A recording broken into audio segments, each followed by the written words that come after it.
This is just a 3-minute notice. It's 9:27, and I intend to call the meeting to order at 9:30 sharp.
Good morning. I am calling to order this January 24th meeting of the Board of Supervisors at 9:30 a.m., and we will begin with a roll call vote, please. Supervisor Arenas? Here. Supervisor Chavez? Supervisor Simidian? Here. Vice President Lee? Present. President Ellenberg? I'm here, thank you. And I'd like to invite Supervisor Arenas to lead us in the Pledge of Allegiance this morning, please. I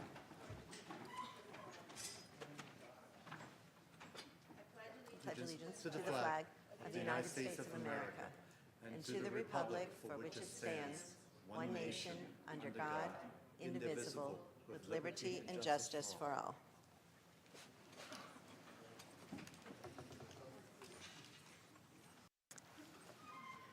Thank you. And now Supervisor Arenas will also introduce this morning's invocator to set the tone for our meeting. Good morning. Thank you, Chair. Happy Lunar New Year. Chak Mung Nam Moi and Gang Hai Fat Choi. I hope I said one of those closely, as close as I will ever get, probably. I wish you all and your families a full year of prosperity, health, and happiness. But before I begin in introducing U-Star Productions and Miss Vietnam, California, which we'll see a video in just a minute, I want to take a moment to acknowledge the impact and the trauma that has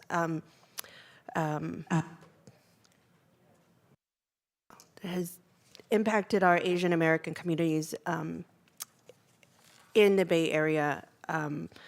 And we saw and heard yesterday, and the eve of the Lunar New Year in the U.S., there was deadly mass shooting in Monterey, a place of great significance to our Chinese American community in California and in Half Moon Bay. I'm pained by these really very tragic incidents of gun violence, by the loss of life there, and join the country, my colleagues, and all of us who represent just the diverse community that makes our Bay Area and California a wonderful place to live. We join them in grieving the families and friends of the 11 victims and praying for recovery of the 7 injured in Monterey Park and 7 victims in Half Moon Bay. And so I wanted to just take a moment to acknowledge that, and then I'm sure our chair will ask for a moment of silence later on. But continuing on with our Lunar New Year, this past weekend, our Asian American communities in Santa Clara County got together at our San Jose Historical Park, and we celebrated the Vietnamese Cultural Tet Festival, the Year of Hope, along with my colleagues and myself, and it was absolute joy to see everyone congregate once again and in celebration. It is so important, it is vital for our children to see families and their community celebrate and elevate their culture by these types of festivities and by sharing a lot of the wonderful food that was offered throughout the festival. This is really how we all partake in the beautiful diversity of our area. My favorite part of the Lunar New Year has always been, like I said, seeing families come together, but the absolute favorite part is those lion dances and sharing blessings by passing out red envelopes to our children and to each other. And this is exactly what Youth Star Productions and along with Miss Vietnam California actually do for us. I've met them through our own celebration in District 8 that happens over at Eastridge Mall. They're really they're committed to creating spaces and experiences for our Vietnamese community in Santa Clara County to just really honor, preserve, and share their culture and heritage. And Youth Star Productions 2023 Lunar New Year takes place actually this Friday, January 27th from 3 p.m. to 11. So this also serves as an announcement and an invitation. If you can't partake then, it's Saturday, Sunday from 11 to 11 at Eastridge Center. Please enjoy this invocation by Queenie Tran, producer of the Miss Vietnam California pageant, a group that will be performing at the Tet Festival. So if you want to see them in person and live, please join us this weekend. They'll be celebrating the Year of the Cat, which symbolizes hope, determination, and resilience, and that is exactly what we will need to continue to recover and move along in our new year. Thank you.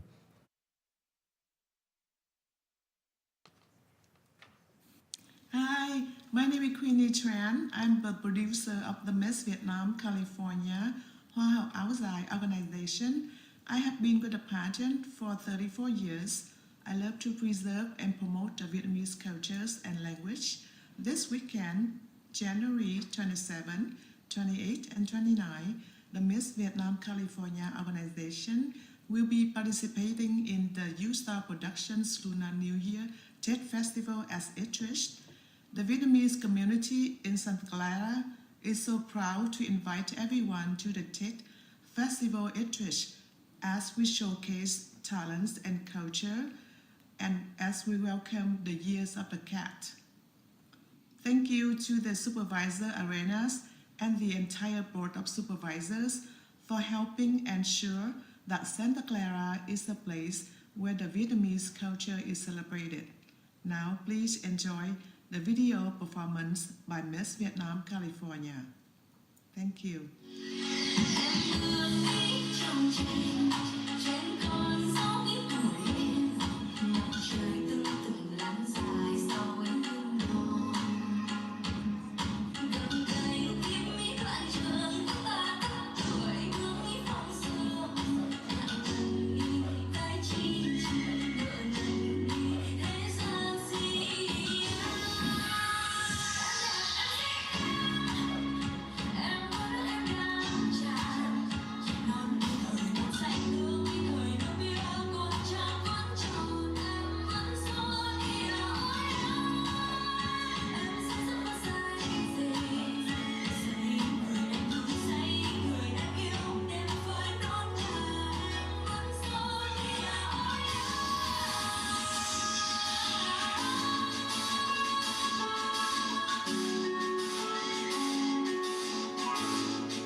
Thank you, Chair. And like I said, if you'd like to see them in person, and most of them are in school at this point, so they can join us to actually do this in person. But if you'd like to see them, please join us this weekend at East Ridge Mall. Thank you.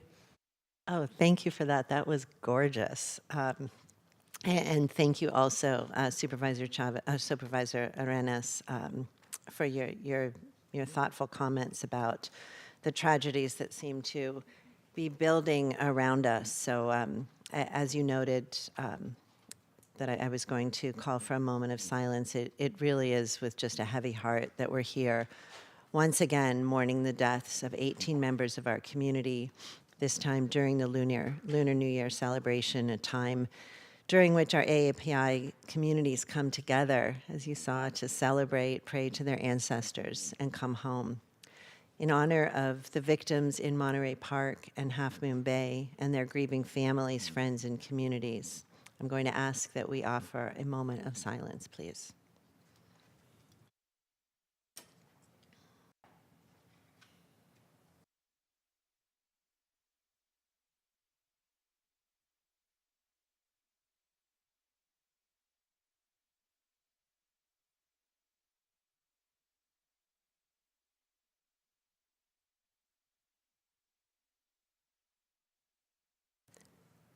Thank you. Before we move on to the agendized announcements in adjournment, I'm going to look to my colleague, Supervisor Chavez, who would like to make some comments.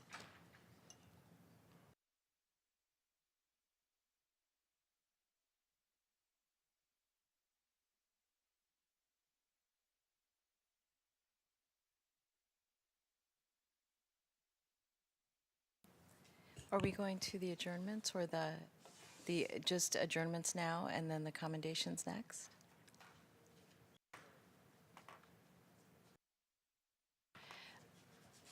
Yes, I did, and I just wanted to make sure, I didn't want to go before Supervisor. Okay, thank you. I didn't want to go before Supervisor Lee in this instance, Sure. I'll be happy to, sure. and I'll go after him. Thank you. Thank you. It is with a very heavy heart to talk about these violence. Unfortunately, it's not really anything new or unique in our community of gun violence. The senseless loss of life, what we keep hearing every day, and most recently, not only just because of Monterey Park or Half Moon Bay, somebody said, I think this morning, Oakland, there was some more shootings again. This is really a unique American pandemic, the gun pandemic. What's different this time is I think this is the first time that there are at least 24 of Chinese and Asian American victims within 70 hours that were either killed or injured. Over 10 of them still in hospital right now. And it's with a heavy heart as the only Asian American supervisor sitting on this dais and the only first Chinese American ever served on this board to see how much this is affecting our community. And we really need to make sure that the frank dialogue of how we could heal moving forward and how to fix this issue with guns.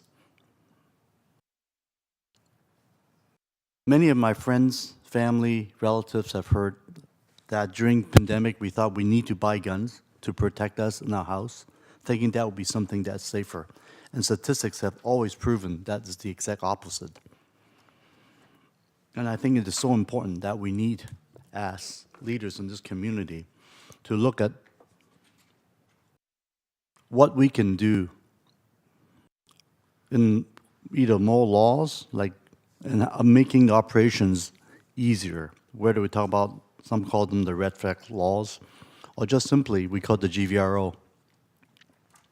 Getting the restraining orders for those we know in our community, in our workplace, in our homes, in our family, that really should not have a gun.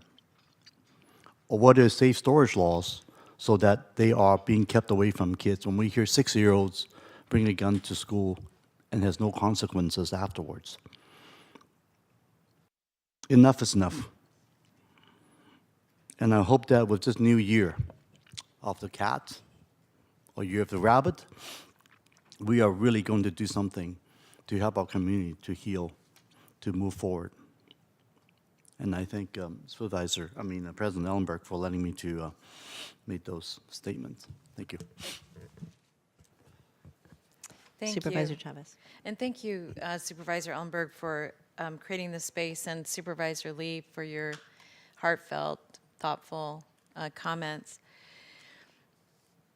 I want to also share my condolences to the families of the victims and really to the Asian American community here as everybody's grappling with the shock and the pain. And what's particularly poignant about this is that these tragedies occurred when we're supposed to be celebrating a new year, which makes it both particularly painful and even more aggressive and offensive. I also just want to acknowledge that this community, both because we experienced the Gilroy Garlic Festival shootings and the Valley Transportation Authority shootings, recognize that this is something that, unfortunately, I'm fearful will become more commonplace, and that people will start to accept it as a way of life in our community. But what I know is that it reminds me of how important the work that we do as a community is, both the Board of Supervisors, Santa Clara County, all of our cities, but as a community, what we can do to keep each other safe and healthy. And I want to just say to the community that as we wish everybody a happy new year, a happy Lunar New Year, that this is an opportunity for us to rededicate ourselves to exactly the points, Supervisor Lee, that you raised, which is not just doing our best, but defeating gun violence in our community. Thank you, Supervisor Ellenberg. Thank you very much. Colleagues, we'll move,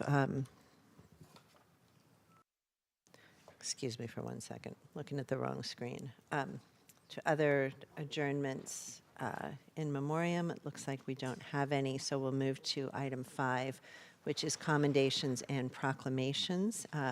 And it's my honor to present the first commendation to Probation Chief Laura Garnett as she retires after 12 years of service to the County of Santa Clara. And I'm going to go up there to do it because I've got a fancy thing to give her.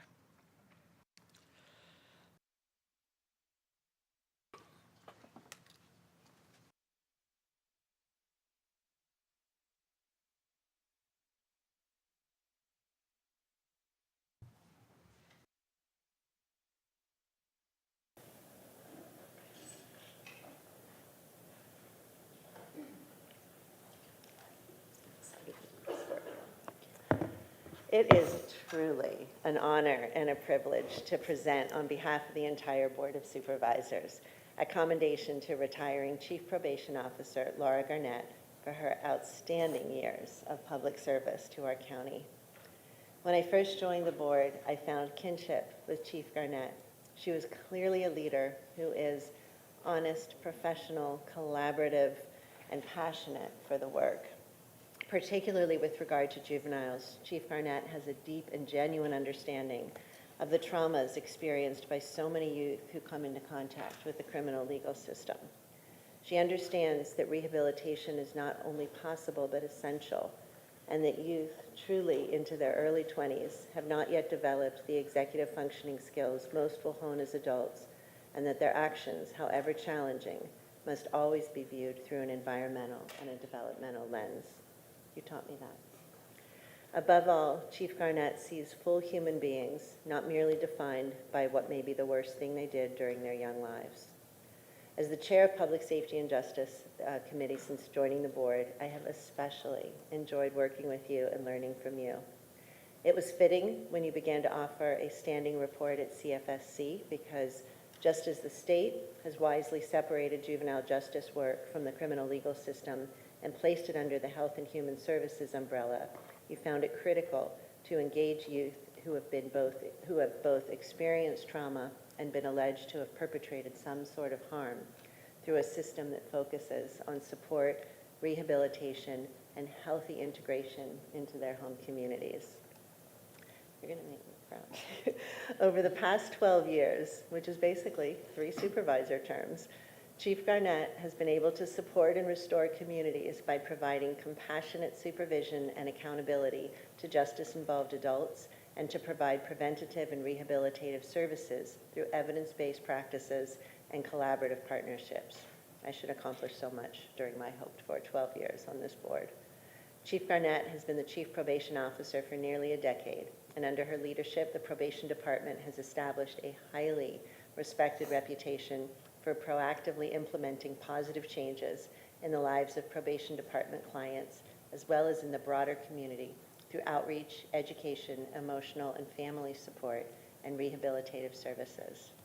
You are a champion of positive change, evidence-based practices, and cross-system collaboration before those buzzwords buzzed, and you've helped pioneer various critical initiatives that eventually became models for juvenile justice reform, including the Dually Involved Youth Initiative, that will have a positive, long-lasting impact on the lives of justice-involved youth and their families. Laura, you've been a leader, a mentor, a coach, an educator, and a confidant to so many probation department staff members and colleagues throughout the county. I'm so proud to count myself among those numbers. It is my absolute honor to present this commendation to Chief Laura Garnett this morning. What I'd like to present to you. Oh, I miss you. You take it. Here's the choreography. We're going to do a photo. I'm going to invite my colleagues to come down for a photo. You are welcome to say a few words, and then sit down, and then I will invite my colleagues who also would like to share some thoughts with you. Okay. All right? So let's do the photo first, and then have her come, and then she'll speak. We'll be right back with you.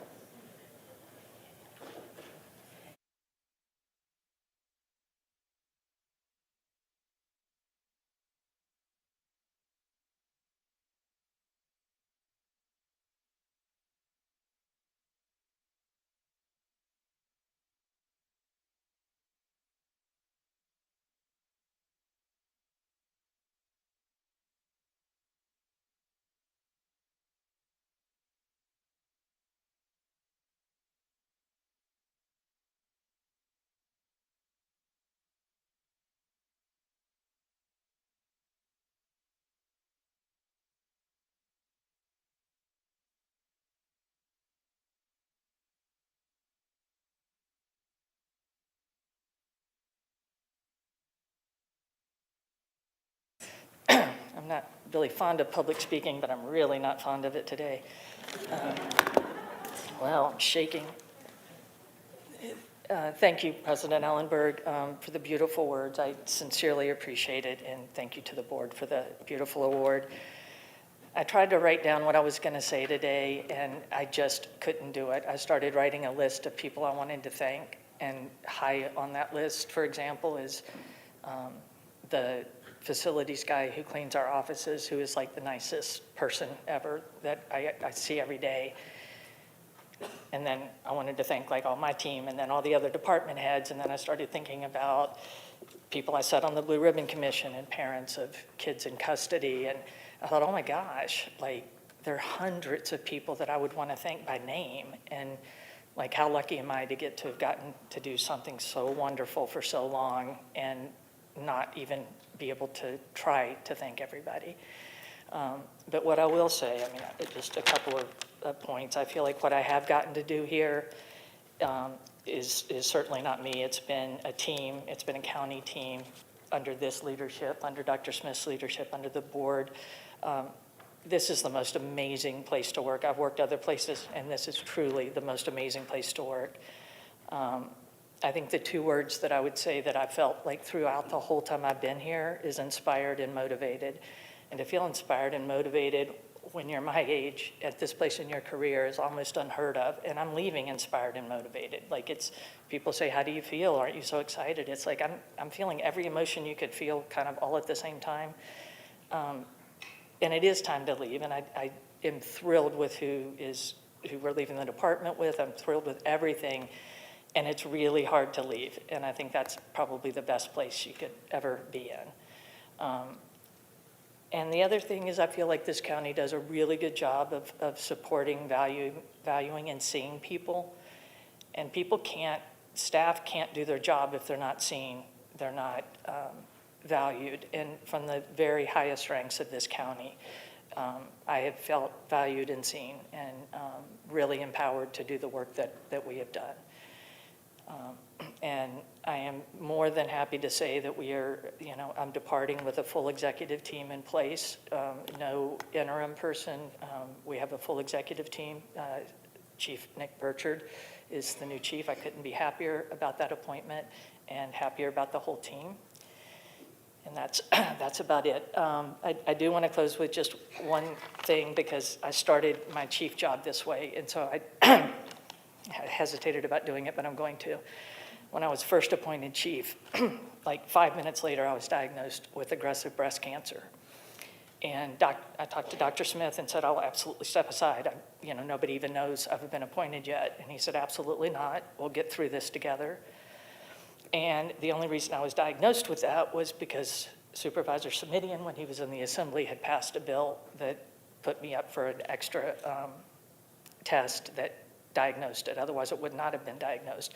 Doesn't mean I would have died, but I certainly would have had to have gone through a lot of awful treatments that I didn't have to go through. And I had the full support of the county exec's office and the board during that time. And that's how I started as chief. And I just wanted to say, this Santa Clara County is special. It's special. And that's all I wanted to say. Thank you so much.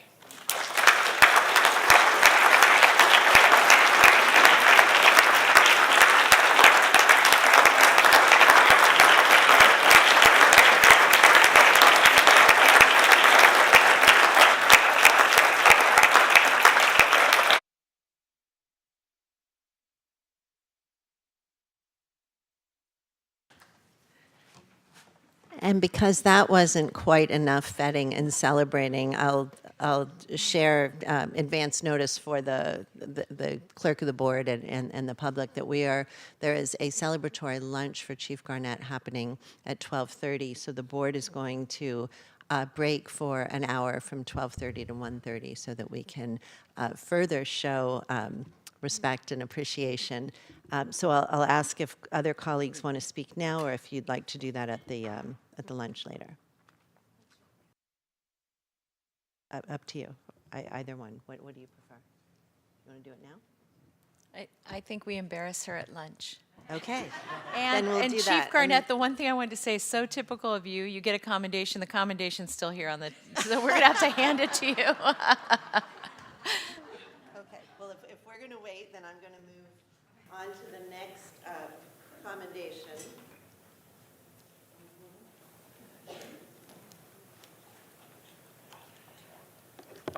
This one also important, but brings me significantly less joy.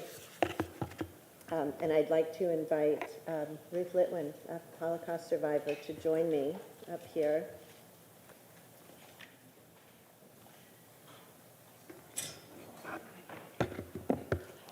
This is your, oh, darn it, okay. Standing on the wrong side. Which side should I go? No, you're perfect. Okay. Absolutely perfect. January 27th, the anniversary of the liberation of the death camp Auschwitz-Birkenau by American and Allied soldiers, has been designated as International Holocaust Remembrance Day. The Holocaust was Nazi Germany's deliberate, organized, state-sponsored, and publicly supported persecution and machine-like murder of approximately 6 million East European Jews and at least 5 million prisoners of war, members of the Romani community, Jehovah's Witnesses, homosexuals, and other innocent victims, all murdered specifically because of their non-Aryan identities. The Holocaust was the largest genocide in modern history, during which time a third of the entire world's Jewish population was systematically murdered. Very unfortunately, was not the only genocide in the last century. In the 20th century alone, the Armenians, Cambodians, Bosnians, Rwandans, and Amhara, among others, all experienced deliberate attempts to eliminate their people from the face of the earth. This is something no civilization should tolerate. Here in Santa Clara County, with this proclamation, we stand with others throughout the world to remember this day of liberation, but also the senseless brutality and tragedy of those killings, along with the complicity of the millions who flatly knew what was happening and allowed the horror to continue for nearly a decade. We also remember the bravery of the later titled righteous Gentiles who worked courageously to save friends, neighbors, and strangers from the Nazis and their co-conspirators. Thank God there were many of them as well. May the memories of the more than 11 million human beings who were murdered never be forgotten. May their memories be for a blessing that infuses us with the fire and strength to fight hate and discrimination in all its forms, wherever it arises. If we don't stand up for others, who will stand up for us? Let me say a few words, and then we'll take a picture. Do that. Number one, I am a second generation. My mother and father were Holocaust survivors. My father was liberated from Auschwitz, from Krakow, Poland, and my mother was from the region which is today Belarus. They met and married in Bergen-Belsen, which was liberated April 15th, 1945, by the British. The camp was burned down and rebuilt, and new lives started. My mother and father met at the camp, got married, and I was one of the 5,000 babies born in Bergen-Belsen from 1945 to 1950. So the generations have continued. And the message is a profound one, a very difficult one. Never again, and move forward. And sincere condolences to the communities that are suffering again. And the feelings that we need to do right now and continue to do is to educate. We need to send that message to our schools, to our youth. And the biggest message that I think is people survive each issue and situation by the kindness of others.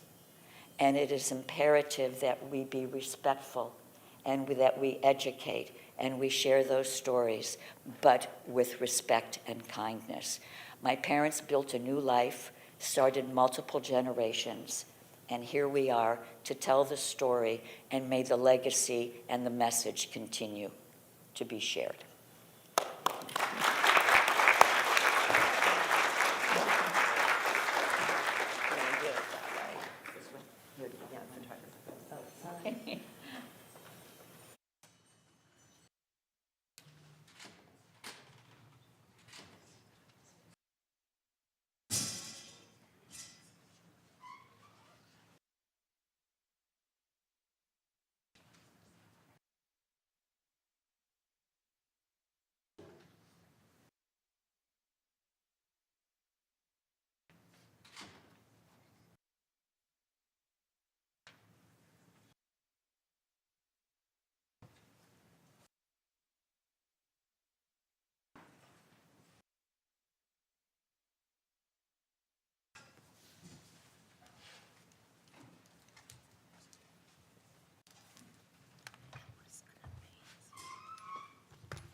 Whew, we are coming in hot this morning.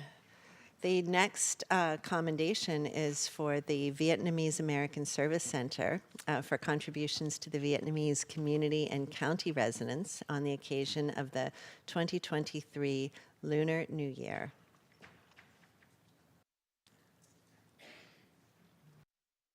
I want to invite up the team from the VASC, if they could come up and join me, because I have the privilege of presenting a commendation to this incredible initiative of the Vietnamese American Service Center. And while I know we are still in mourning for the victims of Monterey Park and Half Moon Bay, I want to just acknowledge that we're really, even in this darkest time, it's an opportunity for us to reflect on that which we are doing together, that which really lifts up the community. And the Vietnamese American Service Center is an incredible example of that. I want to thank our dedicated staff who are joining us today, and so many of them have done so much to make the Vietnamese American Service Center a huge success. Mikkel Lee, our VASC Senior Management, manager, Roberto Mendez from Fleets and Facilities, who made this project his own.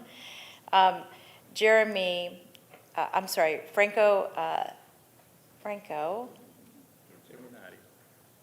Thank you. I wasn't even going to say that close. Germinati, the VASC VHC Health Center Manager, Shaquille Prashad, VASC VHC Assistant Nurse Manager, Iris Carolina, the Behavioral Health Services Director, Program Manager 2, Marianne Warren, SSA Director of Adult and Aging Services, Vandanaha Puri, Interim Senior Services Manager, Louis Lopez, the SSA DEBS Office Manager Coordinator. And as all of you already know, we have had a history here of really focusing on the needs of many, many of our communities throughout Santa Clara County. And one of them was that at Senator Cortez's urging in 2012, there was a health assessment that showed what the very unique needs of the Vietnamese American community. In February of 2016, the board unanimously approved the designation of the county-owned parcel located at Center and Tully as a site of the future Vietnamese American Service Center and as a hub for Santa Clara County's health and human services. On April 10th, we had our grand opening. Now the VASC opens its doors Mondays through Fridays from 8 a.m. to 8 p.m. and on Saturdays from 10 to 5. The VASC provides thousands of services: ambulatory primary care, pharmacy, dental, behavioral health, peer navigation and support, social services applications, community wellness activities, dancing, ping pong, I've seen it all, as well as over 12,000 meals served monthly through the Senior Nutrition Program, which is our largest senior nutrition program in the county's history, serving over 500 meals a day, 6 days a week.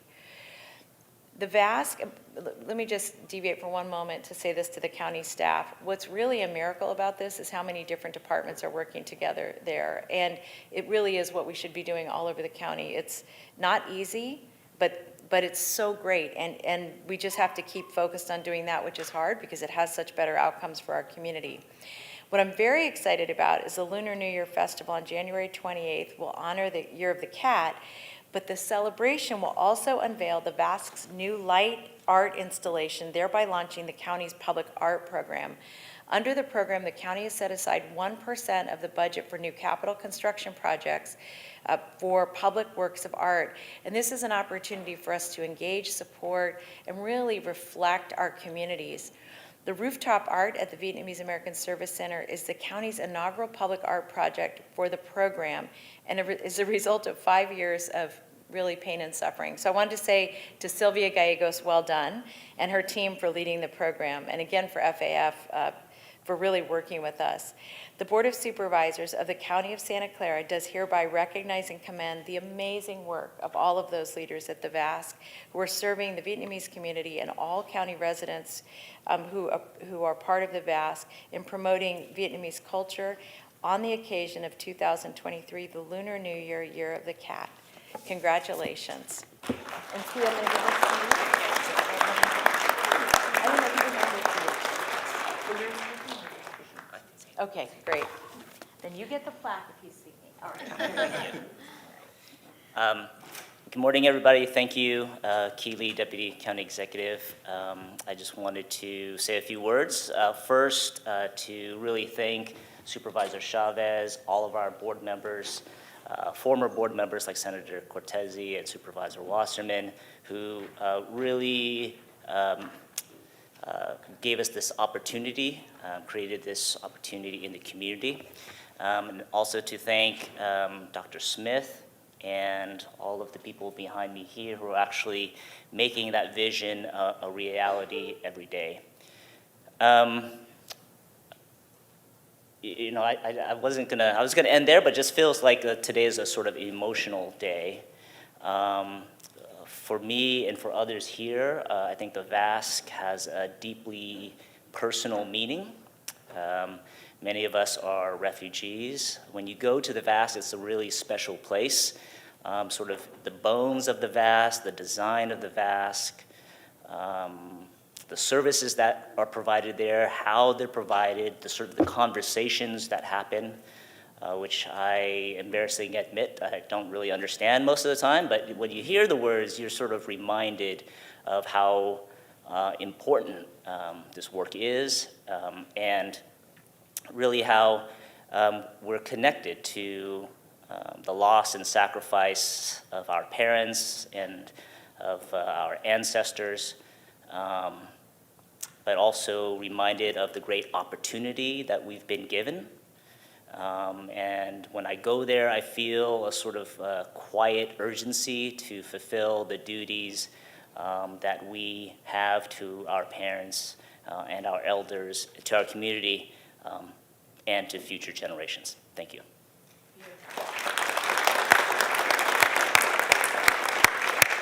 So if I could ask my colleagues to come down for a photo.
This morning's final commendation is being presented by Supervisor Simidian in honor of the 20th anniversary of Silicon Valley Reads.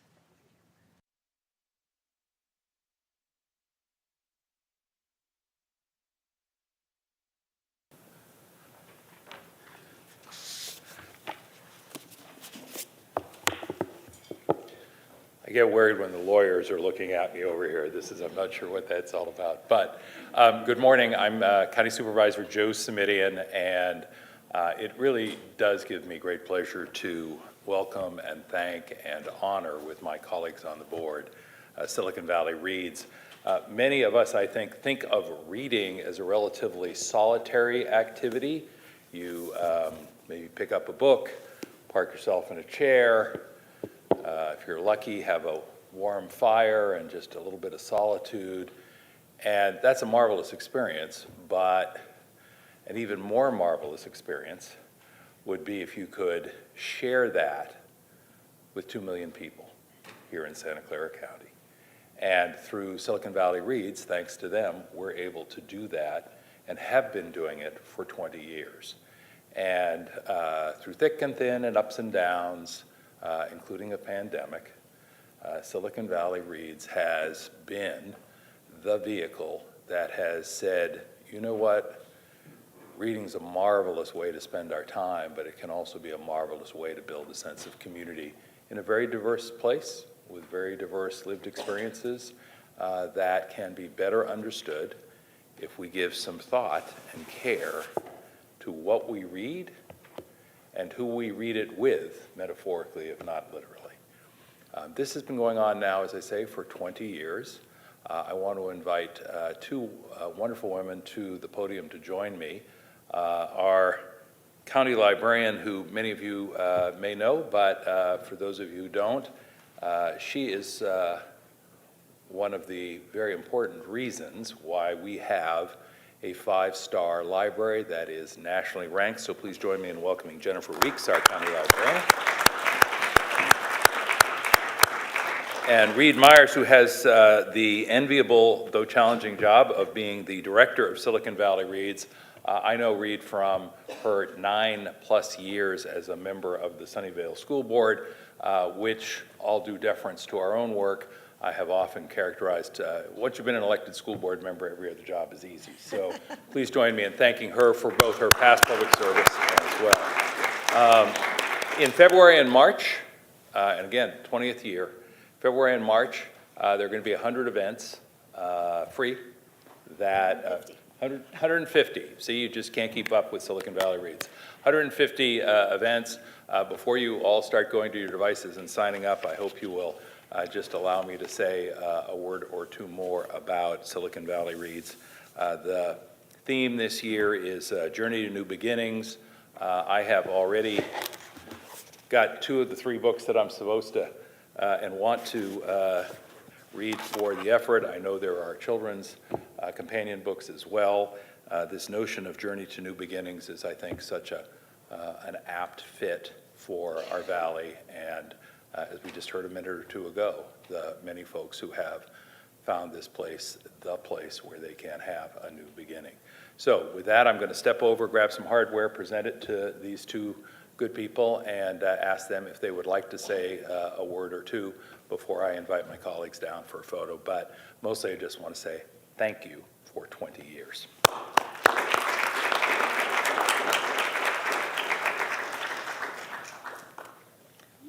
Well, thank you so much, Supervisor. And on behalf of Silicon Valley Reads Advisory Board, we want to thank the board and the many, many organizations throughout the county that collaboratively make this program grow and thrive.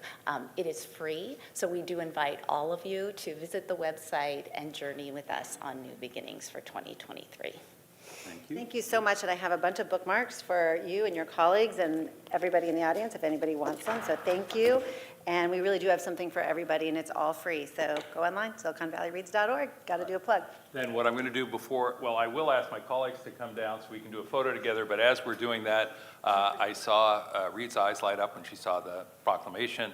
I think in honor of 20 years, we can come up with 2 versions of the same document, so there's 1 for each office, and we can do a little bit more to spread the word. Meanwhile, I'll let you share this as we do the photo together. Thank you all so Thank you. And as we're gathering for the photo, our next item is public comment. So I would encourage anyone who is interested in making a public comment, if you're in the chambers, to please grab a yellow card from the back and get it to a clerk. And if you are online, we're going to hear comments from the chamber first and then move to online commenters.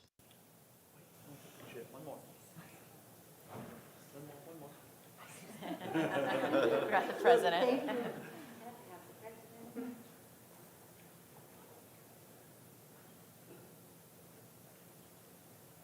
Thank you so much. Thank you all. Thank you. So Good to see you.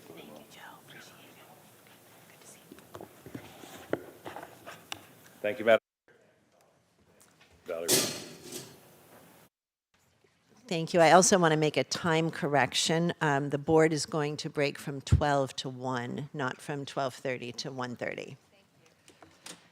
Absolutely. Going to wait just a few seconds to see if we have more public commenters. And Jess, what do we have in the chamber and online, please? I believe we're at 7 total. I have 5 online. I'd like to clarify, Jeff Belladonna, are you commenting under general public comment or on item 11, Valley Homeless Healthcare Program? Are you commenting under general public comment or on the Valley Homeless Healthcare Program, item 11? General, thank you. So as a reminder, this portion, the public comment is the portion of the agenda set aside for members of the public wishing to address members of the board on items that are not on today's agenda but are within the purview of the Board of Supervisors. So with a total of 7, and it hasn't grown. 7. Okay, terrific. We will do 3 minutes each, but I'll notice, folks, that if we add more as we're going after the 10th speaker, we'll go down to 2 minutes. Thank you. Thank you. Our first speaker is Mark Trout.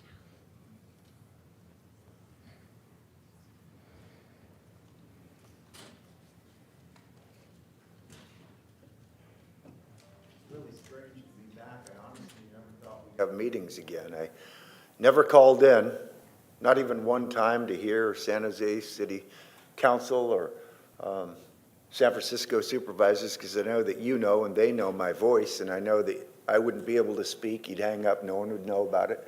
But you can't yet say that a Christian cannot talk. And because it's a public meeting, you can't do that. Maybe next week you will be able to do that, but as of now, you can't. Now, I see there's 17 people in this room that have a mask. There's never been a study that shows that masks work. As I was leaving last time I was here, I think it was the new sheriff that was coming in. I mentioned, do you know the COVID vaccine's a deadly bioweapon? He said, I do not know that. Now, if he was the sheriff and he said that, and he did say that he did not know that it was a deadly bioweapon, then I think he was lying. I mean, there's so many people out there, and it really baffles me. It baffles me that more people are not talking about this, honestly. Now, I commend the president here for having that lady and for, remembering the Holocaust and what a terrible thing that was. But, this is a Holocaust, and it's killing Jews, and it's killing Gentiles, and it's made to kill us. The new gas chamber is the vaccine, so-called vaccine. I wish you'd have virtually Dr. Jane Ruby, and she'll tell you about it. She's Jewish. She was both a nurse and a doctor. And that lady is spot on. I'm telling you, spot on. It's really amazing what's going on. Peter Bregan, Dr. Peter Bregan and Dr. Jane Ruby are both being sued by Robert Malone for, quote, insulting words. When Malone got up and he said, well, yeah, don't give it to kids. Well, he made the mRNA. Why is he not saying don't give it to kids, don't give it to old people and everybody in between? Steve Kerr, she's offered $1 million.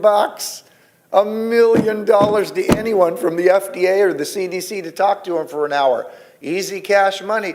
He's probably had many that said, oh yeah, but I want it private, Steve. Just give me the cash. No. It has to be public. Cody Siri, she's such a hypocrite. Why won't she talk with Dr. Sherry Tenpenny or Dr. Ben Marble? Okay? In other words, the doctors and the authorities that say this COVID shot is safe and effective, isn't it strange that they say, well, it's beneath our dignity to speak to such an one? Well, hey, they're doctors too. They went to school too. I mean, what somebody said, there was some Irish guy up in San Francisco, he'd come down there every week. I liked his speeches. He said, the best disinfectant is sunlight. That's, or as Jesus put it, this is the condemnation that light has come into the world. And men love darkness rather than light because their deeds were evil. Evil. Our next speaker is Jeff Badala? Thank you.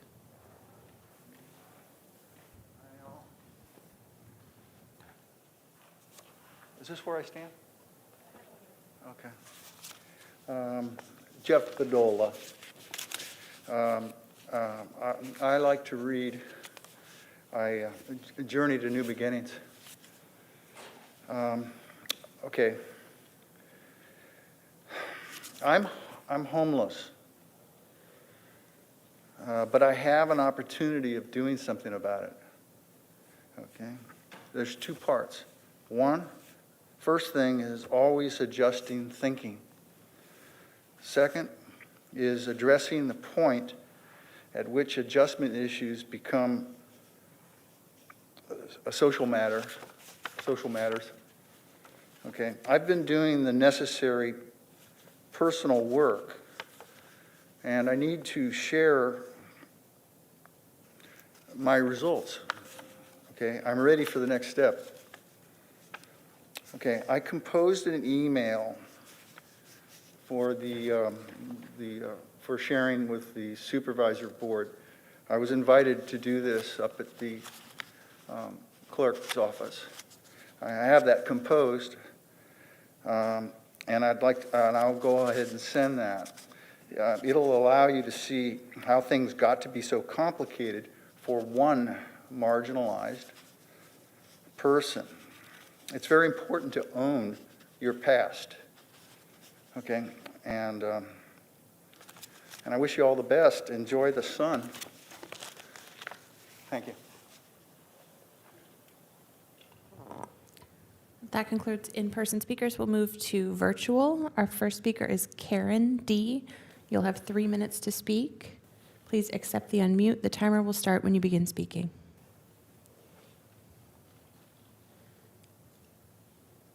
Yes, hello, my name is Karen Delcampara. I'd like to also speak about the COVID injections. VAERS is the Vaccine Adverse Event Reporting System that was put in place in 1990. It's a voluntary reporting system that's been estimated to account for only 1% of vaccine injuries. According to VAERS, there have been 33,746 COVID vaccine reported deaths through January 13, 2023. Take into account, VAERS is underestimating these reports by 100, okay? So there have been a huge number of deaths. There's been 189,000 COVID vaccine reported hospitalizations. In fact, all the COVID vaccine reported deaths in VAERS, they are more than the reported deaths for every other vaccine combined since VAERS started in 1990. So this is tremendous. This vaccine is not safe. Other vaccines have been pulled from the market after just a handful of deaths. Why are we still giving this? And most importantly, why does Santa Clara County Public Health strongly recommend that colleges and businesses force students and employees to be vaccinated with this injection? This injection is still experimental. A normal vaccine takes 7 to 10 years of trials before it's accepted. This vaccine was rushed through. Furthermore, it's not a traditional vaccine, which is just an inactivated protein. This is an mRNA vaccine, a completely novel type of therapy. It should have even more studies before it's been released. Right now, there are students in community college that they've been forced to quarantine through the whole pandemic because in community college, you cannot register for in-person classes if you don't have the COVID vaccine. Think about the inhumanity of that. All those years in forced quarantine for a vaccine that does not stop transmission. In fact, the definition of vaccine had to be changed because the definition used to be that a vaccine stops transmission. They changed the definition just because of these injections. And now students are forced to be in quarantine unless they're injected, or they have to take a risk with their health. Do I want to study in person, or do I want to have myocarditis, blood clots, cancer, menstrual problems, sterility, decreased sperm counts? The list goes on and on. Please. Our next speaker is Cole Cameron. Please accept the unmute. You'll have 3 minutes to speak.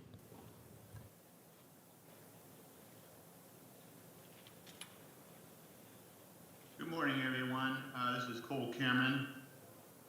I am the chair of your Veterans Commission, and I received a disturbing email saying that Zoom calls are going to be discontinued, where my commission is really working hard to improve the lives of our veterans, and our allies aren't just within the immediate area of downtown.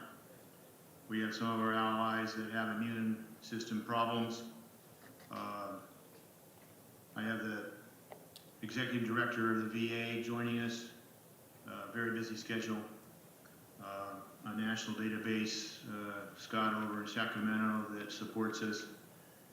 And we have a couple of commissioners that have had to miss meetings because of their own medical conditions going up and down. Not all the time, but up and down. We have another commissioner that is deployed sometimes out of the state. So I'm asking for what is needed. I'm not clear exactly the process. I've had good interaction with our support team from the clerk's office, and don't know if I need your vote or this brought on as a piece of agenda for a future meeting. Our next meeting is mid-February, and so I look to your advice and how we can bring back Zoom calls to bring all of our allies in to improve our veterans' lives. Thank you very much. I'm happy to have further conversation offline with any and all of you. I brought this forward by written document to you. You're all on my Facebook page, so I brought it up there. So if you say things 3 times, hopefully we'll have some action. And I really appreciate all you're doing. As the chief said, Santa Clara County is a very special place. And I appreciate all that you are doing to make it that way. Have a great rest of the meeting. Thank you. Our next speaker is Blair Beekman. You'll have 3 minutes. Please go ahead. Hi, Blair Beekman. Can you hear me okay, hopefully? If not, please signal, I guess, in some way. Hi to everyone. First, thanks a lot for the words from all the supervisors who talked about the shooting events of this past weekend. It was really helpful for myself. I needed it. So, yeah, I mean, I used to live in Half Moon Bay. It was a pretty important area in my life, and I've had friends in Monterey Park in my life too, so just thanks for your words. It was really helpful. With that said, I thank you for the previous public comment about you know, the Zoom meetings and the commission process. You know, as special as Santa Clara County can be, and the importance that you tried to stress of your leadership in how to deal with COVID issues, I think you've heard from a lot of the community already that, you know, to cancel these meetings is really canceling a large percentage of people who really need it as a service that helps for them to be able to attend meetings who can't otherwise. And that COVID is still enough of a danger to appear at meetings otherwise. You know, I think we want to know how to take a hard line on positions around COVID, but in some ways we do have to realize that there have been some things we've learned from the process that I think can be beneficial, and we have to, you know, judge that and respect that. And I hope you can respect having full hybrid meetings in the future for all, not just committee meetings, but commission meetings as well. Good luck in those efforts. Good luck in how, you know, it's always important to me, the future of, you know, say biometric camera use in the VTA systems and in the jail systems. I think the surveillance and technology ordinance things is an awesome way to bring all sides of the community together to really talk about issues of what can be the open public policies around biometric camera use. That's the way to, you know, have conversations, whole community conversations about our democratic values and practices. And it's a real neutral, good space to do that because of the ordinance things. And just another example of how impressive and helpful the ordinance and positive it can be for our future. With 30 seconds, I had something else. About the closed meeting session process. You know, for the difficulties in hiring a new administrator, I really hope you're looking at the future of a closed meeting agenda that simply can be, it can explain things to the public and its agenda. The city of San Diego, they do an awesome job with their closed session agendas. Look to examples of other city governments and local governments, and really want. Our next speaker is Paul Soto. You'll have 3 minutes. Please accept the unmute. The timer will start when you begin speaking. Yes, Paul Soto from the Horseshoe. I went to a county meeting at 1075 East Santa Clara Street yesterday at 9 a.m. 3 officers, 2 of them armed with guns, walked in there and they threatened me with arrest.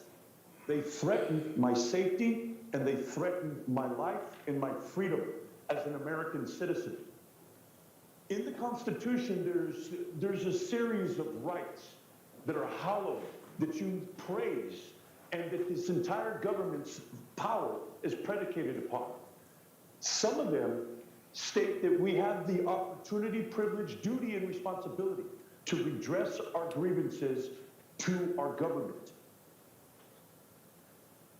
I was going about my way as a citizen in the United States, going about my business, and I was threatened with arrest that if I went to a county building, 70 West Heading, which there is absolutely no document that you could point at me that states that I am barred from that address, nor is there any person in that building that is a protected person. Supervisor Sylvia Arenas does not qualify, and here's why.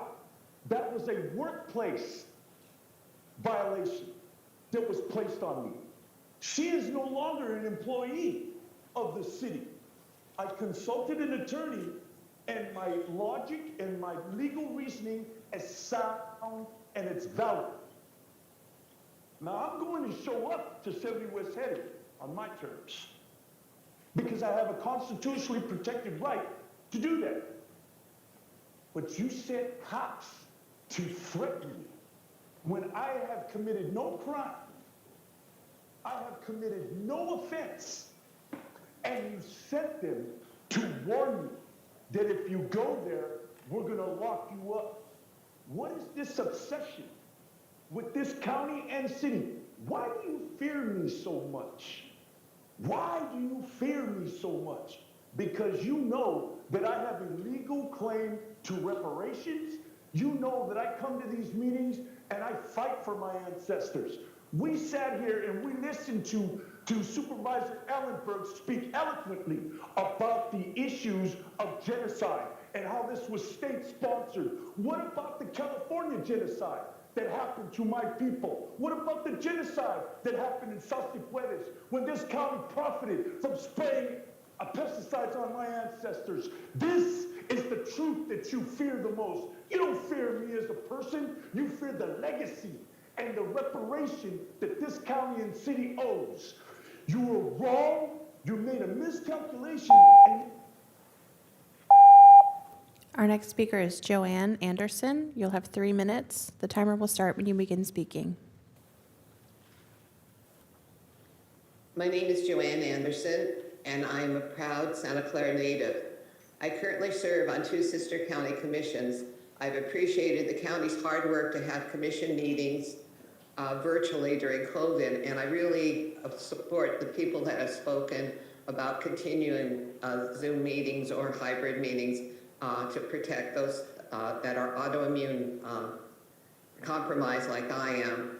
I'm very grateful for having those Zoom meetings. Thank you very much for that. As we return to indoor meetings, I have apprehensions, and I speak for myself, but I believe that there are others who share my concerns, as I heard earlier. I understand that there's only one protocol expected for indoor commission meetings, and that is that commissioners show proof of vaccination, which I really support and appreciate. Thank you very much for doing that. I almost feel, though, that it may be not strong enough, that maybe we need to wear masks, and especially if public people attend, there has to be some protocol for them to protect those commissioners that attend indoor meetings. I feel that distancing is also important at the meetings, and so we're not seated close together. As I said, I would like to have masks be worn during the meetings to protect those with health issues like mine, as we know that vaccines help, and they help a lot of people and save lives, but not necessarily protect us 100%. I fear some valuable commissioners may resign, as one has already done after hearing that Zoom meetings ended. I have served on the Florence Commission for many years, have studied in Florence per Tom Lantis's initiative, and have family roots there. My heart and soul is committed to the Florence Commission, and I sincerely want to continue to serve on it, but I want to feel safe. Having a more robust expectation for commission meetings, like mask wearing at the meetings, especially for public attendees who may not be vaccinated, would help me and others feel safer and not fear attending meetings in person. I am unclear why, by not allowing hybrid meetings, we may be excluding some valuable commissioners who are immune compromised. I fear some dedicated people will be unable to attend indoor meetings, and it will be a loss to our county commissions. Thank you for considering my request to have more specific and robust COVID protection protocol. Thank you. Our next speaker is Joy Seed. You'll have 3 minutes. Please accept the unmute. The timer will start when you begin speaking. Yes, hello. I want to first point out that January 22nd, 2023 this year, the Cleveland Clinic, which you're probably aware of how prestigious of a medical association it is, they took data from 50,000 of their employees, and the employees who had the most vaccines had the most COVID. The lowest amount of COVID was from the unvaccinated. The second lowest, 1 dose.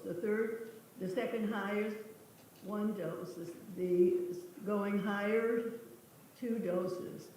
Going higher, 3 doses, and the highest amount of COVID infections were those who had more than 3 boosters, more than 3 shots. So I want to thank you. I'm glad to follow the awards for the caring actions and for the recognition of the importance of the Nuremberg Code. Unfortunately, it is relevant today in this country. We need to raise consciousness of the parallels. And I would refer anybody who's interested to look up Vera Sharaf, S-H-A-R-A-F, who's a Holocaust survivor, who is very eloquent in explaining what is happening today in the violations of the Nuremberg Code regarding the COVID experimental vaccines. I want to raise awareness, and I want you to be seriously listening to this, because the WHO, the World Health Organization, the United States is part of the World Health Organization under a treaty. This puts us at risk because of what they're doing now.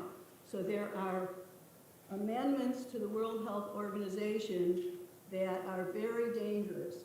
One of them takes away, the proposal would take away this following sentence from their regulations. This will be taken away with full respect for the dignity, human rights, and fundamental freedoms of persons. You need to ask yourselves, why are they taking that out of the regulations? And what does that do to us? What does that do to our rights? The World Health Organization has been advisory. It's moving towards mandatory. Right now, in Germany, for example, there's a Holocaust survivor who was forced into experimental things, and now they want to force her into taking the experimental COVID vaccine. Our next speaker is Sharon Luna. Please accept the unmute. You'll have 3 minutes.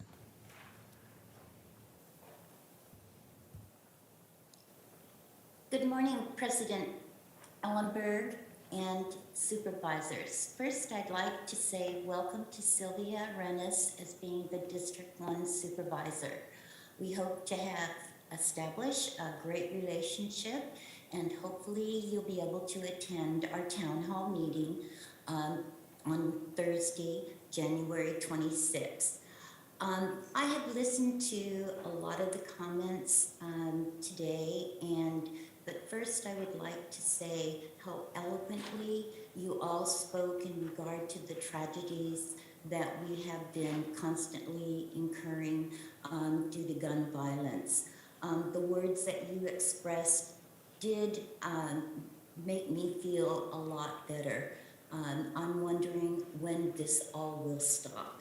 Hopefully the Board of Supervisors can take some action and we can all work together to heal as a community, as a county.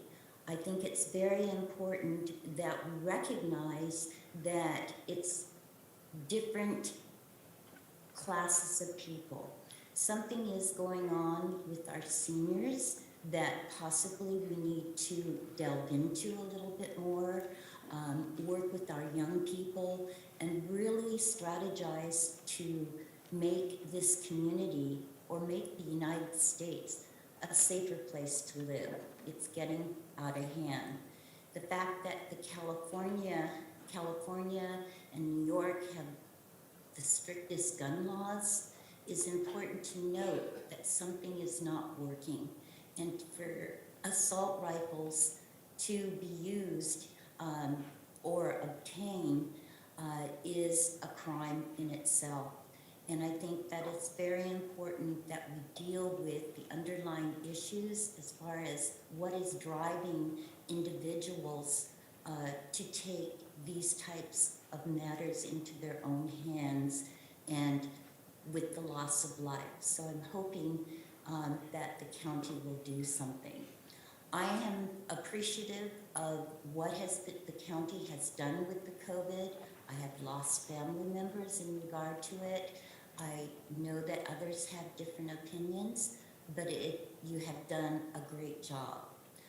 In regard to the San Martin community, as mentioned, we have a lot going on right now, and we are grateful for Ms. Arenas as being our District 1 supervisor, and we hope that there will be more done within the San Martin community and the South County community. Thank you very much. That concludes public comment. Thank you very much. We'll move on to item 7, which is approval to the consent calendar. Jess, do you want to start us with where we are now, please? Thank you. We have a correction to item number 5B. The item should read as follows. Item number 5B is to present proclamation declaring January 27, 2023 as International Holocaust Remembrance Day in Santa Clara County. We have a request from Vice President Lee to hear item numbers 14 and 15 concurrently. Item number 14 is to consider recommendations relating to the fiscal year 2023-2024 request for proposals for gender-based violence-related services. Item number 15 is to consider recommendations relating to the process of funding rape crisis centers in fiscal year 2023-2024. We have a request from administration to hold item number 17 to February 2023. Item number 17 is to receive report relating to a guaranteed basic income pilot program for unhoused high school students. We have a request from administration to hold item number 18 to date uncertain.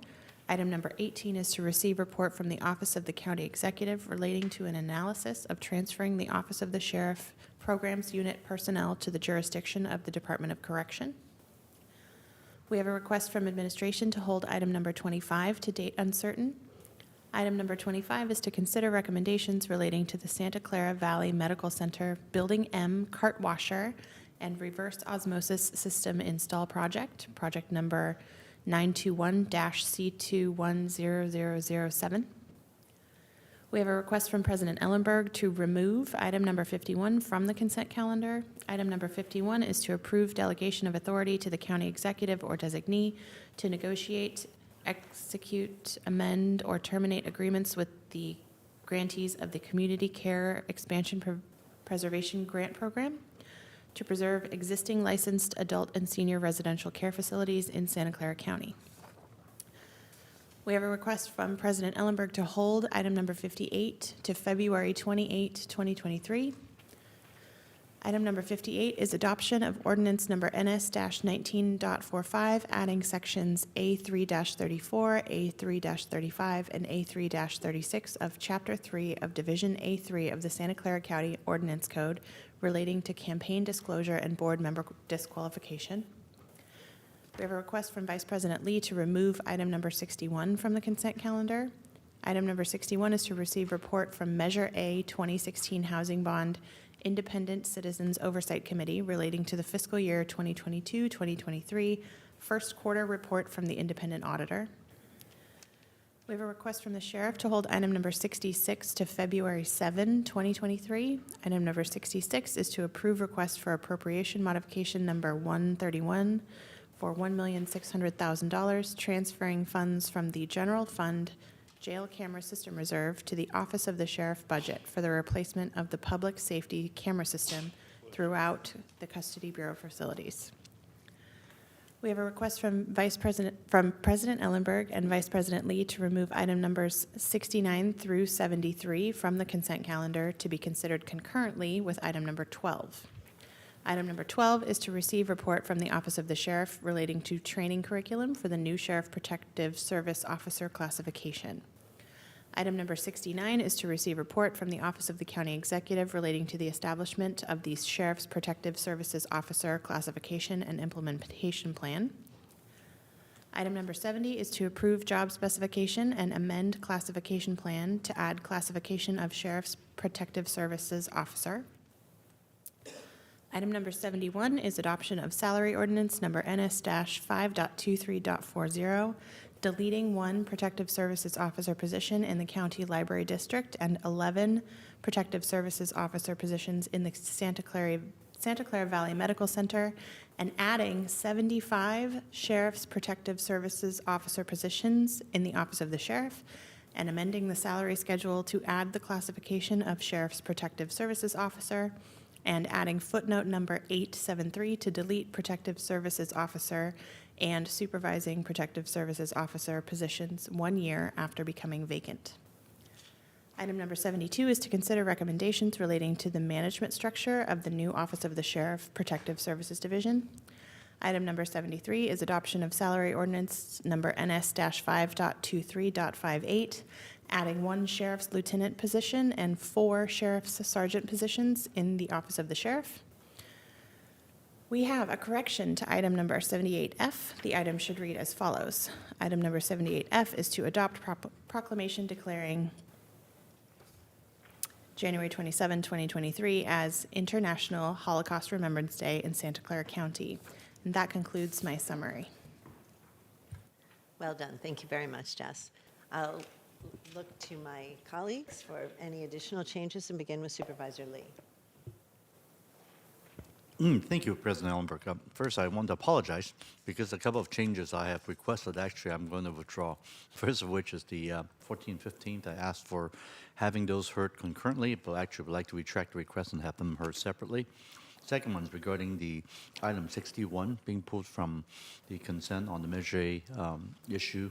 I would like to go ahead and put it back in consent because now I understand staff is working on a response for a future board meeting to address the concerns I was going to raise. So those are 2 things change back. Thank you. Thank you very much. Looking to my colleagues, any other changes? If not, Supervisor Smidian. Thank you, Madam President. I'm going to ask you to bear with me because it's a little bit complicated today, given the number of items that went on and off. Item 46 is our legislative priorities, just to confirm that with the clerk of the board for the record. And I would just ask, as we have done in prior years, that the minutes I have a 7 o'clock meeting in San Martin, so I won't be home till about that night. No, tomorrow. Ask the record to reflect that there are speakers in support of my position, Madam Chair. I would just like to ask that the record reflect in all seriousness that voting for item number 46 does not necessarily mean agreement with each and every one of the several hundred policies that are identified in the document. I have made that request in the past. Some have chosen to meet to it, but it's a way to avoid having our full board go through 700 different policies that parse each one. So if we could ask the clerk to make sure that the minutes reflect that I am an aye vote, will be in a minute, but that does not necessarily mean agreement with each and every line of the document. Okay, ask the minutes to reflect that, as we have done in the past. Then on item 58, which is the ordinance relative to the Levine Act. What I'd like to ask, Madam Chair, is I'm entirely comfortable with continuing the item for 30 days, but I would like to ask that we hear the item as item 58 today off the consent calendar, so we could have some conversation about what the County Counsel's office intended, and I could ask some questions of County Counsel in an open and public venue. I think the purpose was to hold that discussion for 30 days, in part to gain additional information, FPPC changes. I understand, but I think that both our board, the county, and the public would benefit from some public discussion today. Again, reminding colleagues the item is agendized. I'm happy to accommodate the request to continue for 30 days, but I'd like that conversation 30 days from now to not be the beginning of the conversation, I'd like us to have some more conversation today. That is my request. And I will look to my colleagues. I think the best way to decide that is to see if we've got a consensus. So to continue, but also to hear it. We're going to do that? Okay, Thank you. you got it. And then I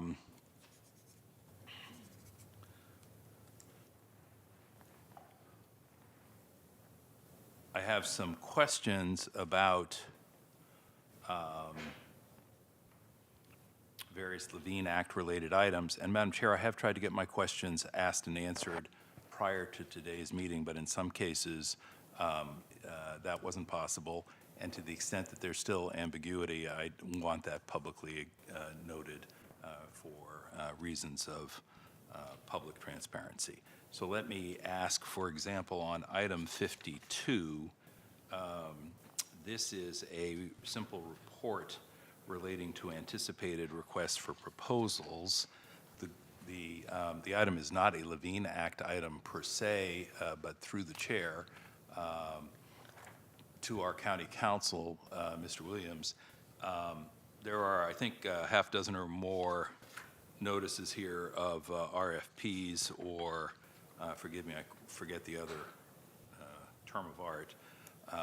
But does this create some Levine, the fact that we are now on notice in a publicly published agenda, does that create some obligation going forward or some prohibition? Supervisor Simidian, the FPPC has opined in the context of the Levine Act as it previously existed that the beginning of an RFP process does trigger the beginning of participation. So yes, that item would put board members on notice that those RFPs are in existence, but the item itself is not labeled as a Levine Act item. Right. The challenge I'm trying to work my way through is that knowing that the RFPs are now being prepared does not provide us with any information about who might subsequently participate in the RFP process, and therefore who might pose a conflict or a violation of the act, simply because literally the process has just been noticed, not prepared, not completed, not issued, not responded to. Any thoughts about how we are best advised to comply fully with the law, but given that lack of certainty?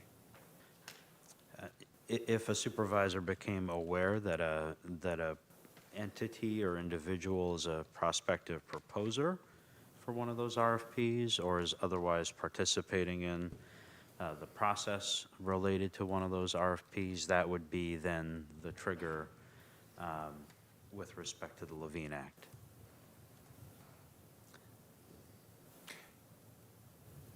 And just, I'm trying to think through the practical application of that. In some cases, these RFP processes take literally 2-3 years to come to fruition. So 2-3 years from now,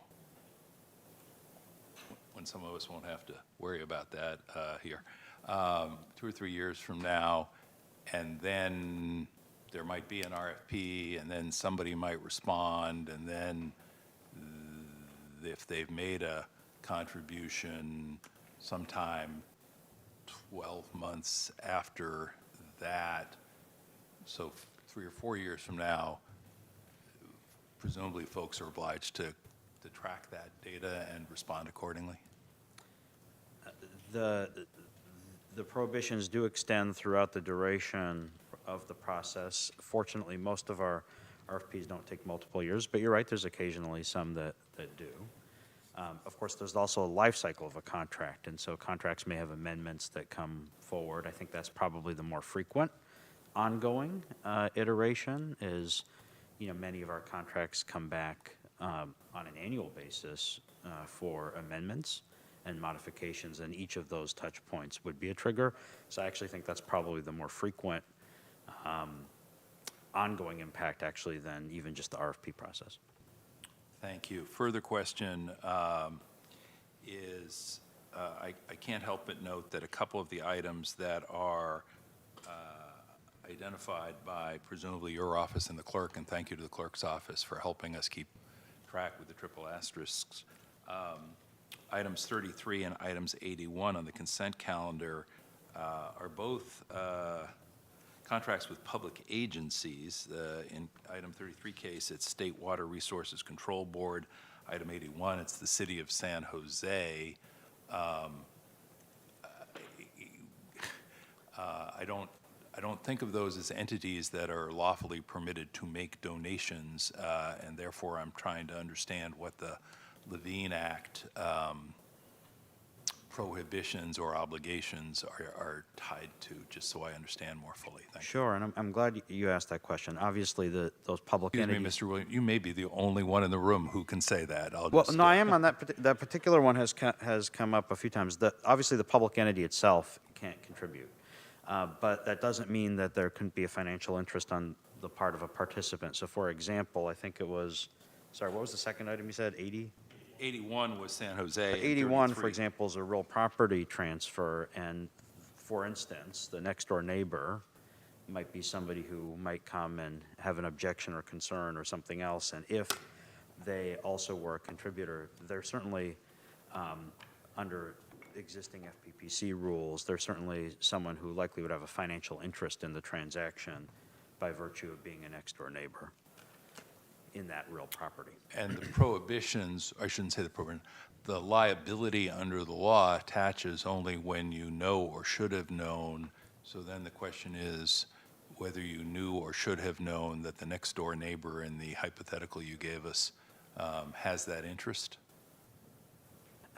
There are, so with respect to the party or a party's agent, they also have a disclosure obligation. With respect to a participant, there isn't the current disclosure obligation. That speaks to item 58. And so I don't know if you...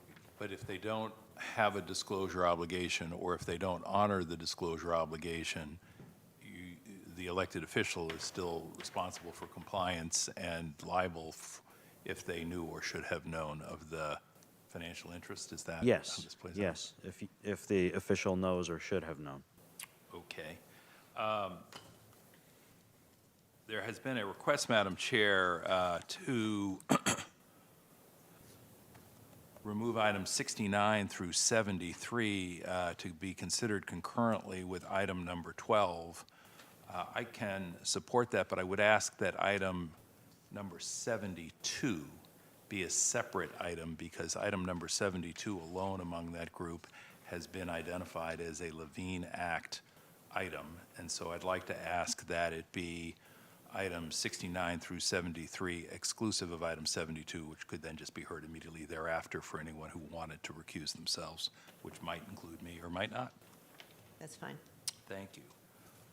Then, in order to ensure compliance with the Levine Act as amended, also known as Senate Bill 1439, also known as Government Code Section, I haven't got this one memorized yet, forgive me, 84308, I will recuse myself, for the record, Madam Clerk, from items 23, 24, 27, 30, 33, 34, 38, 49, 50, 51, 53, 54, 55, 57, 68, 80, 81, 85, and 86. And I'm getting a look that says maybe if I did that one more time quickly, 23, 24, 27, 30, 33, 34, 38, 49, 50, 51, 53, 54, 55, 57, 68, 80, 81, 85, 86. Thank you, Madam Chair. Thank you, colleagues. And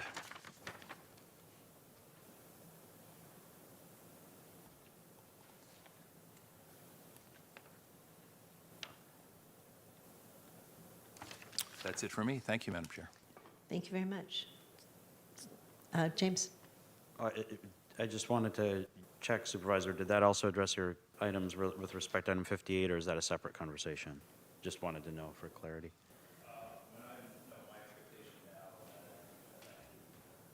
Thank you for the tech support, colleague. My expectation now, and I say thank you to my colleagues for their agreement, is that item 58 will now be heard as an item that has been pulled from the consent calendar.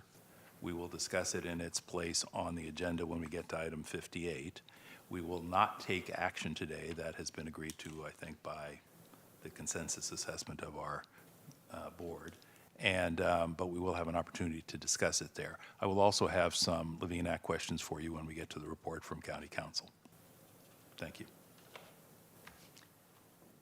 Supervisor Chavez. Thank you. Just a couple of follow-ups. One, colleagues, I'll just share that there are a number of items that, because of the Levine Act, to be safe would be to recuse.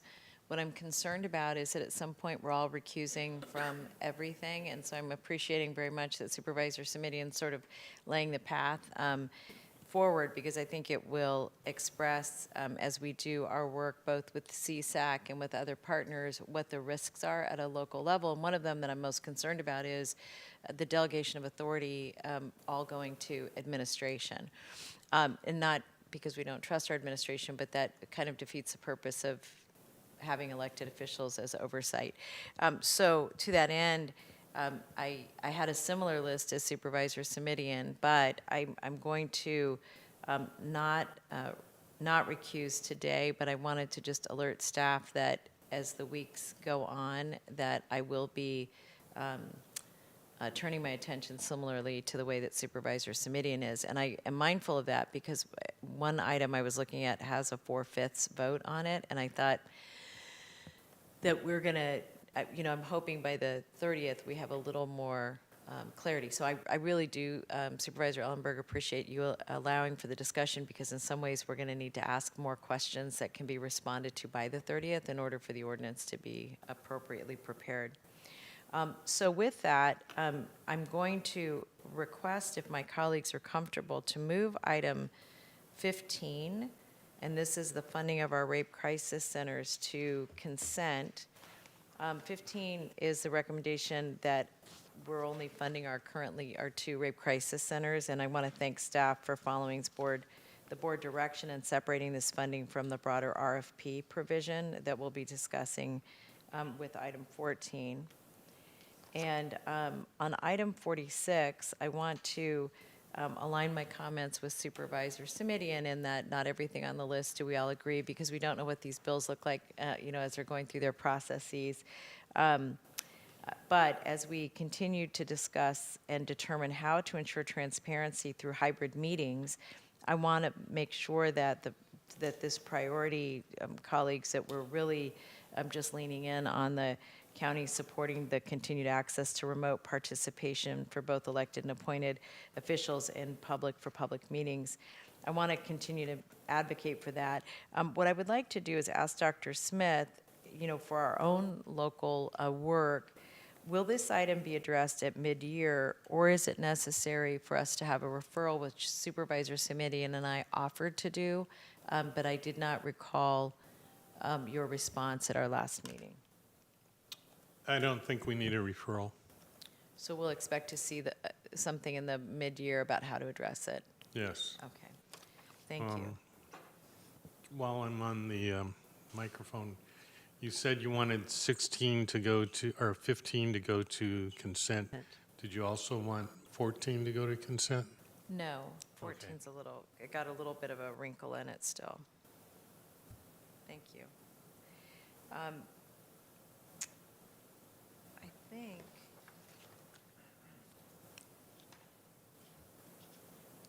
Thank you, colleagues. I wrote so many numbers down on here because I was going to recuse that I think I just confused myself. So I think that's good. Thank you. Thank you. Supervisor Arenas, do you have any changes? Thank you. Supervisor Simidian, your light's still on? Thank you.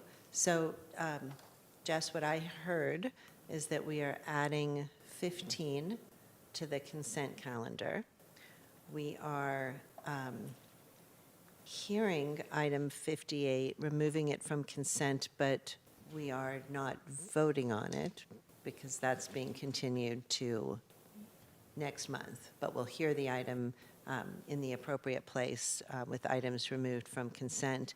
And I think it's a good idea specific to Supervisor Simidian and Supervisor Chavez's comments about item 46, that now and going forward that there should be a general disclaimer in the ledge priorities item that of course this doesn't for any of us indicate, I hope I can speak for the two that didn't speak up as well, doesn't indicate lockstep approval of every single priority, but agreement with the general direction as we have it now. Did you hear anything else that I missed? I have 72 being heard on its own after yes. 12 and 69, 70, 71, and 73. Correct, thank you. And I have 61 back on consent. Yes. And Right. I believe. Thank you very much. Do we have any public speakers on consent? We do have 3 in the virtual queue. All right, let's do 2 minutes each, please. Thank you. Our first speaker is Blair Beekman. You'll have 2 minutes to speak. Please accept the unmute. The timer will start when you begin speaking.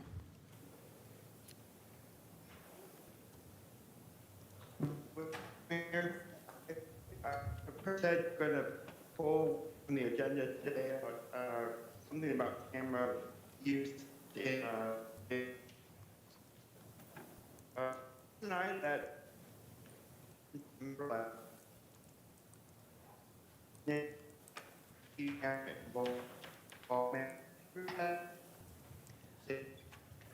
Blair, we're hearing maybe every few syllables.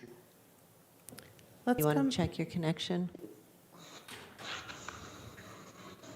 Hello, can you hear me better now? That's a little bit better, and we did hold the time, so go ahead, please. Okay, thank you. Yeah, so what I was trying to say was that I think there's biometric camera technology that's involved with the item that was pulled today on your agenda about camera use in jail systems, I think. And I hope you will be returning to that at some time to really better review, how it can be involved with the surveillance and technology ordinance, and to not fear that. It's good practices, and it just offers a lot of hope for ourselves in how we practice things. It can invite a whole community process to ask questions, which I think we really need. I think those are the ways to address hope that we're trying to do so much, and I think we are really addressing the future of shooting issues in Santa Clara County. I think we're trying to teach our kids that, we don't solve our problems by blowing each other up, basically, that we can talk. And to have really good practices for things like biometric cameras and what those, can be about, to have those conversations openly, that's how you build community, and that's how you build hope and love and care and democracy and just our better selves. And we need to have those conversations and not leave people out and feel fearful. And it's that sort of work that I hope can be considered about the importance of what the technology ordinance really is about for our future. And it's amazingly important stuff. Thanks for your time. Our next speaker is Paul Soto. You'll have 2 minutes. The timer will start when you begin speaking. Yes, Paul Soto from the Horseshoe. Thank you for bringing up the topic again, Supervisor Simidian. It speaks to at least an attempt to ostensibly appear as if there's no corruption in the government, that everything is legal. But once again, I would like to talk about the corruption that goes on between the RFP process, the relationships with the government, and the lack of information that the citizens of this county has about those interactions between the people that are going to be the beneficiaries of the RFPs and the relationship with the council or with the supervisor. That's the point of corruption. And what I take very, very personally, this is very personal because this is public money. How can I not take it personal? What I take personal is the fact that you care only about how much legal corruption can I get away with. That's your concern. Just be straight up about it and not mince words. How much legal corruption can I get away with? The ethics and the morality of what I'm doing is irrelevant. I don't care about ethics. I don't care about morality. I care about how I can abuse the law and use the law to protect myself and only apply it to other people that are poor and cannot defend themselves against our exercising of the law against their lives. But when it comes to you, all of a sudden, you want to be able to comfortably sit in a place where you have corrupted the system, but yet you got away with it because it's legal. Those are the issues. Those are the issues. It was a disgusting display. Our next speaker is Alan Kamara. You'll have 2 minutes. Please go ahead. Hey, good morning, Board of Supervisors. So today I come to speak to you all as a concerned citizen, just to address this Levine Act. The concern that I have as a citizen and a resident of Santa Clara County is the unintended consequences of the Levine Act. Yes, we understand the Levine Act is supposed to address conflicts of interest, but we have a process in place. We have 5 districts. Those 5 districts will elect their Board of Supervisors, and they're supposed to come and represent the citizen, the resident of those districts. By witnesses, Supervisor Simidia, and every Board of Supervisors meeting, recusing himself over and over and over and over again makes you wonder, is this Levine Act really disenfranchising the resident of his constituents? Because now he can't speak on them. Just because somebody may have donated $250 to his campaign, for whatever the reason, how does he supposed to know if there is any financial interest? Or how now soon we're going to have Supervisor Simedian, Supervisor Ellenberg, Otto Lee, Sylvia, and Supervisor Cindy all recuse themselves. And then we're going to have decisions made by people who are not elected. Then you expect people in every elections to come and vote. I guarantee you the next election, the turnout is going to be as low, it's going to be even worse. Because now people's going to take their interest off, and people are going to feel like when we elect our officials, they don't even have a voice. Why elect them? And that's on. And that concludes public comment. Thank you very much. Let's take a vote on the consent calendar as amended, please. I'm sorry, I wasn't able to capture a motion. So moved. Correct. Thank you. We have a second. Thank you. Motion and second. Now let's take a vote. Was that Lee or Arena? That was motion by Chavez, second by Lee. Thank you. Supervisor Arenas? Yes. Supervisor Chavez? Yes. Supervisor Simidian? Yes. Vice President Lee? Aye. President Ellenberg? Yes. Thank you. Thank you very much. We're moving to item 8, continued from November 15th. This is a public hearing relating to the implementation of Senate Bill 9. Welcome. Good morning, President Ellenberg, board members. My name is Jacqueline Onshano. I'm the Director of Planning and Development. With me today is Deputy Director of Planning Services, Lisa McKyle.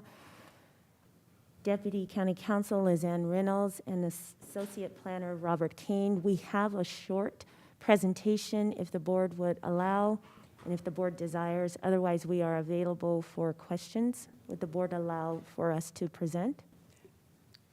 Let's have the presentation, Jack. Thank you. Thank you. Then I will turn the presentation over to Mr. Kane. Mr. Kane? Thank you, Director. Thank you, President Ellenberg and Supervisors. My name is Robert Kane. I'm an Associate Planner in the Department of Planning and Development. Oh, sorry. Thank you, President Ellenberg and Supervisors. My name is Robert Kane. I'm an Associate Planner in the Department of Planning and Development, and today's presentation is about local implementing ordinances for Senate Bill 9. Since declaring a housing crisis, the state has taken a number of steps to reduce the barriers to housing production, especially when it comes to providing housing for medium and lower income residents. Senate Bill 9 is one such action.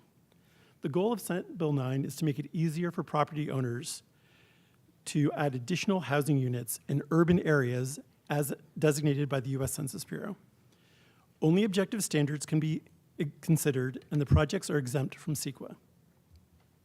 SB 9 overrides certain local standards and requires local jurisdictions to waive or reduce other standards, which would prevent the development of at least 2 800-square-foot dwellings on qualified parcels. SB 9 also extends parcel map expiration dates in certain cases. On November 15th, 2022, the Board of Supervisors held a public hearing on the Senate Bill 9 ordinance amendments. At this hearing, the board voted unanimously to approve the ordinances with the following items of note. They approved objective development standards, including a maximum size of the additional unit allowed under SB 9, called an urban primary unit in the ordinance, at 1,600 square feet. That SB 9 urban lot splits should be exempt from the county's inclusionary housing ordinance. At the board's direction, that a noticing requirement for neighbors be added to the amendments. And also at the board's direction, that the minimum rental term for 4 rent units created under SB 9 be increased from 30 days to 180 days. Staff will now visit the additional items incorporated into the ordinance at the direction of the board. Staff has added noticing requirements to SB 9 development projects. Currently, the department does not notice neighbors for ministerial permits such as building permits or SB 9 development. The proposed ordinance would require the department to notice neighbors when an SB 9 application is received. The state law bars units created using SB 9 from being rented for terms shorter than 30 days. At the board's direction, staff has increased this to 180 days in the proposed ordinances. This is intended to ensure that these new units will be used to address housing needs for the local community and that they are not used for short-term vacation rentals. Changes in the zoning ordinance amendments directed by the board required staff to seek a new recommendation from the Planning Commission. At their December 15th, 2022 meeting, the Planning Commission voted unanimously for favorable movement of these ordinances with one change. The Planning Commission recommended that the minimum rental term for units developed under Senate Bill 9 and offered for rent be reduced from 180 days to 90 days.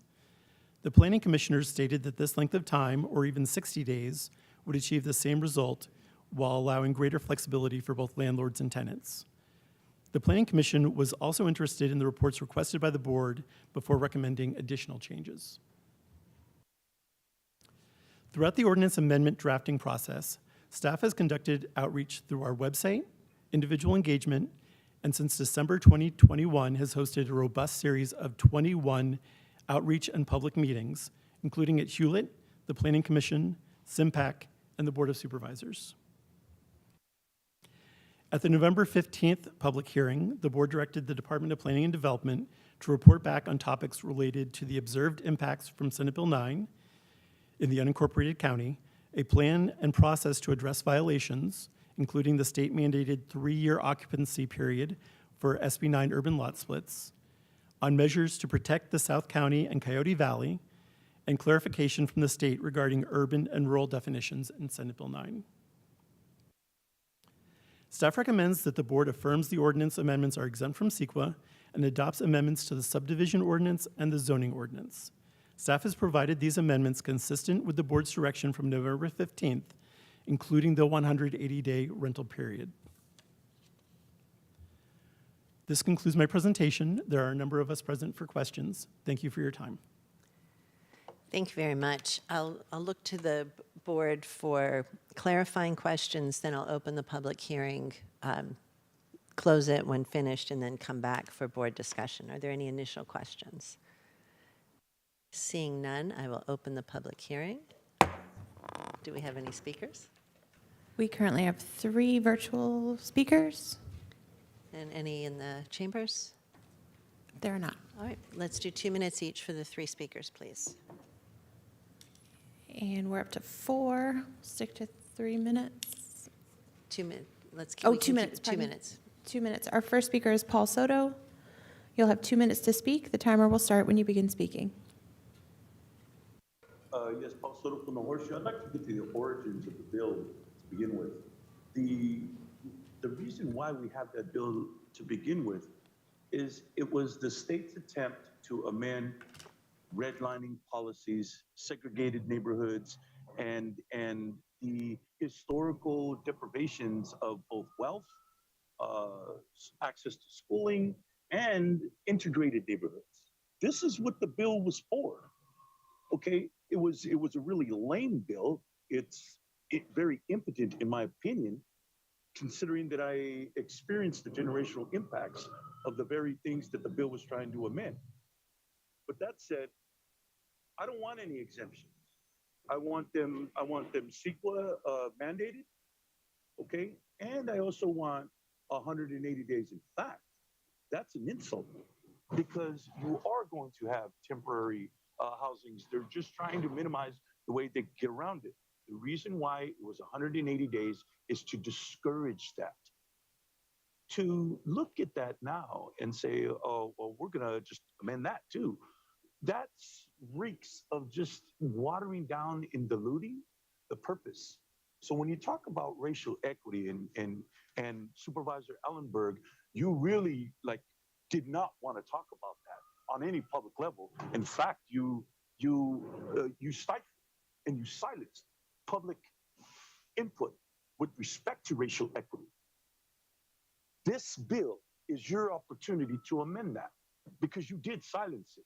You silenced the voice of equity because I am the very representation of that, of the inequities that Chicanos have experienced and Mexicanos have experienced in this city and this county.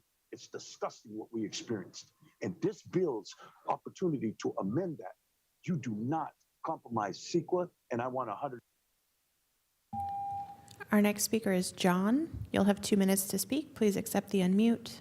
The timer will start when you begin speaking.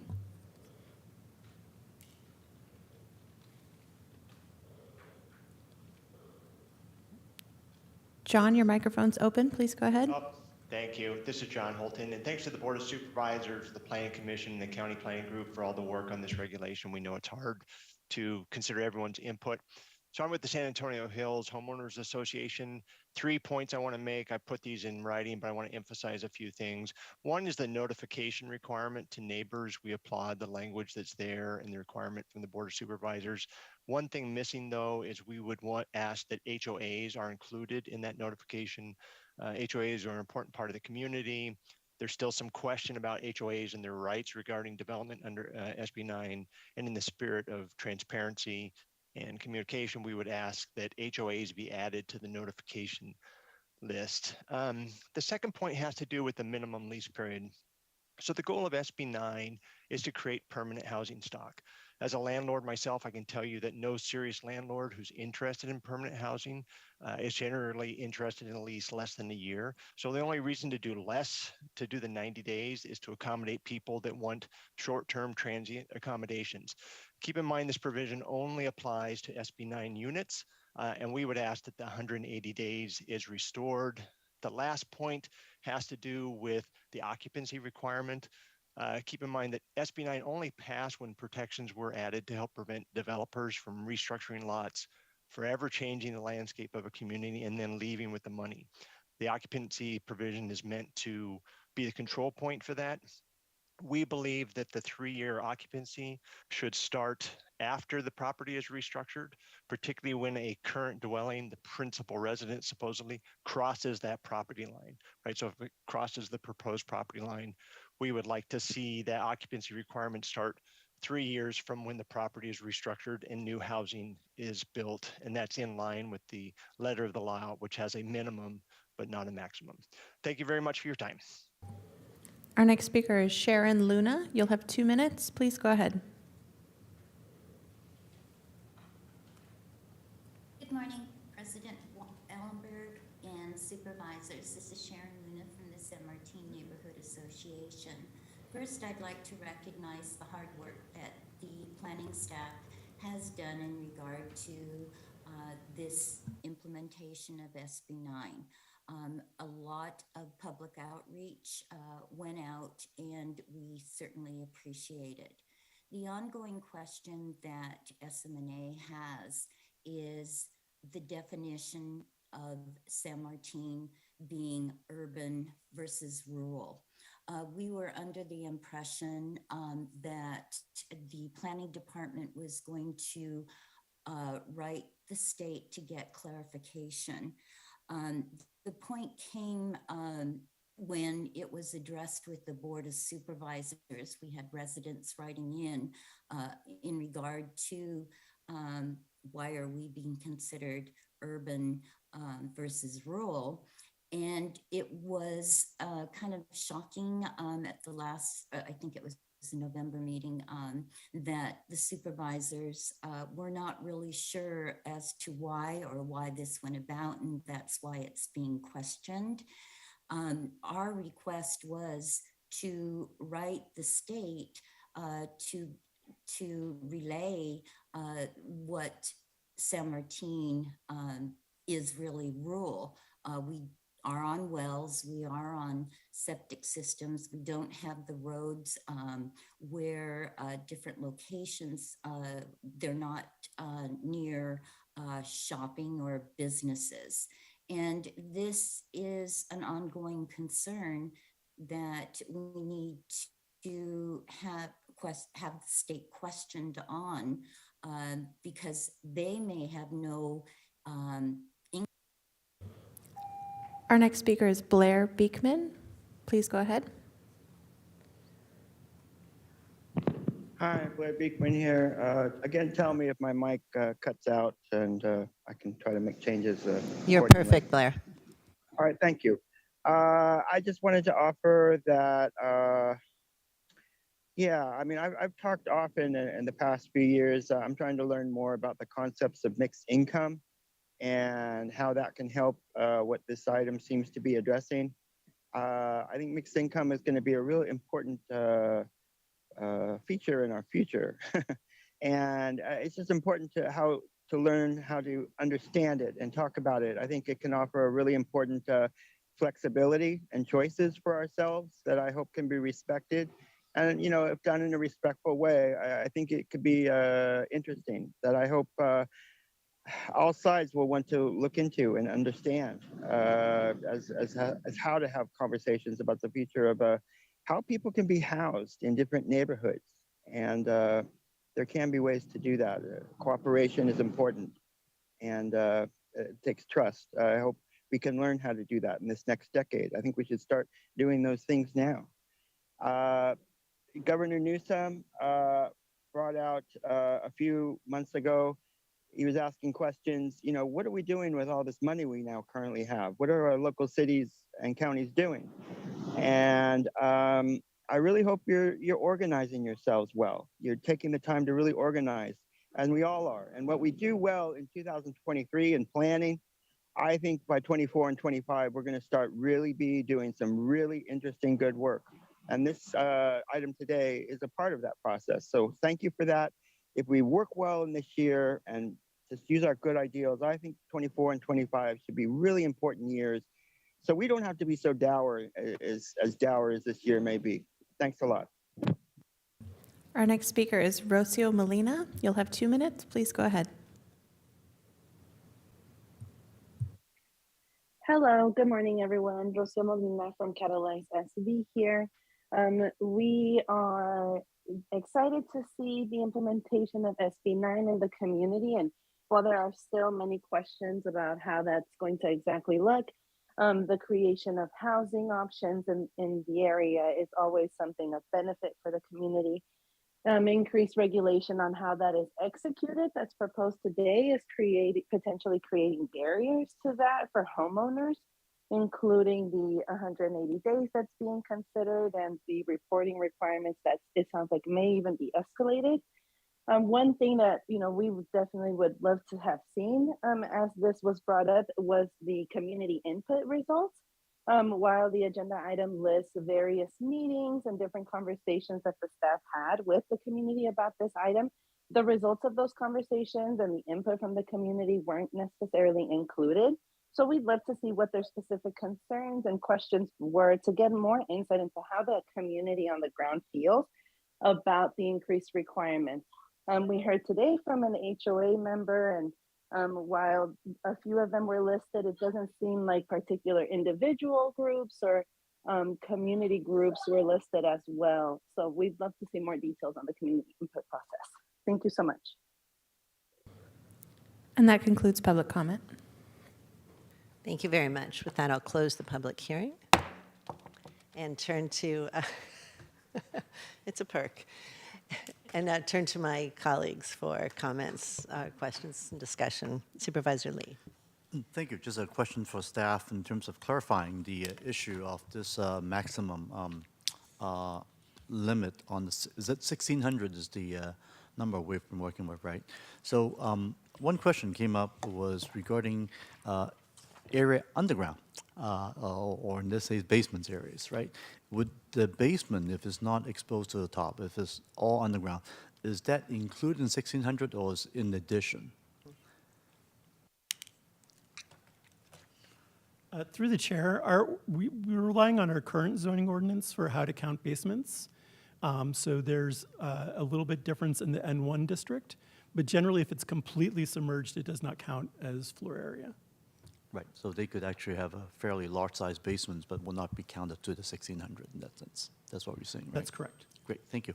And then second thing was regarding the recommendation on Planning Commission. I guess the one thing they came back was basically saying that, well, 180 might be too much, but they can live with 60 or 90. Is that a good summary? Through the chair, that's correct. There was two motions. One was to move forward with 180 days, and that failed. A second motion to move forward with 90 days as a recommendation passed unanimously.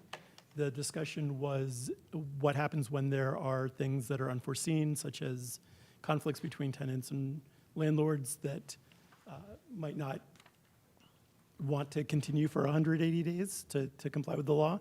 But they were supportive with the general direction of the board to want to find ways to make sure that this is used for community housing and not for short-term rentals. Exactly, thank you. And that's all the questions I have. And I'm going to let my colleague to make, I think Supervisor Minion might have the motion. I'll let him do it. Thank you. I don't have a motion. I've just got a couple questions, though. Sorry, I'm going to do it in the order in Forgive which me. I saw the lights, but thank you for your help, Mr. Vice President. Supervisor Chavez. Thank you so much. I wanted to ask some follow-up questions from our last meeting. And one was that I had requested a comprehensive and transparent process to address violations of SB 9. And I think in addition to that, it actually brings in two of the comments by our speakers. One was the issue around when the 3-year occupancy is triggered. And then the other is that, you know, I was concerned and remain concerned about how we address possible retaliation, especially given that the noticing is so refined in terms of, you know, who would be noticed about both the development, but also implications relative to complaints. And then the last thing, and I heard this from another speaker, I just wanted to make sure we put on the record the issue relative to South County and its determination around being rural versus urban. And I recognize that is a more complex question than we'd like, and in fact, because of the way we're dealing with the state. So those would be my beginning questions.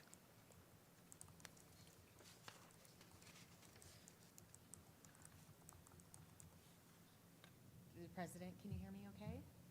Nope. There we go. Lisa Mikhail, Deputy Director with the Department of Planning and Development.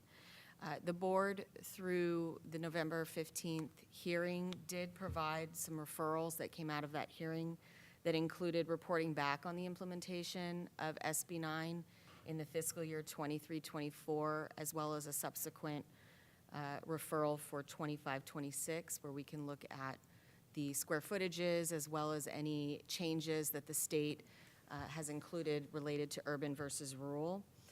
We're also being requested through the board referral to include a formal written plan and process that addresses violations, including enforcement of the 3-year occupancy. So that is a referral that we will report back on to the board. So And can I stop you there just to Sure. make sure I understand?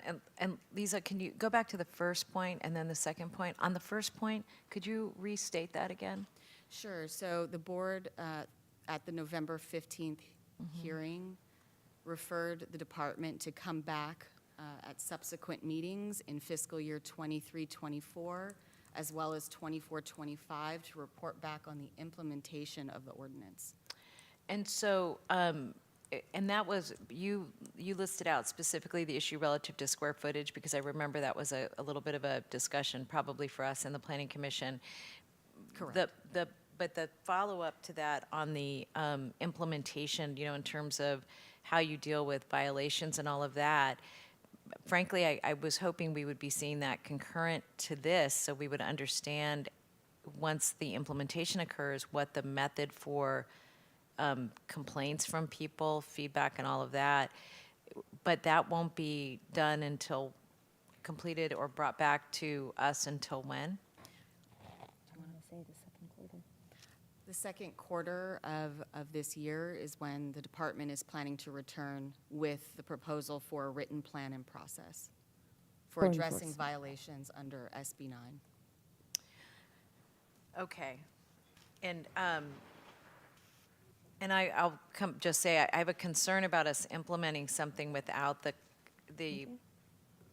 without the community understanding what its options are relative to violations.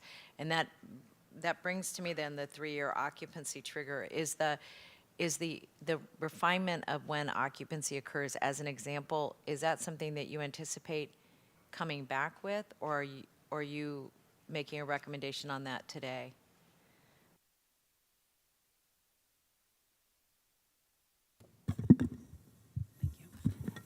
The state law is clear that the 3-year occupancy requirement begins when the urban lot split is approved.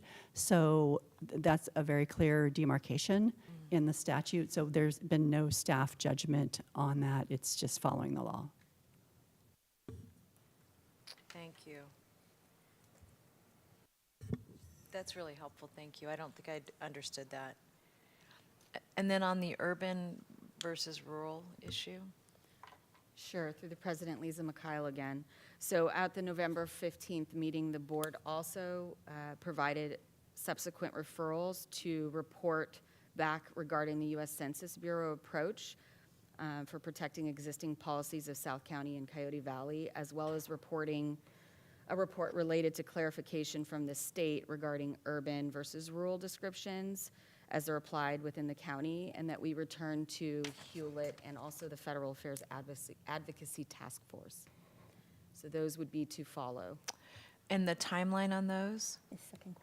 Probably the second quarter.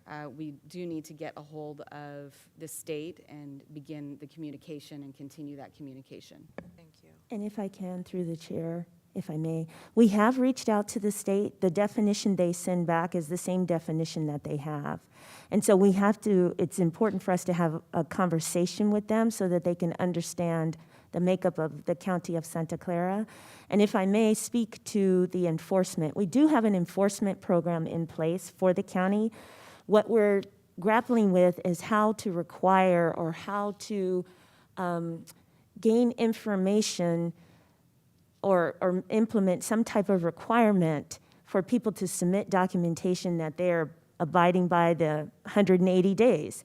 But we are a complaint-driven code enforcement program, and so we're working to understand what tools we have for the public to understand it's not just complaint. We're going to be monitoring. And we haven't implemented that. We're still having conversation about that. So, yeah, and I appreciate that, and I want to just say that I when I looked at this again, colleagues, I have 2 or maybe 3 buckets of concern. One is that I understand the urgency that the state is placing on housing, and I don't think anybody up here hasn't been working really hard on housing our whole careers. So that to me, from an intent perspective, I think we're all in. The challenge that I have is that the overall structure of pushing us to build in areas that we're trying to protect is one very significant concern I have, and that's why this designation relative to rural versus urban is so significant. But the second issue is that for the areas that I currently, that I represent, especially up in the East foothills, we already have significant compaction in those areas with our current rules, separate of adding SB 9, and we do not have a method for affirmatively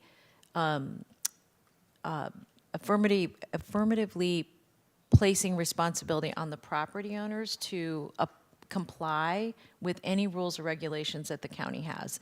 And so therefore retaliation is very significant.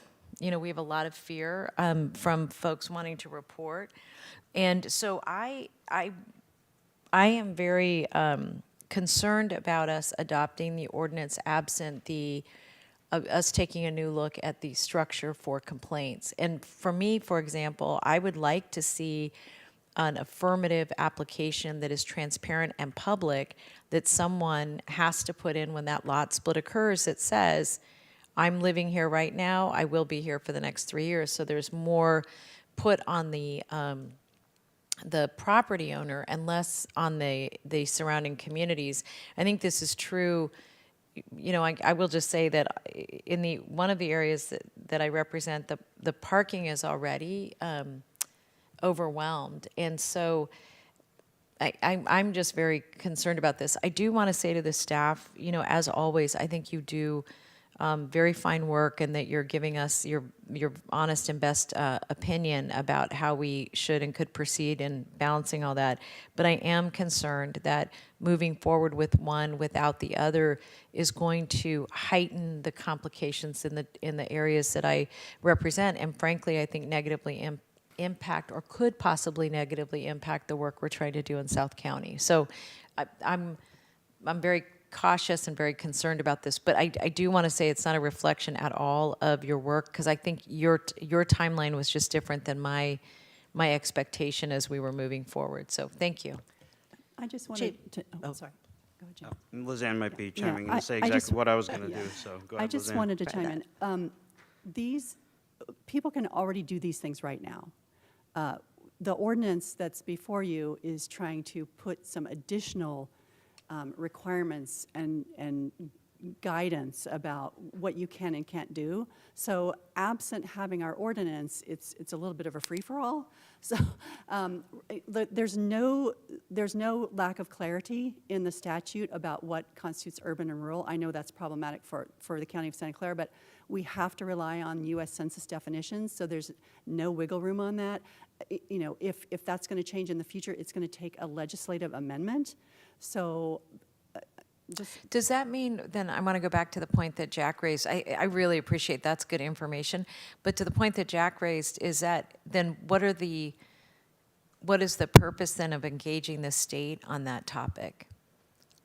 I think if they wanted to propose a legislative amendment to the legislature, but right now it's based on U.S. Census definitions. So the strategy then is, we think, educating the state and putting that in quotes, but engaging and educating the state relative to what we're experiencing on the ground, which I think we've been trying to do with them for a while, but this is under the category of we just keep on keeping on. Yeah, you know, it's a one-size-fits-all thing in the statute. But as far as your concerns about the hillsides areas in your district, depending on their zoning, they may not even be subject to SB 9. If they're hillsides, then they're not subject. They're not. These are communities that we currently represent that we're not, frankly, able to provide them the code enforcement support that they need, and so this will absolutely exacerbate a bad situation. And so the opportunity really, frankly, to rethink our approach relative to code enforcement is what I think the opportunity is here, and what I was hoping we would see as part of our SB 9 package.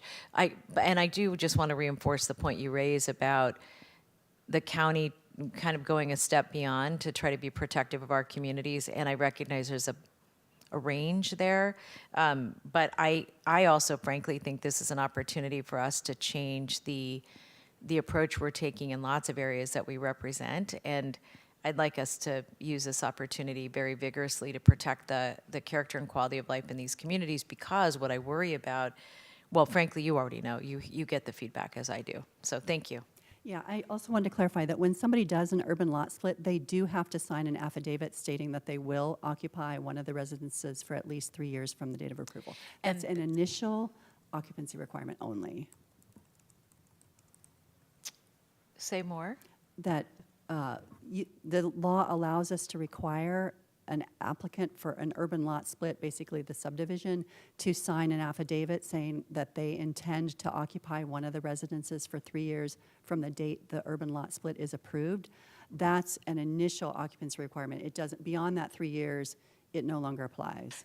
I understand. I think what I'm interested in that is making sure that document is as transparent as all the other documents that somebody files when they're going to be doing construction, so that neighbors or anybody else can actually look and see if that in fact is the case, because, well, for obvious reasons. Yes, it would be a public document. The question is, how, if somebody asked to see it, they could. The Well, question is, what I don't want is, I don't want people to have to ask. I want people to be able to go online, look up all the information that they need, and so that if in fact what we're telling people is they're responsible for the protection of their neighborhoods, then then we have to give them the tools to make that really possible to do. And right now, the structure that we have doesn't give them all the information they need, and we're telling them that we're only going to act if they complain, even when we see things with our own eyes. And all of that has to change, or we're going to, frankly, rules like this, and I think there will be more that come from the state, are going to really further negatively impact our community. So thank you very much. That was really helpful information. Thank you. James, did you have anything additional to weigh in?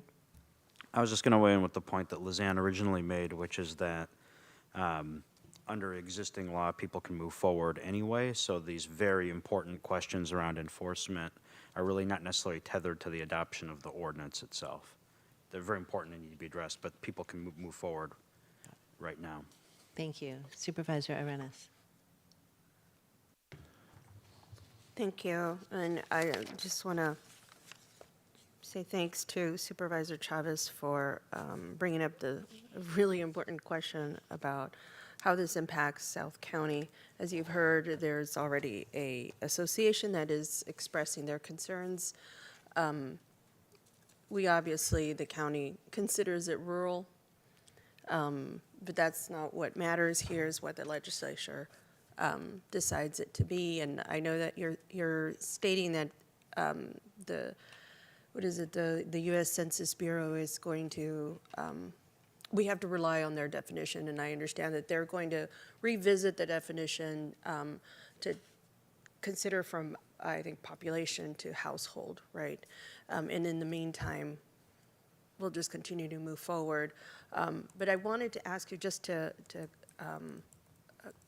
calm some of the concerns, even though this is not a huge resolve, but I know that there's a lot of parcels that are eligible under SB 9, but of the 13 projects that have come under SB 9, how many of those impact San Martin?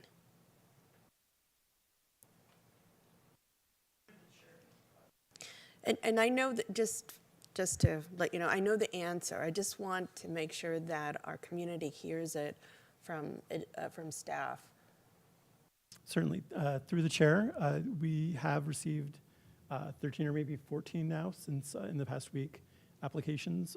Most of them are in South San Jose or Burbank or in San Antonio Hills. I don't believe we have any applications currently from San Martin. Right. So no applications for San Martin. And primarily, what would you say would be the most concerning issues that our residents bring up regarding subdividing lots? I'll just weigh in on one. In those areas specifically, excuse me.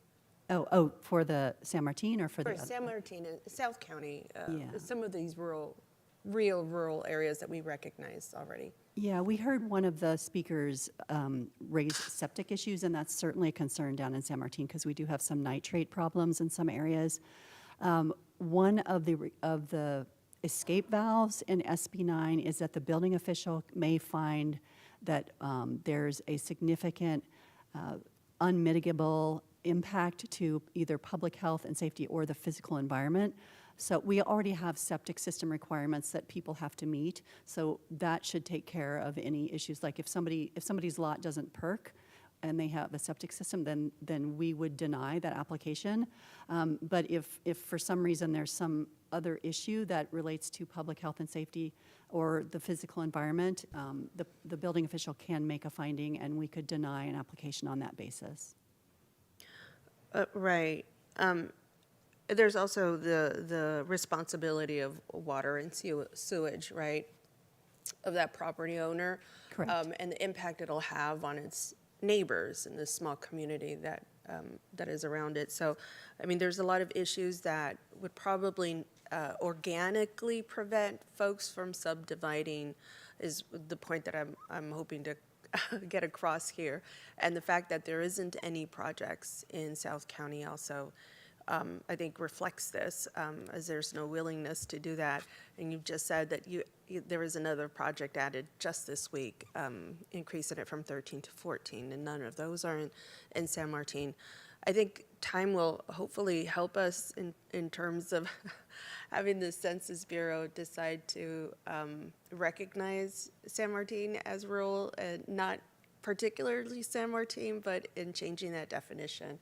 And easing some of this preoccupation from our community members regarding not only just the recognition, but the difficulty it'll create in the water and the sewage, the septic systems that they already battle out there with, that we typically don't even have to think about, right, on an ongoing or daily basis, but could be a source of a lot of headaches. So anyways, I wanted to make sure that we recognize that and hopefully create some sense of relief for our South County folks. The other piece I know is the 30-day requirement in SB 9 that moved over to 180 days. And I think the Planning Commission, the last recommendation was 90 days. Where are we at with that? Because I would say 180, I'm not sure how we got there, but I don't know that really changes anything from 90 to 180. The point is already made. I think it's meeting in the middle ground to have 90 days requirement, and so I'm hoping that we could default to what the Planning Commission has recommended. Through the chair, at the November public hearing, staff was directed by the board to increase the term from 30 to 180 days. So that is the version that we brought forward to you. It's at the discretion of the board if they would like to keep it at 180 days or amend that. However, whatever you all decide. But the current version is 180 days. Yes, I understand the current version is 180 days, but the more recent recommendation is coming from our Planning Commission, and they have recommended a 90-day. Correct. And so I would say to my colleagues is to consider something that, we have a commission that makes these recommendations and also takes input from not just from all parts of our county. And so I'm hoping that we can reconsider that. I don't know that it makes a lot of sense to multiply that by 2 and have it 180. I think the point is well made with a 90-day requirement. But I'd love to hear the rest of my colleagues on that. Thank you. Those are my comments. Supervisor Simidian. Thank you. I want to move approval of the recommended action contained in our published agenda as item 8B, packet page 84 for those who have packet pages to refer to, which I know not everybody does. Is there a with- second? Oh, apologies. There's more on the motion. With a clear direction on 2 points that were raised earlier, I want to go with 180 days, which I believe is what, if I understood the exchange, is in the document today before us. And I want to accommodate the request from the member of the public who said, could we please notice homeowners associations as an additional way to ensure sort of good neighbor communications. And I may ask Supervisor Chavez for a little help here, if I can phone a friend, Madam Chair. We have given you direction earlier to come back to us with a report on some of these issues. I'd like to fold in the request for actions that are either being undertaken or that you would recommend be undertaken to ensure robust code compliance in connection with whatever changes on the ground result from the application of SB 9. That's my long-winded motion, and I'll ask for a second. Second. Thank you. Second by Supervisor Chavez. If I could just speak briefly to the motion. Go right ahead. The 180 days, staff, please correct me if my memory is wrong. I think you had the 30 days when you came before. I think it was Supervisor Lee who said, you know, the goal, well, he said, how about 180 days? As we talked about that, I think, as we talked about it, I was persuaded that 180 days made sense because the goal here of going through this exercise, which is, you know, frankly polarized a lot of folks in a lot of communities, is to create more housing. It is not to create more Airbnbs. It is not to create more short-term vacation rentals. It is not to, you know, do something other, at least as it's been articulated in the legislative history, other than provide more housing. When we get down to 90 days, we're not really talking about creating an additional supply of long-term housing. So I think the 180 days makes sense, but I also think it's something that we sort of owe the community because they're being, not asked, but told, as you've pointed out, by the state, this is what we have to do to create more housing. Big debate about whether that was the right solution or is even a solution. Fair enough. But if we're going to do it, then let's make sure that, and we have to, then let's make sure that it really is about housing, not about something else altogether. And the last point I would make is I just thank Ms. Reynolds and the County Council for clarifying, because I think it is important for folks in the community, whatever their point of view, to understand, look, if we don't do this, then it really is what I'll call the wild, wild west out there. And we're trying to just make sure that if the new state law is going to be implemented, and we already have more than a dozen requests to participate in the process, let's make sure we do it as responsibly as we can, consistent with the requirements of state law. Thank you. Thank you. Supervisor Lee. Yeah, just a clarification on the last comments. So in the last meeting, Supervisors meeting, for due respect, just to say, what I actually said wasn't 180. I actually said that, well, 30 days is too short as SB 9 is being provided. So what I said was, well, because of the couple of factors. One is there are folks who might need a shorter time than 180, because I think 180 came from you, actually. So I said something like, well, for those who might be maybe farm workers, maybe students at academic quarters, that might need a shorter time. So I said, well, maybe something shorter, maybe 90 would potentially work. So I think that's what my comments was last time on my comments. I just want to clarify that. And I'm as I said, I think I'm somewhat agnostic. I think the whole point is the fact that I really want to make sure that we protect the neighborhood characters. We really, really don't want short-term rental. That's the last thing we want. And I think the legislature put in the 30-day for that reason. I can live with 90, and I mean, even 180 is fine. I think at the end of the day, I think there's some flexibility that's needed because we are trying to increase the housing stock.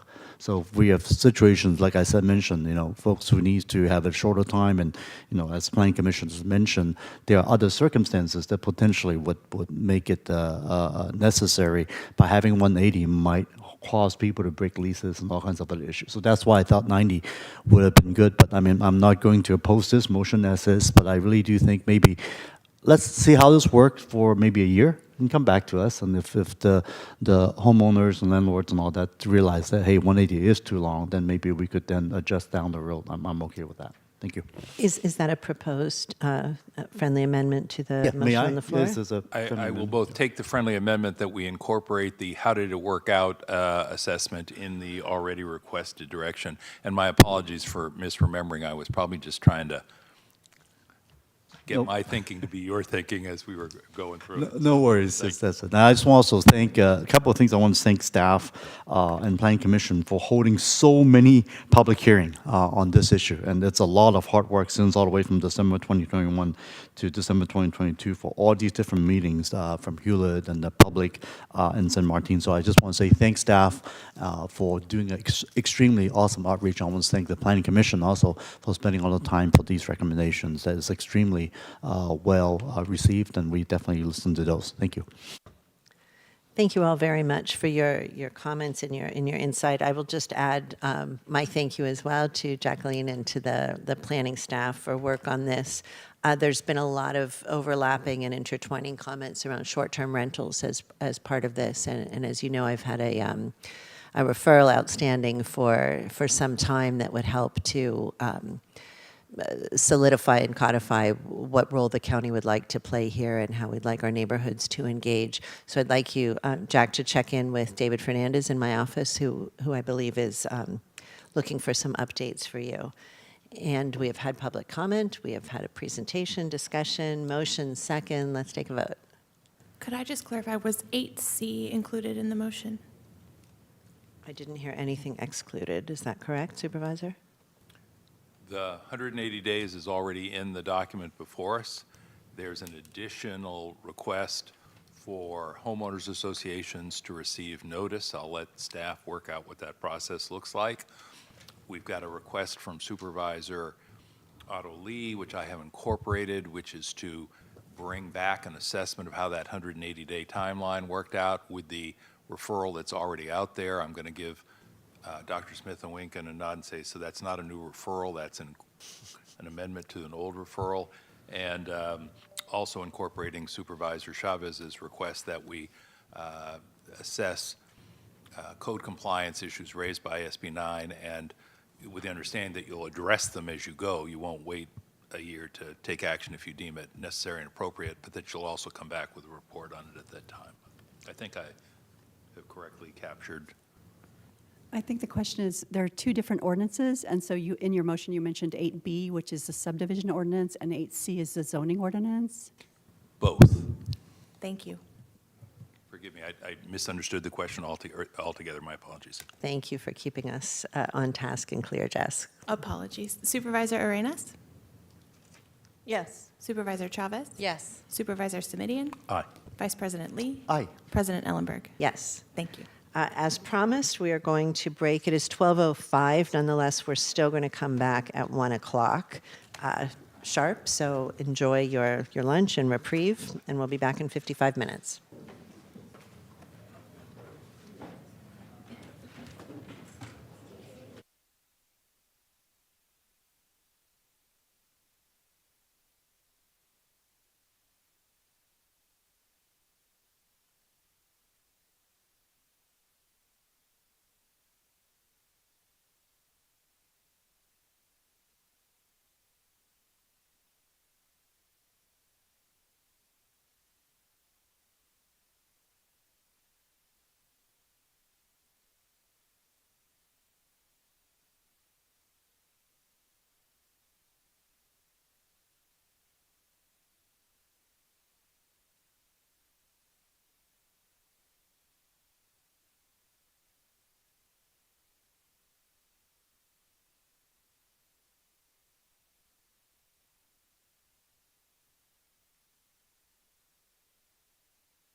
Testing, testing. Yeah.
Test.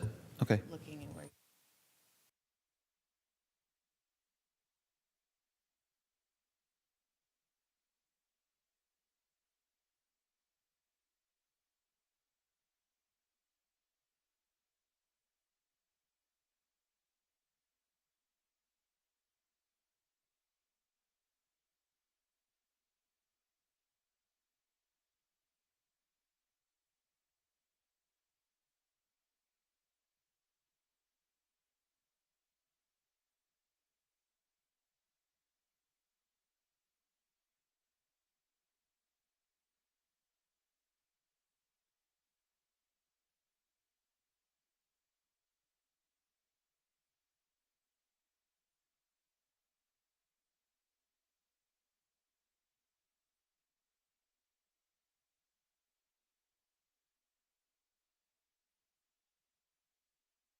Test.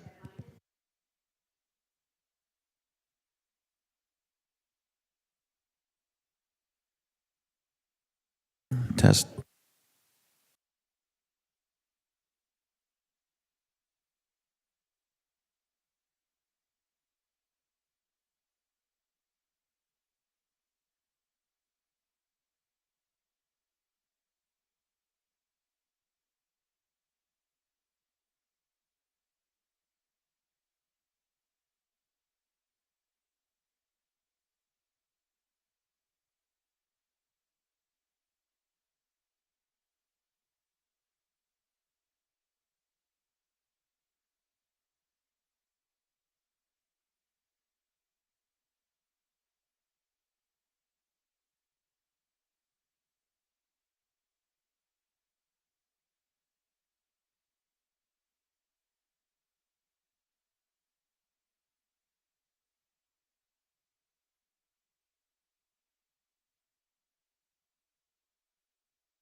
Okay, we're going to start. And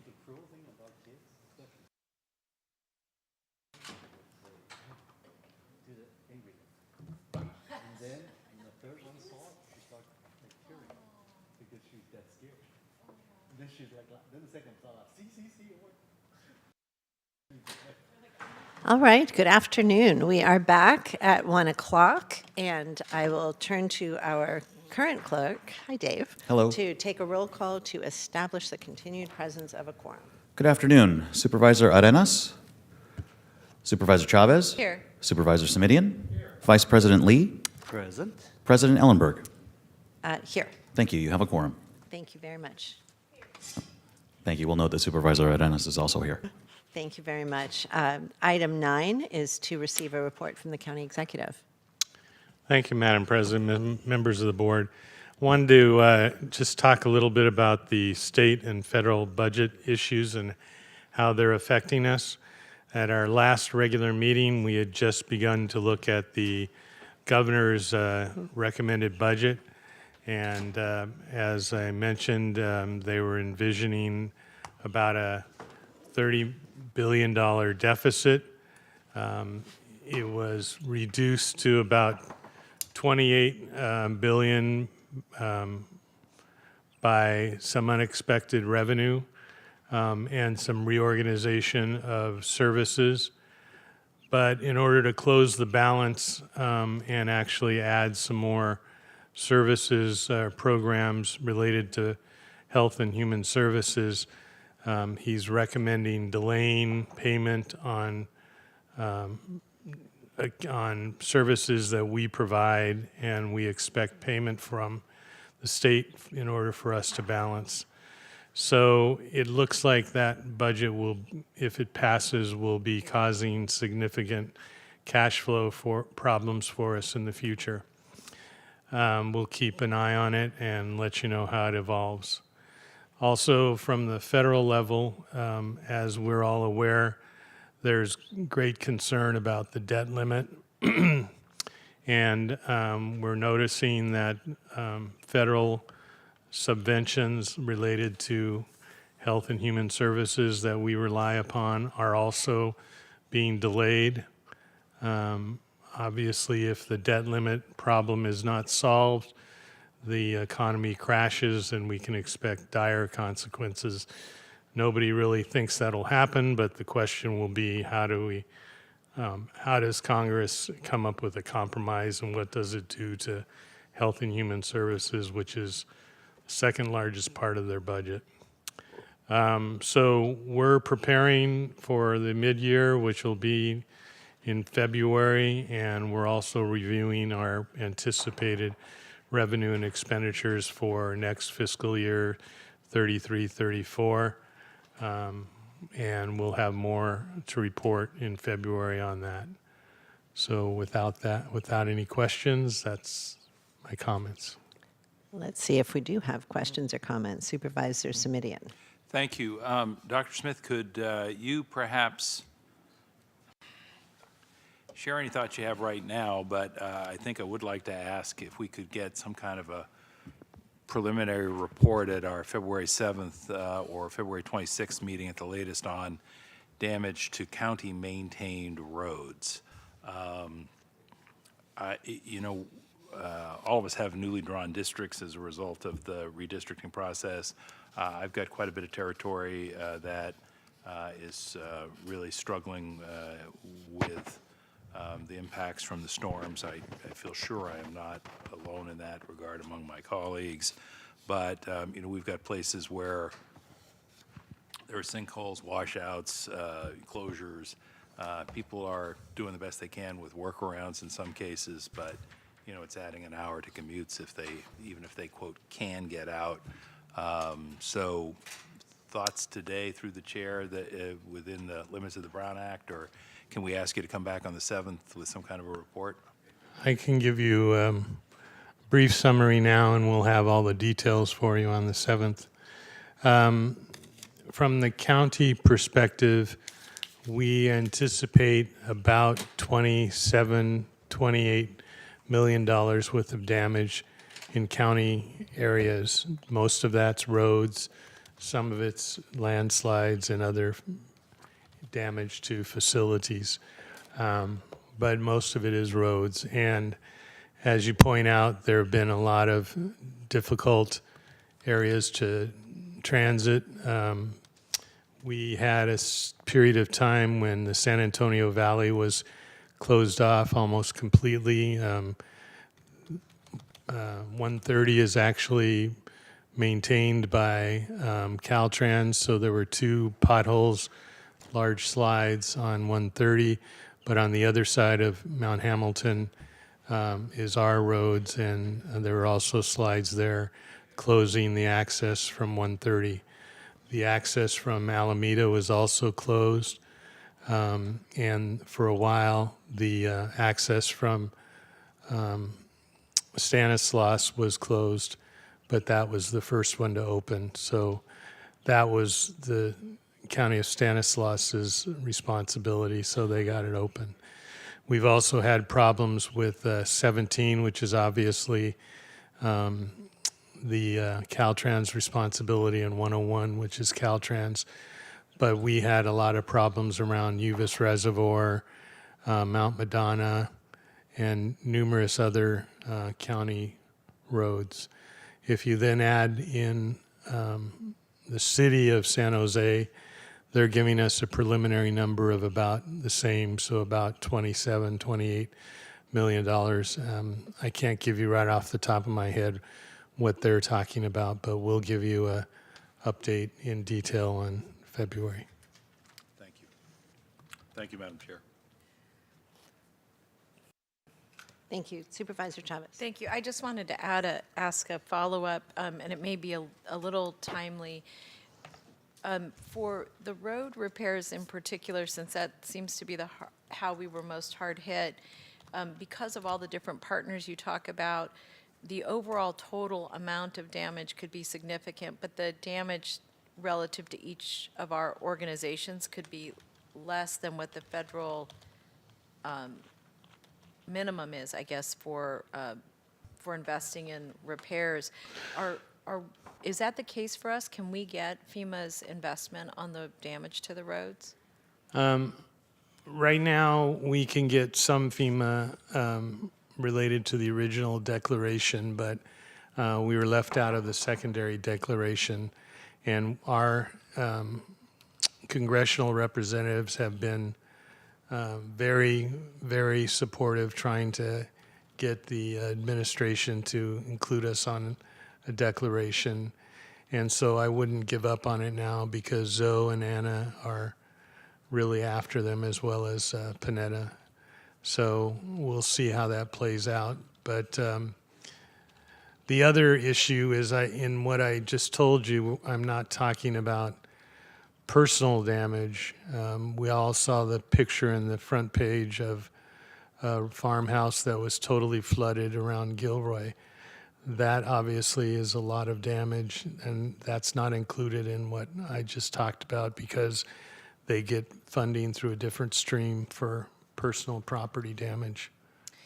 I would just want to request that through the chair that there be some formal communication from the board to our delegation, and mostly because I want them to know that we're appreciating what they're doing, but two, I think the best we can to quantify numbers would be important.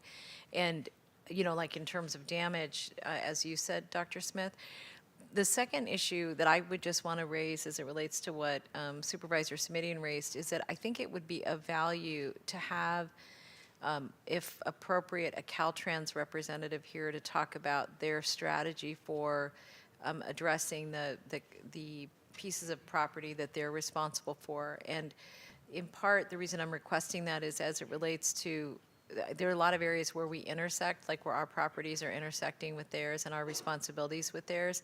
And the timeline as to which, when they're going to be able to invest and how they're prioritizing could be very important, I think, to understanding what the impact to the county is. We'll get you that on February 7th. Thank you. Supervisor Lee. Thank you. I want to thank Supervisor Smidian for mentioning those road closures and also landslides that's being suffered by our many county residents in his district and certainly in District 3. We have areas like Calaveras, the Mines Road going to Alameda County, the Del Puerto Canyon Road to Stanislaus County, and of course the off of 130 San Antonio Valley Road as well. And there's multiple places where it has closures and mudslides and whatnot. And the unfortunate thing is those roads are basically main thoroughfare for folks who live out there. If without that, they really are trapped in their homes. So I just want to ask, how can we expedite those repairs, and whether or not Caltrans could help? Number one. Number two is there any need to declare any type of emergency in order to free up funds from the state? All three are passable at this point, which is not to say they're not still damaged, but they are passable. And, we're doing what we can to get the state and the feds to get involved in the response. So I don't think we can qualify for a state of emergency right now for those specific areas, but we'll keep working on it. Are we able to just go get those we call yellow equipment, the dirt moving equipment, landing moving equipment out to those areas? Because I know it's very hard to get to. And so first, A is really that, but I guess in the long term too is how we could strengthen these roadways in the long run to hopefully we could do a better job of avoiding these early on.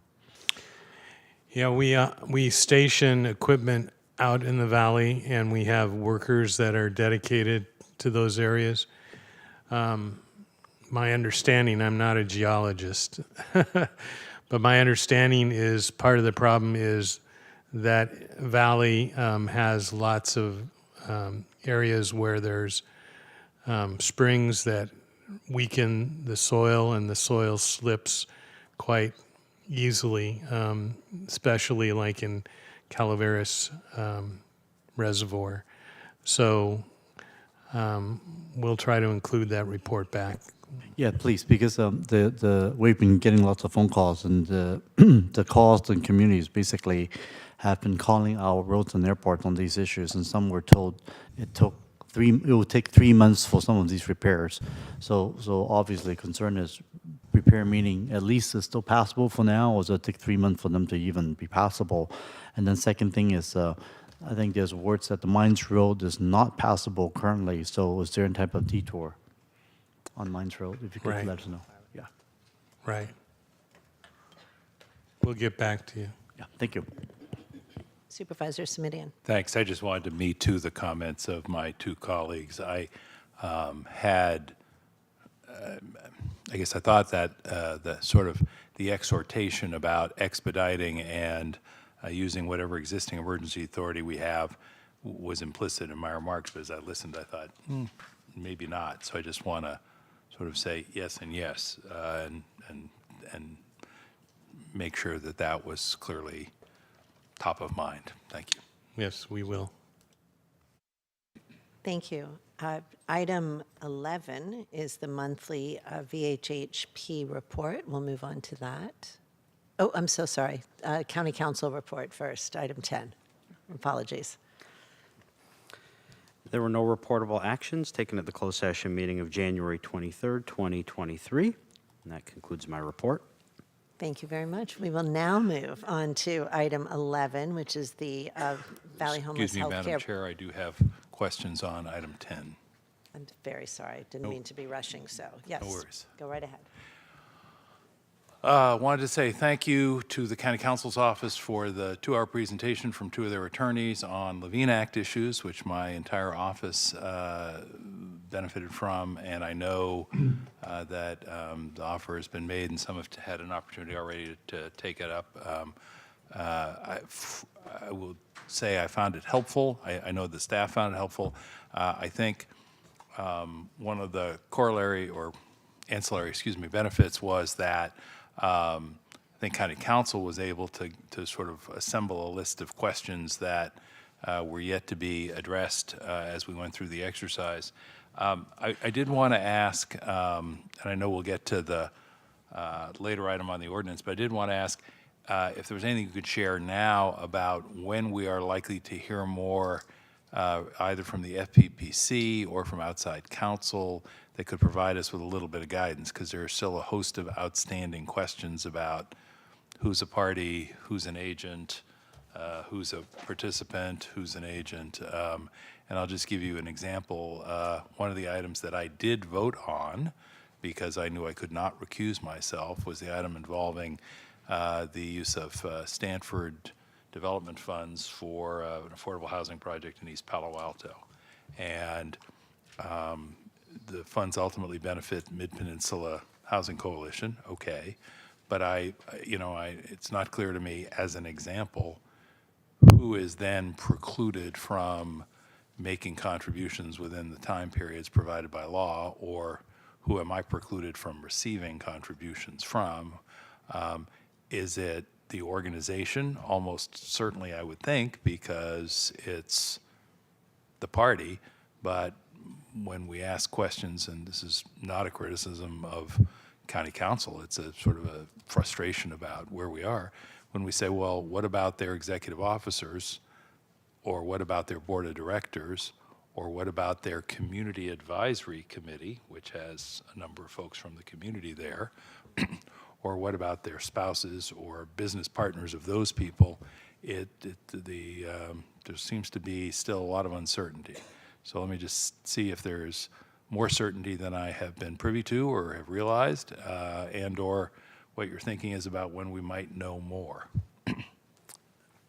So we have assembled kind of a list of questions from your office and others. We did retain outside counsel. We anticipate providing responses on a rolling basis, and we'll probably have the first few coming in later this week and early next week, but we'll continue to provide those on a rolling basis. We're also working on the items that the board requested in conversation at the last meeting, including FAQs and other materials, so those are underway as well.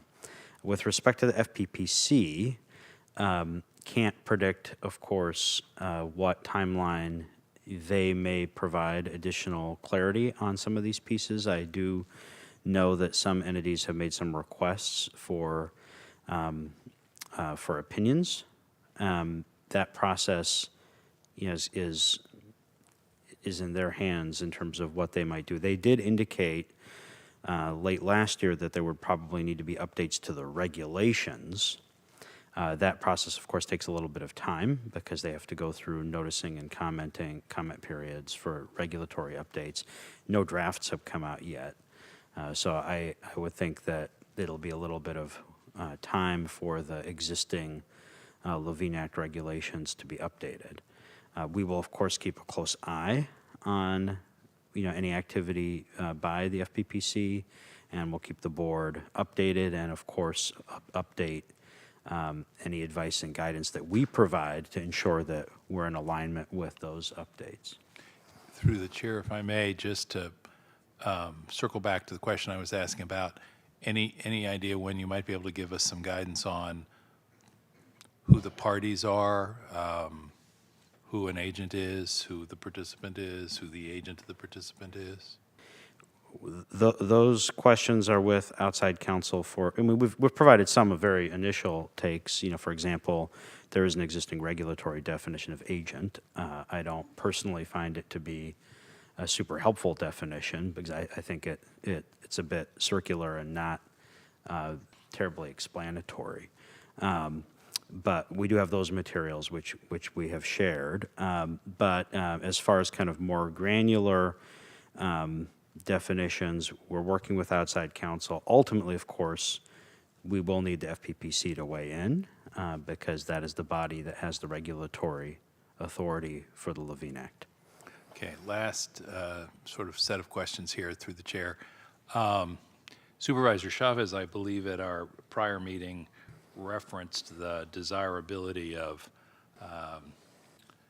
counsel or staff identifying the name of the party or parties on the documents we receive, as some other agencies have done. I believe it was VTA, but I better double check my memory after the 180-day misremember today. Was it VTA, if I may, through the chair? Yeah. And I would like to make sure that that's something that you report back to our board at your earliest opportunity on, because it's sort of central to our ability to comply in terms of, and I'll just let it go at that for now, and we talk about it a little bit more when we get to the other items later. Thank you, Madam Chair.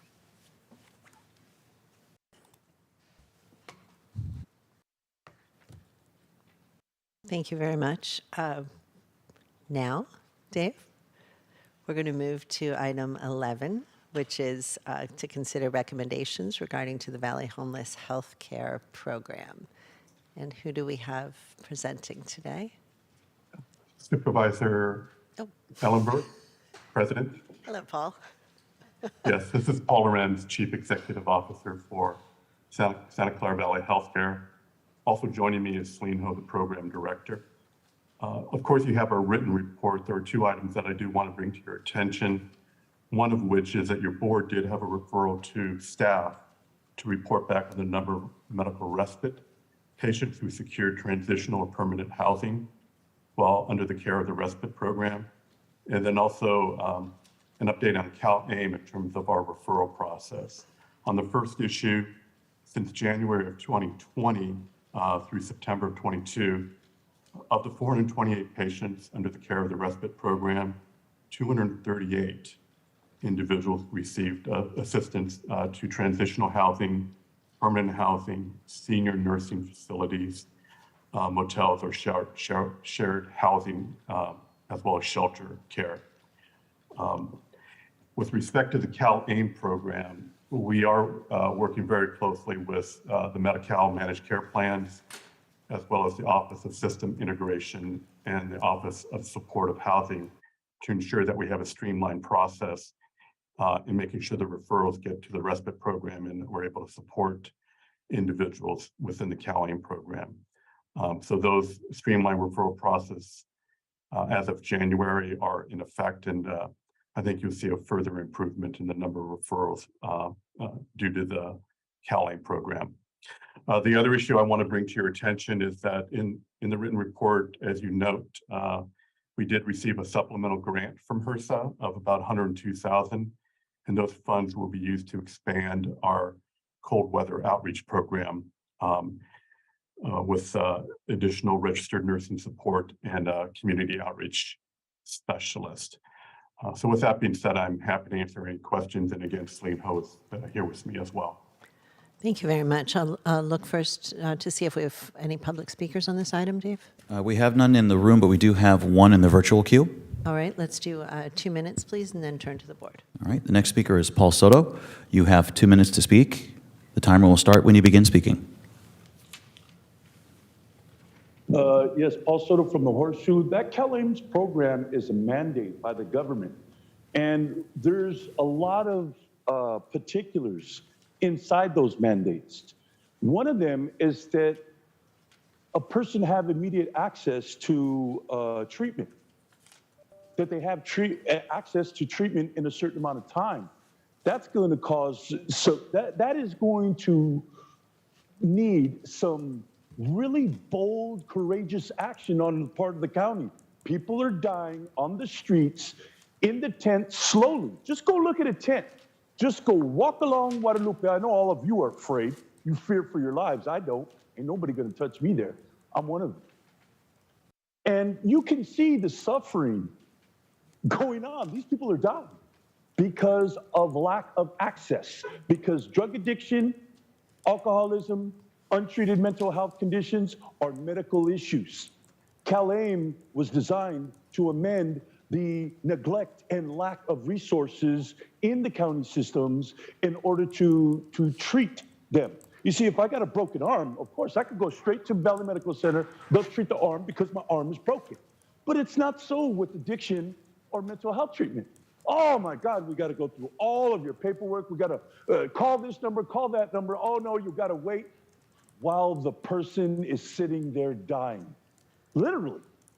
I've seen the deaths. Plata versus Brown in the Supreme Court Justice decision. The reason why it was it was cruel and unusual punishment to place somebody in the prison system was because of medical neglect. That was the premise of Plata versus Brown. Both things were that people were dying due to medical neglect and people's mental health conditions were being exacerbated because there was no treatment. I would say the same for this county.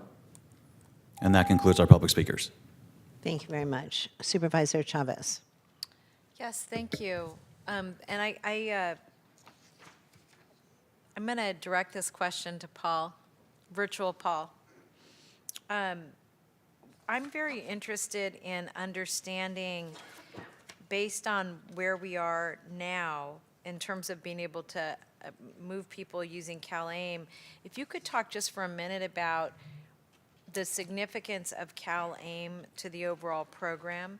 And what I'm particularly interested in understanding is, does the CalAIM resource mean that we have a new resource to be able to connect people directly to services, so we're changing to respond to that medical need? That insurance opportunity. And yeah, that's really my first question. Thank you, Supervisor Chavez. So just as way of background, so the Medi-Cal managed care plans traditionally have been focused on medical treatment and care of patients within their domain of their members. Today with CalAIM, it's gone a step further and adopted the concept of whole person care. And as you recall, whole person care really goes beyond just medical treatment, but also provides for support for individuals from a holistic standpoint. So everything from housing support to food securities, and building those relationships to ensure that the well-being of the person is focused on. And from our perspective for the homeless program and all individuals within the eligibility of CalAIM, it does provide us the avenue to ensure that we've got a coordinated approach, sort of a case management approach. They call it enhanced case management that goes beyond traditional medical services. So working with the Office of Supportive Housing, as I've noted, is a big, big connection for our homeless population in terms of eligibility. So we now have a contract as of January with Santa Clara Family Health Plan, and we're working with Anthem Blue Cross to ensure that those benefits are available to all of our patients under Medi-Cal. In particular, as we all know, our homeless population is particularly challenged around the social aspects of care. So thank you. Does that mean, just so I understand that, we have now been able to expand services because of the CalAIM resources? Is that what this allowed us to do?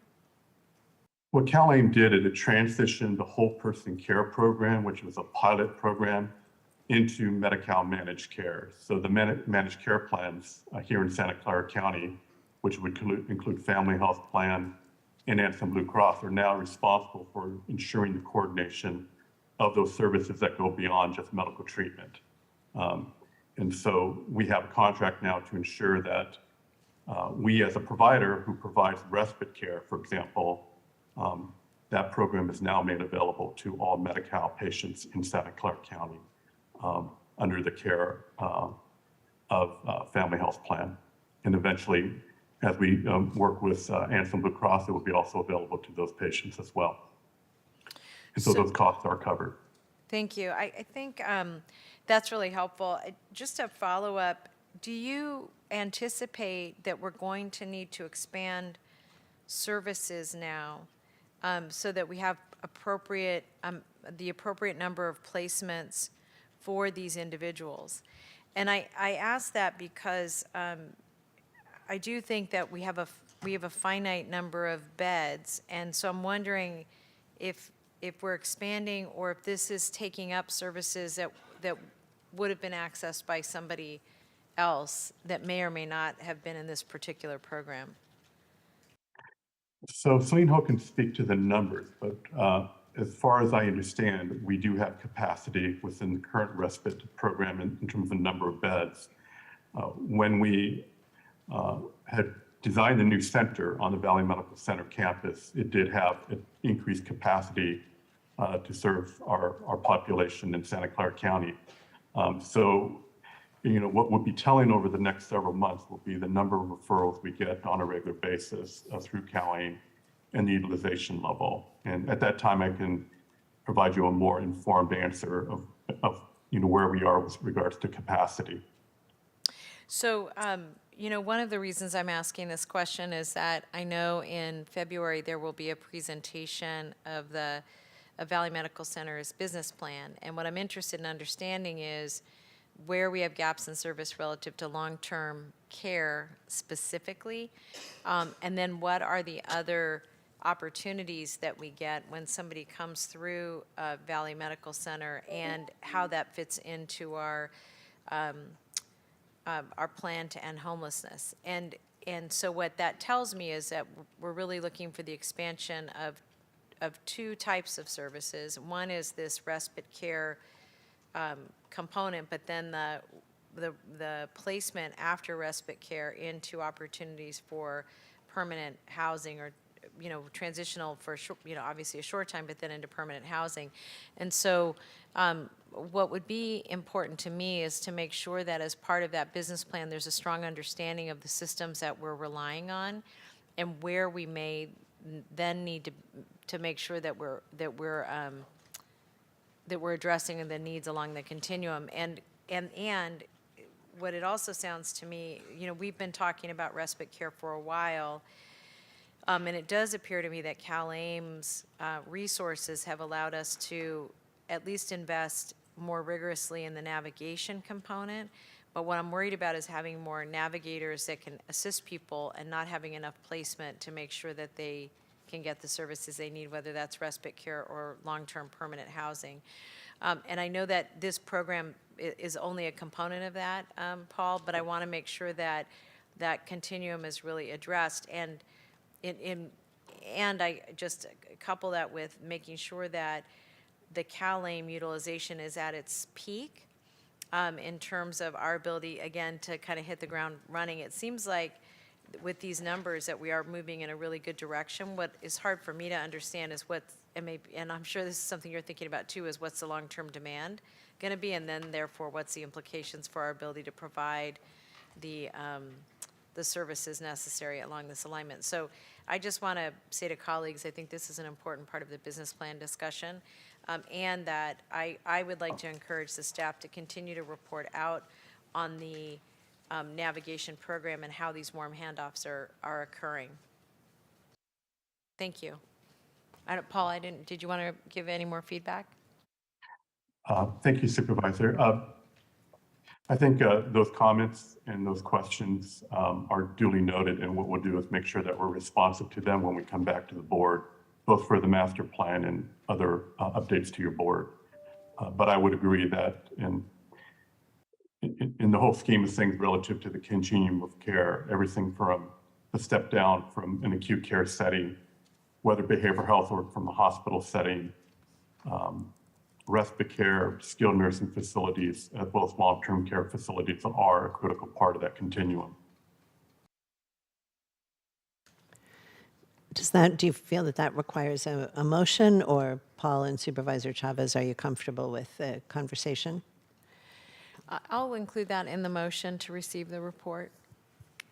Is there a second? I'll second. Thank you.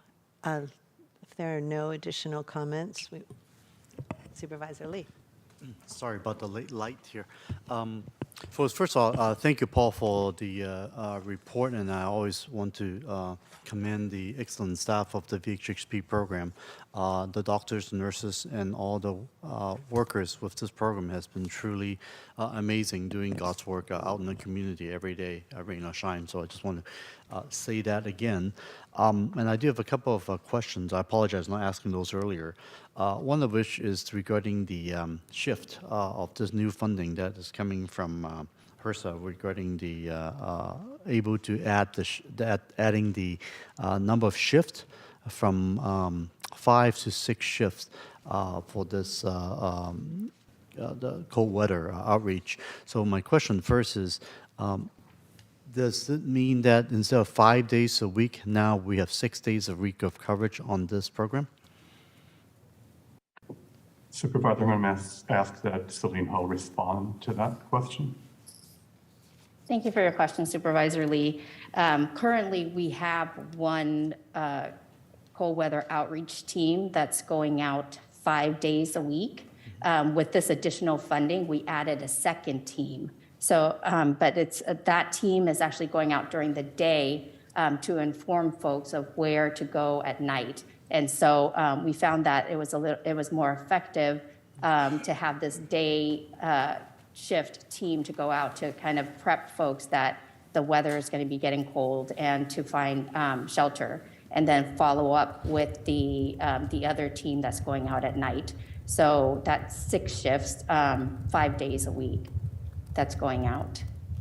Well, thank you for the clarification. So we're still doing 5 days a week, but now with adding this day group, we're actually catching individuals that we were missing previously during the time. So that makes a lot of sense. So thank you very much.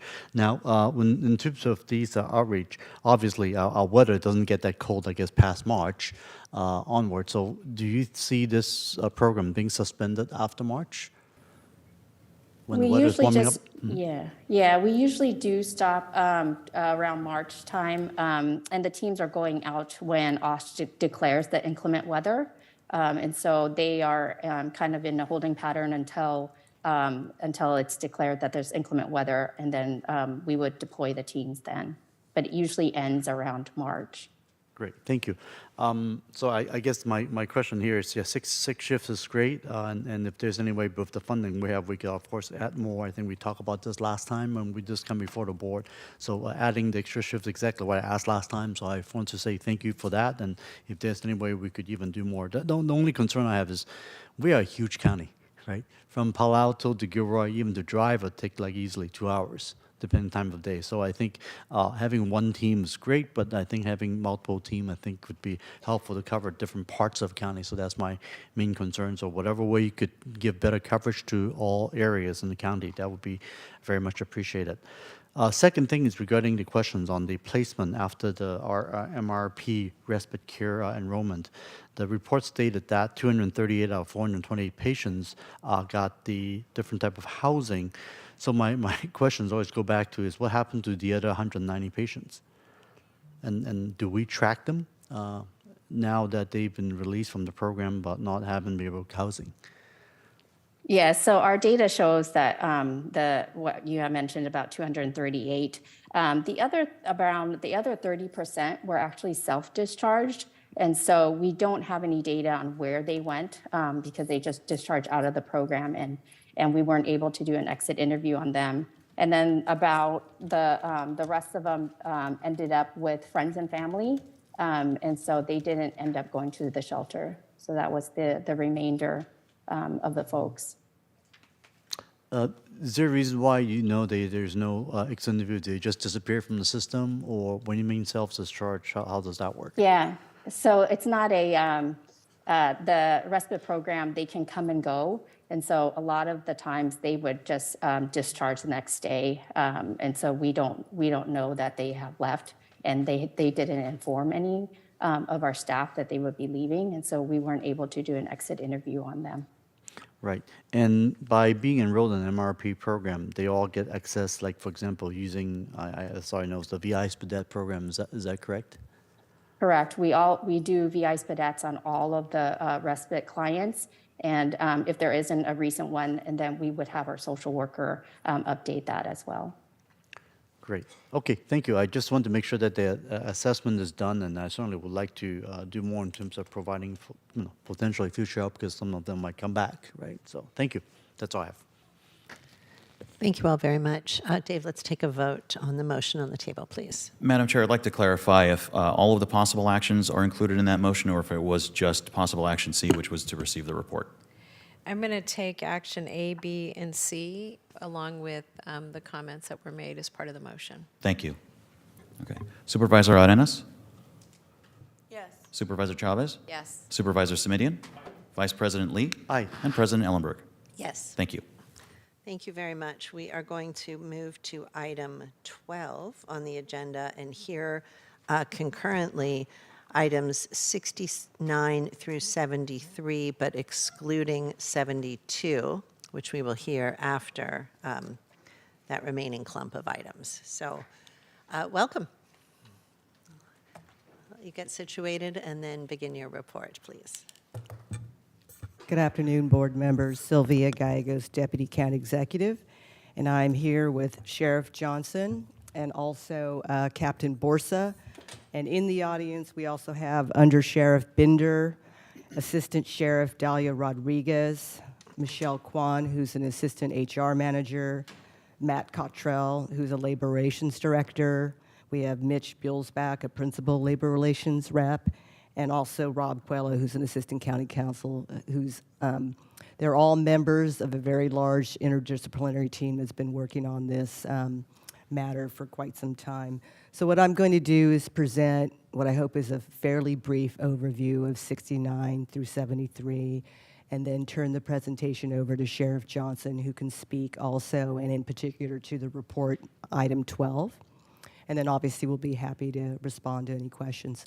So this matter before you really has two principal parts. So one is we're creating a new classification that's budgeted in the sheriff, works under the authority of the sheriff, and is directed by the sheriff. The old classification is not equivalent to the new classification because this one is structured such that it meets the definition of a sheriff's security guard in the penal code.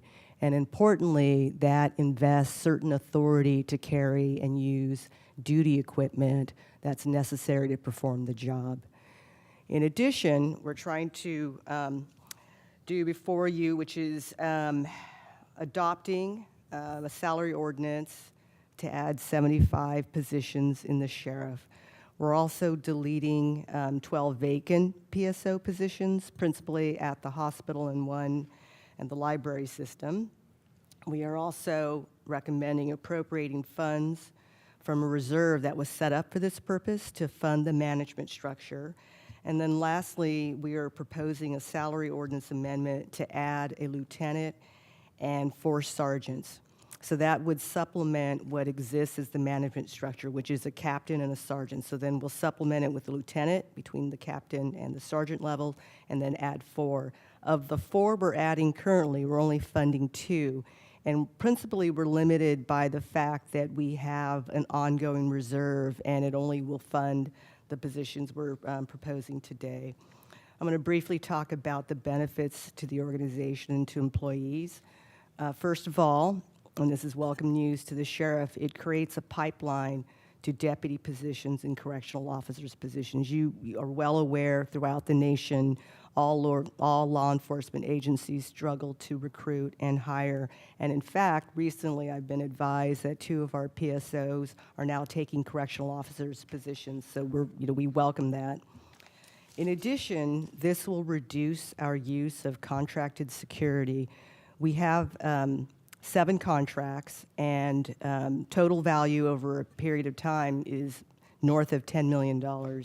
Our goal ultimately, as appropriate, would be to shift that to county employees. And one of the areas that we have our eye on are obviously the 2 new hospitals we've acquired, St. Louis and O'Connor.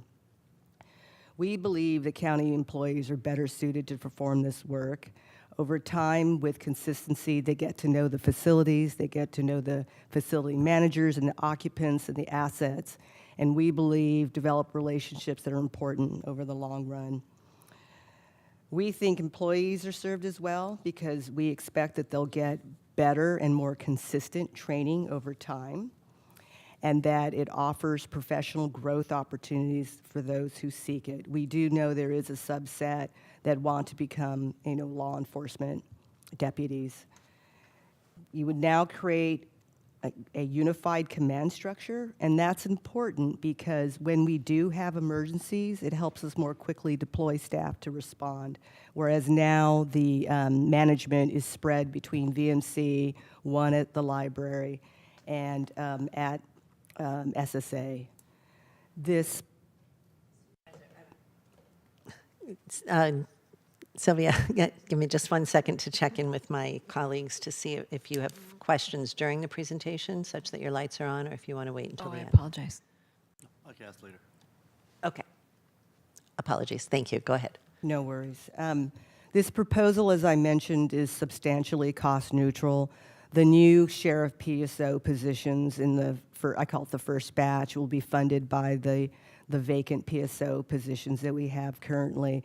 And through a period of years, we hope to batch through the current protective services officers who are interested in and desire to become sheriff PSO. So that would be our first effort.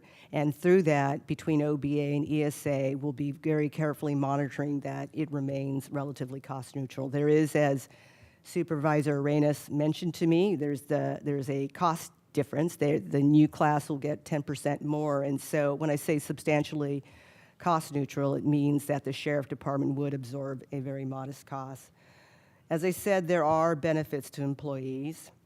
For those who do apply and get hired, as I just mentioned, they can earn up to 10% more than they currently earn.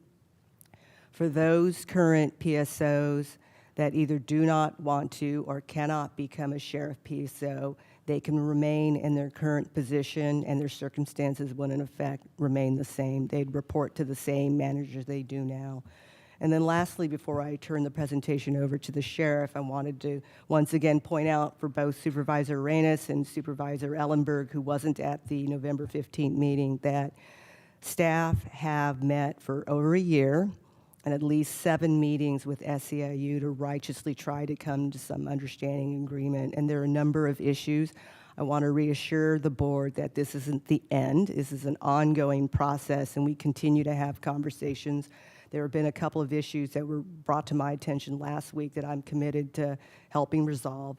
So I do want to note that we have made some concessions, including the fact that employees now can carry their seniority over to the new class. We are going to keep the vacated PSO positions open for a year. We're not going to immediately delete them, so that gives the ability for them to fall back in the event that they wash out of the sheriff PSO role. And we even changed the name of the classification. Our original intent was to create a sheriff security officer, but through those negotiations, we have now called it the Sheriff Protective Services Officer. So with that, let me turn it over to the sheriff. Thank you. Thank you.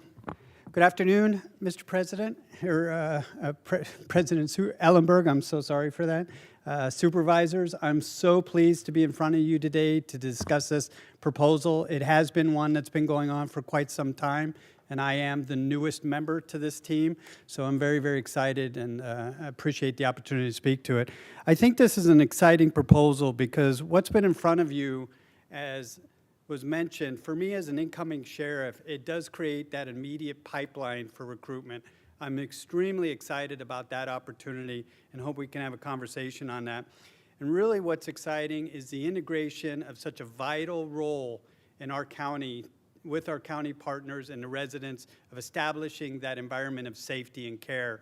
And I think that having them under the sheriff's office, being part of our team, access to the training, the supervision, and the authority is going to make it a much more cohesive group, and the services that we provide would be much more consistent throughout the county. So I'm very excited to be part of this.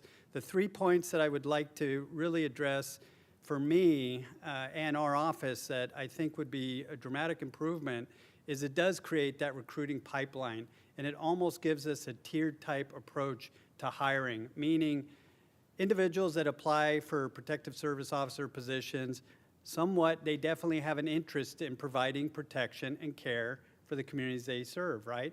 So it's a natural progression into career aspirations of wanting maybe the opportunity to do something else within the organization. And they would be that front line into the organization that would eventually have the opportunity, if they so chose, to promote into or transition into a correctional officer position or potentially even a deputy sheriff. And probably why I'm most excited about it is because integrating them now in our organization and having them now create training opportunities under the sheriff structure would give them each a post-ID number, which is really standard for peace officer standards and training. And by having that ID number, they're going to have access to dramatically more training options, and they're also going to be in alignment with my vision of creating that culture of care within the organization from day one as they come into the organization and embark on that initial academy. So for those reasons, I'm excited about it. We are definitely here to answer any questions you may have. Many of them have been addressed in prior meetings or even through recent conversation. But with that, I will turn it back over to the board.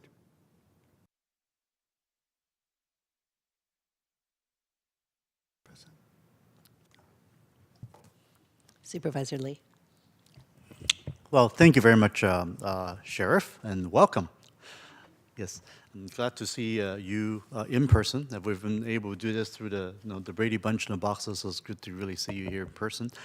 Thank you and welcome to our county. First of all, I just want to say that thanks for your staff has answered many of the questions previously already on this issue and this a complex issue, adding in new classifications. And one issue I just want to reiterate to confirm is that the current officers, the PSOs that are in those positions right now, who do not want this reclassification or apply for the new reclassification but did not get accepted, they all can still stay at their current positions, right? That's correct. Okay, good. And you even mentioned that even if they went through the application, they go through the training, and during the training they do not succeed, they can still go back to that old position. That's correct, right? That's correct. Great, thank you.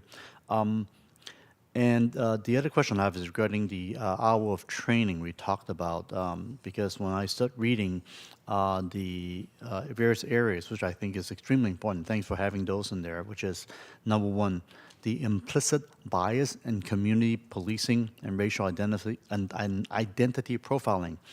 Those are certainly extremely important training. Looking at it, only account for only 4 hours of training, both for the so-called initial and continuing training combined. And then the area for mental illness, developmental disabilities, and substance abuse is also only 4 hours of training in the 10-week course. Given that this is some of the very populations that the county is trying to create services for and divert away from the jails, I certainly would hope to see that there's substantial more training in these area topics. Is this something that is potentially doable, Sheriff?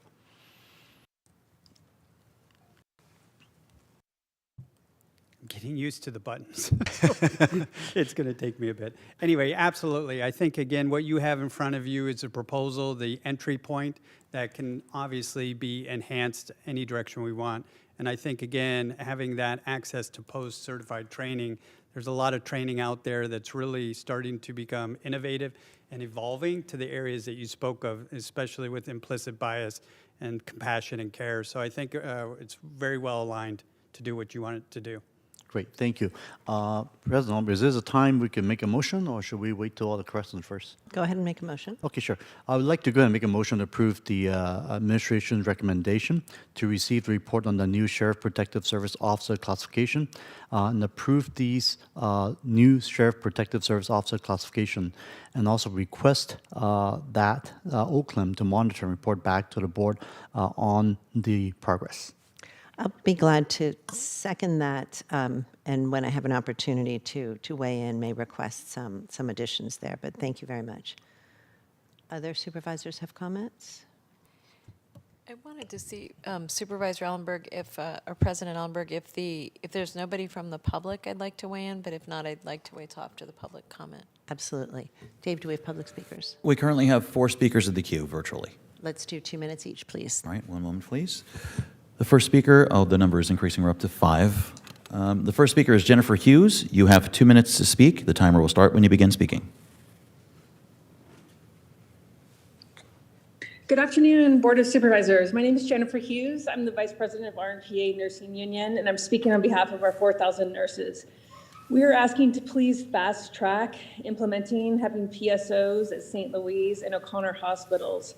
With the rise of violence and the increased census, there are major safety concerns with the current private security being out at those hospitals. Our staff don't feel safe coming to work. There's lots of safety issues.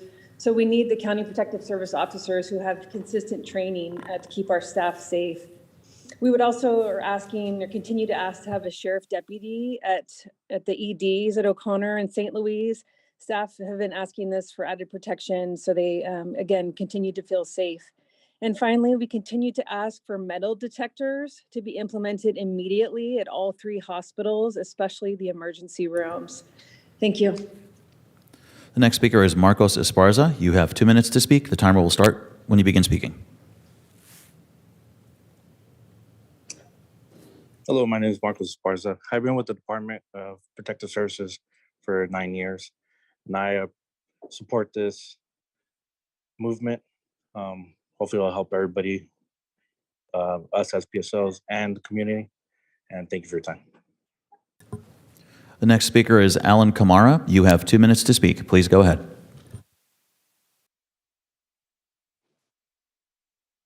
Good afternoon, Board of Supervisors. Good afternoon, Board of Supervisors. This is Alan Kamara, President of RMPA. On behalf of our 4,000 members, we want to congratulate the sheriff on your new elected position, and we'll look forward to working with you. And then just to echo the sentiment of Jennifer Hughes, who's our Vice President, we're asking the Board of Supervisors and the county to expedite the process, having PSOs, now SPSOs, at St. Louis and O'Connor. And I just want to remind you all, St. Louis in the past has been the small community hospital. It's no longer a small community hospital. We have private security officers there to no fault of theirs, are not trained. They are not good in de-escalation, engaging patients whenever there is a conflict.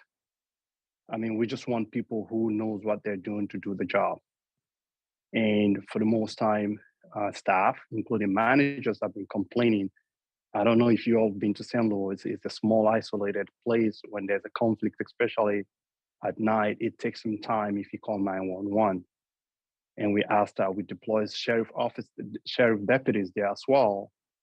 We can't treat those hospitals to say we are equal but separate. And that is the treatment that we've been seeing happening to St. Louis. St. Louis is now a vibrant, especially Gilroy is now a vibrant city. The patient the patient census have grown tremendously, and it has created serious problem for our staff in there. So having a protection of a trained security over there will be greatly appreciated. So we thank you all. The next speaker is Fabian Fernandez. You have 2 minutes to speak. Please go ahead.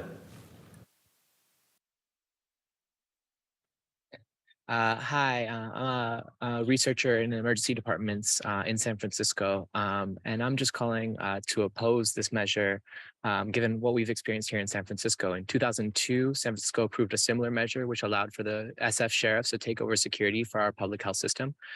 Since then, we've had numerous cases of neglect and violence that have threatened the reputation of our institution, from the death of Lynn Spalding to the assault against Fernando Guanil. Sheriffs contracted to provide security in hospitals like Harbor UCLA have even killed patients like Ruben Herrera and Nicolas Burgos.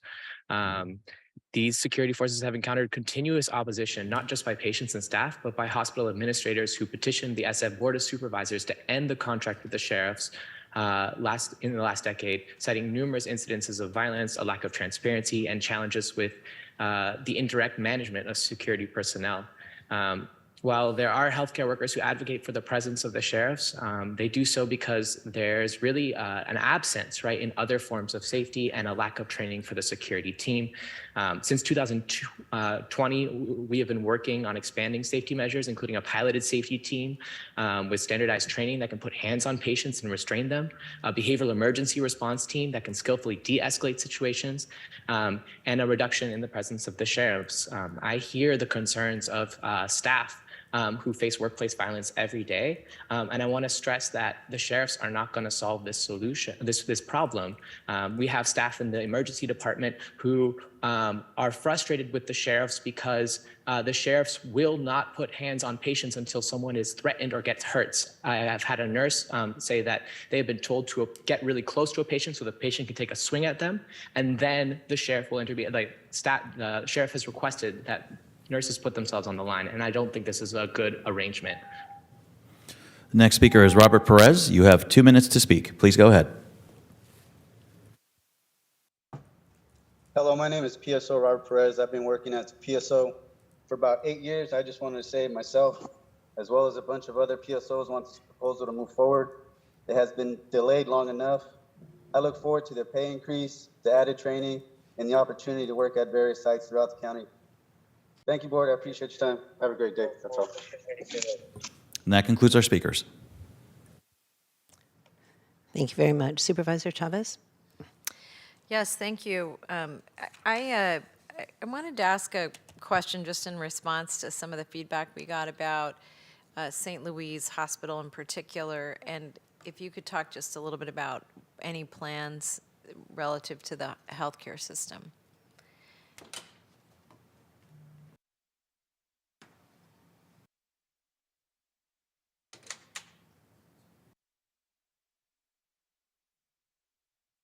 Can you hear me now?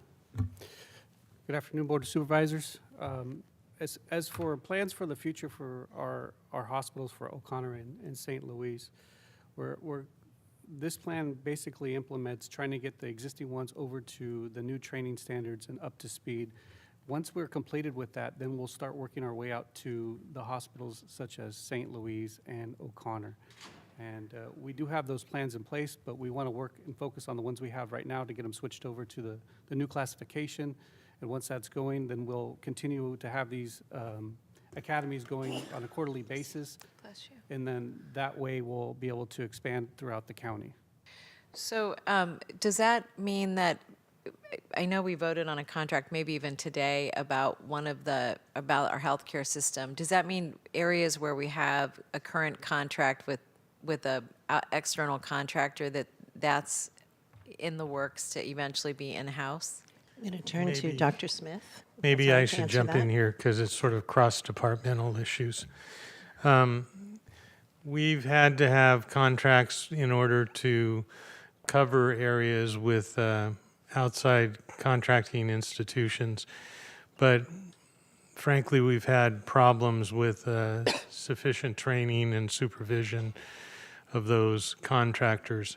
So the theory here is we create the new classification, create more positions, do the training, and then get rid of the contractors so that we have county employees doing all of the PSO services. And from our perspective, administratively, the great advantage is that with the supervision from the sheriff and the new status, they're not actually peace officers, but they can do a lot of things that the sheriff can allow them to do, such as carry weapons, do arrests, and do other things under the supervision of the sheriff, so that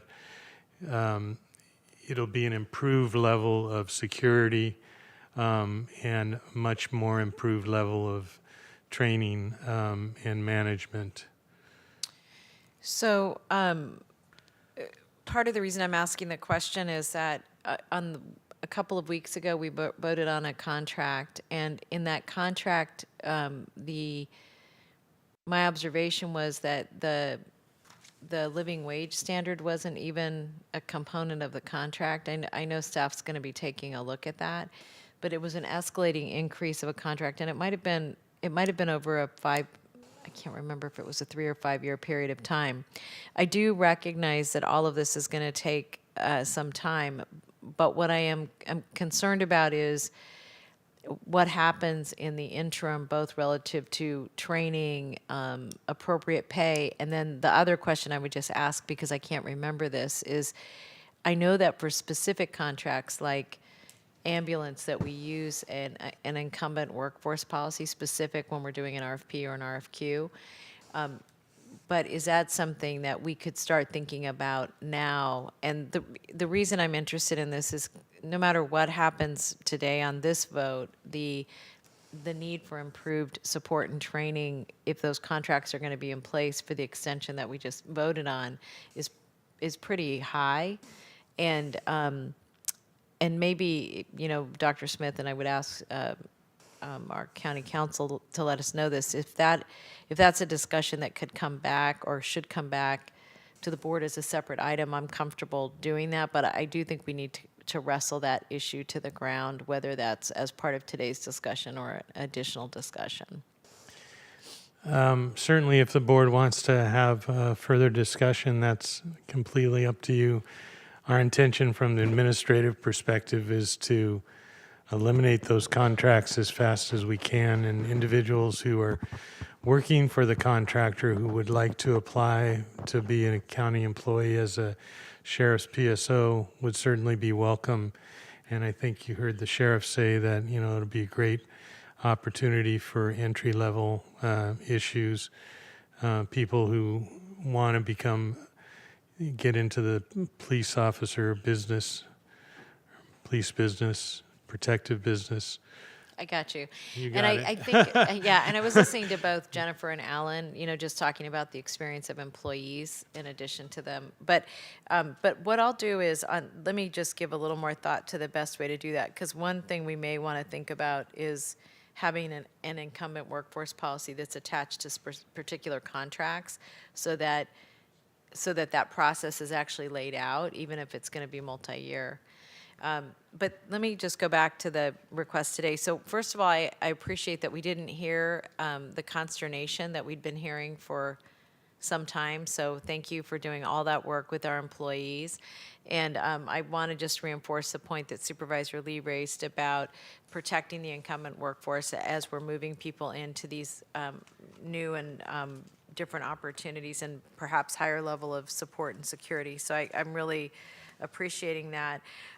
The one question I was curious about is that originally when our current staff were concerned about this new change, there was a significant concern about how the badged staff, how inclusive they would be of staff that weren't at the same badge level. And by the way, that's something we hear, whether it's correctional and sheriffs, but I wonder if you could talk a little bit about your vision around how you hope that both, or what you think could be done to really eliminate the concern of people being treated not with the kind of camaraderie that they would like to be treated with by the entire team. Yeah, absolutely. Great question. One of the advantages of being an outsider into an organization is you do have the opportunity to set expectations. And one of the things I've always done in every organization I've led is clearly set the expectation of respect. And what I mean by that, it's threefold: respecting everyone we encounter, including our colleagues, respecting the profession, and respecting yourself. And that's something I will be discussing in great detail with the organization. We are one team serving our communities, and we will behave in a way that is in alignment with not only our internal values, but the community's values. So I was very happy yesterday when I visited Valley Medical Center, spoke with some of the security or protective service officers working in those positions, and to see their excitement of coming into our organization, because that's what we want, people who are excited to enter this organization, this profession, and be part of our team. So that's my vision in doing it, and really bringing in some of my historical work around workforce resiliency and compassion cultivation. And that's one of the post classes I spoke about that I'm excited to bring into the profession, is really cultivating compassion. And again, not only for the people that are around you, but for yourself and the communities you serve. And I think that'll be well served in our organization with the challenges we're facing and really the things that we want to accomplish in the future with our partners. One request I would make is that if you could think a little bit about the best way to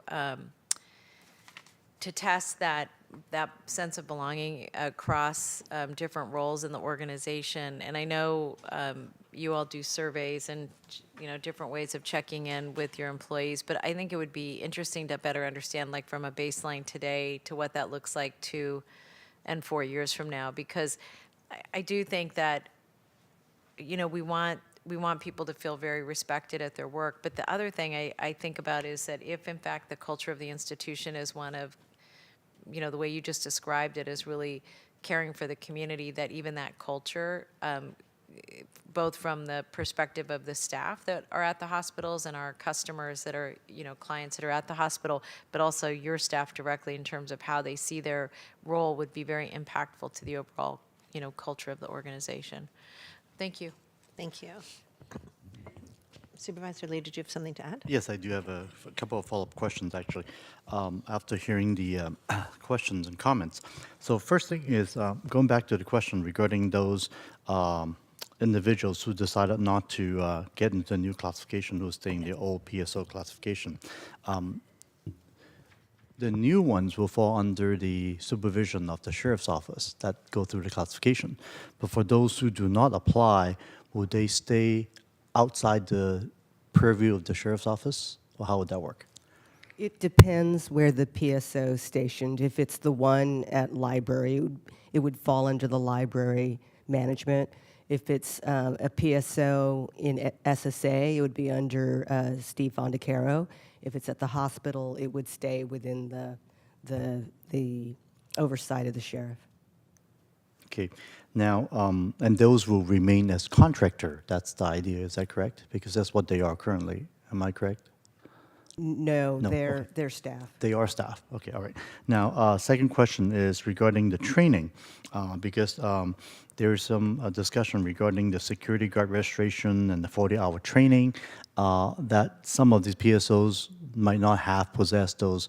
Moving forward, are we planning to make sure that everybody, especially those who are not going for this new new categories, are they going to be able to receive those training? Yeah, Supervisor, yes. The ones that still remain as PSOs under the HHS, which would be the hospital, would still continue to receive regular training they would normally receive under our office. Great. And also getting that security guard registration, that's something that they would receive as well, correct? Yes, as time moves on, we would definitely allow that, yes. Great. There are some comments earlier regarding the concerns of other counties, like San Francisco County, where they have issues with lack of de-escalations. Seems like there's a lot of lessons learned from those other counties. How can we make use of those lessons learned to make sure we don't make those mistakes in the future? To give you some examples, we do a travel and roadshow. I travel to other hospitals. I work with them to see what the latest and best practices are, to see what they do. They do ask what we do. I get calls all the time from other agencies, always asking what we're doing. We do have the behavioral response team. We do have the green team training. We do work well within the locked units as well. We do work well with ED staff. There's always room for improvement, but we're always trying to do our best to stay ahead of the curve and to make sure that they get de-escalation training.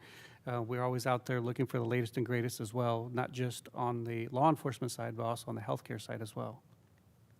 Thank you. And I think we've also heard from various visits I have at the ED and then hospital level where we have our nurses, those who work there, and even patients are concerned about the safety of visiting the emergency department, for example. There's also discussion about this metal detector, not today's agenda, but something that we're certainly working on. So I certainly want to say that the additional training is very, very much appreciated, and I look forward to a good implementation of this, learning from others so that we don't commit those same mistakes. Thank you. Thank you. Supervisor Arenas. Thank you. I'm going to pick up from where Supervisor Lee just left off and talk about training. But first of all, I just want to thank you for the time that you spent with me debriefing me on this topic. And once again, congratulations, Sheriff. I look forward to working together. One of the items that I was thinking about, and I don't know if I asked this during the briefing, and that is about the trainings. And this is around sexual assault, as well as intimate partner violence, and how will we train our SPSOs to be able to interact and be up to date with some of the work that Supervisor Chavez has been working under the Children and Families Committee. Yeah, I'll go ahead and defer to the captain on that as far as the training. We also have, and if needed, I believe we have our training captain that oversees our training division on as well, at least via phone. But I'll turn it over to Captain Borsa for that. Thank you. Good afternoon. It's kind of a loaded question to answer. As far as the sensitivity, we're very mindful. We work in environments where we see a wide variety of patients that need help for various things, that especially in the HHS field. And so we're very clear about what the mission is, what our role is for the folks that visit these facilities. And we always make sure that they have the latest and greatest information as far as where, especially within the facility, because it's such a large facility, where things are located, to make sure that we make sure that they are able to get those people to the right people to be able to interact. And those are people with, mental illness, drug addiction, whatever it is. These PSOs are actually very good at what they do even now because they're so well ingrained with the staff. And they work well with the staff to make sure that if there's any new information needs to come out or any new entry point that we need to be aware of, that's passed along to all of them. So I think that's more of a field training type of aspect of it. When we talk about field training, as the new recruits come out, we integrate them into the different buildings. We introduce them to staff. We let them interact. We let them tell them what they do. And when they come across certain situations, this is the person you should bring them to, this X, Y, and Z. And so it's hard to kind of explain that unless you come out with me, and I'd love to show you if you'd like to. But it's a very interesting process that goes on out there, and it's a lot of moving parts that goes along with it. Thank so I you. hope that kind of answers your question. Yeah, and it's a date. I accept your offer. I would encourage to add to some of those trainings, especially in the areas where we know that there's a certain population that is impacted more often than not. We're not, I'm not trying to stereotype in terms of saying that certain zip codes or certain parts of our city has more sexual assaults or intimate partner violence, because I know that that's a myth, right? That it happens in any part of our city and our county. And so it would really be helpful. And I know one of the observations we made on our city side, and I'm bringing this information over here, is that we had a lot of children who were impacted by sexual assault. And so how do we train to better interact with those survivors, right? And sometimes there's some people who have decided not to have children or have children in their lives, but maybe don't understand trauma and how that is impacting the development and then the behavior. And More often than not, stress can look like hyper activity in children, right? And this may be perceived as, well, the kid is happy, right? The kiddos are, they're bouncing off the wall, so that must equate some level of happiness and not trauma. And so I think that's also very important for the new classification to understand and to elevate and deepen some of that understanding. I'm sure they are very much ingrained in relationships on site and understand where to direct folks to. I also think that the interpersonal interactions with our survivors are of utmost importance, so that we can also begin a kind of set the stage, if you will, in terms of how respectful and honoring we are of those folks. So I see you shaking your head, Sylvia. I'm sure that there's some level of agreement there because of that. As I said at the outset, we have a large interdisciplinary work group that will continue, and we take your comments to heart, and we'll figure out how to incorporate that type of training, because we take that to heart. Wonderful. I really appreciate that. And the same, if we could apply the same thing with youth that are undergoing a mental health crisis, as we know that the pandemic has left all of us a bit unsettled, and definitely those who are younger than us as they are growing through their development and acquiring some regulation and other skills that allow us to maneuver through society that might have been put on pause for about 3 years now, right, or 2 years, depending on if you went to school early on or not.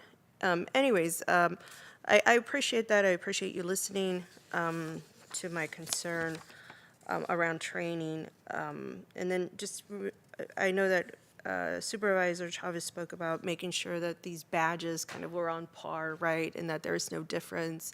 And I think training has a lot to do with that. The last question or comment kind of that I have is, I just wanted to assure myself again that the vacant PSO positions that you're all deleting are not in D1, right? Not in District 1. So the vacant PSO positions are not going to impact District 1. In other words, they're not vacancies that were left for some of the hospitals in District 1. That's correct. Wonderful. Okay. And thank you so much, Supervisor Chavez, for asking some of those same very questions I was going to ask. So I'm going to save you all some time by not asking them again, but I want to thank you for bringing that up for my community, out in our community in District 1. So thank you so much. Thank you very much. I appreciate, as always, my colleagues' thoughtful discussion. I want to add a few of my own comments. First, to Sheriff Johnson, welcome. You are certainly jumping in with both feet with this significant set of proposals before us today. And hearing your references to creating and supporting a culture of care, compassion, and respect is deeply welcome.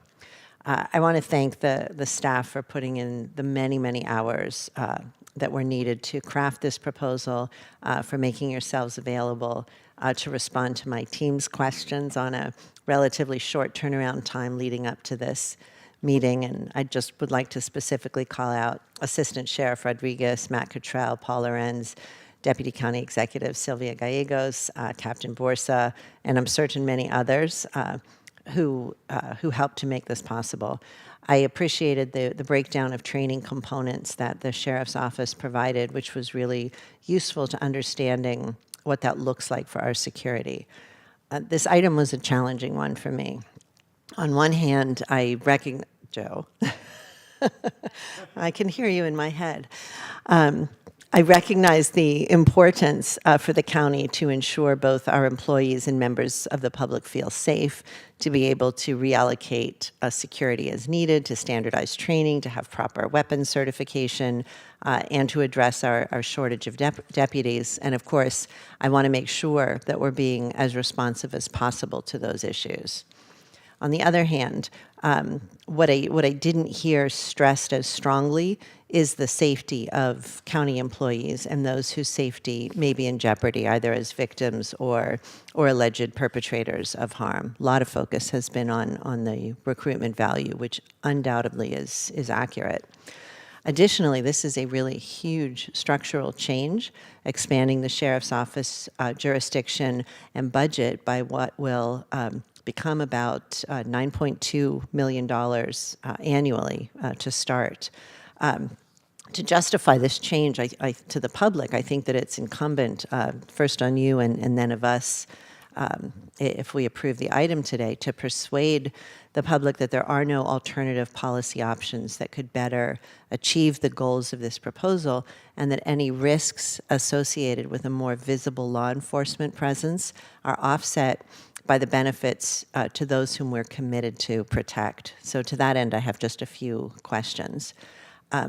From what I heard from all of you, the primary benefits of creating this new classification are training standards, the ability to transfer security between facilities, and proper legal authorization to carry batons and mace. And certainly, again, the added possibility that it could help build a career pipeline for the sheriff's office. How would you answer, and I'm not sure if this is for the sheriff or Ms. Gallegos, but what other options were considered? I guess that's not for you, Sheriff. What other options were considered before coming to the current proposal, convincing you and this big, diverse team that this is the best way to go? There was extensive discussion that happened internally, including with the county executive, and there are really only two options. One is to go the path that we are recommending to you today.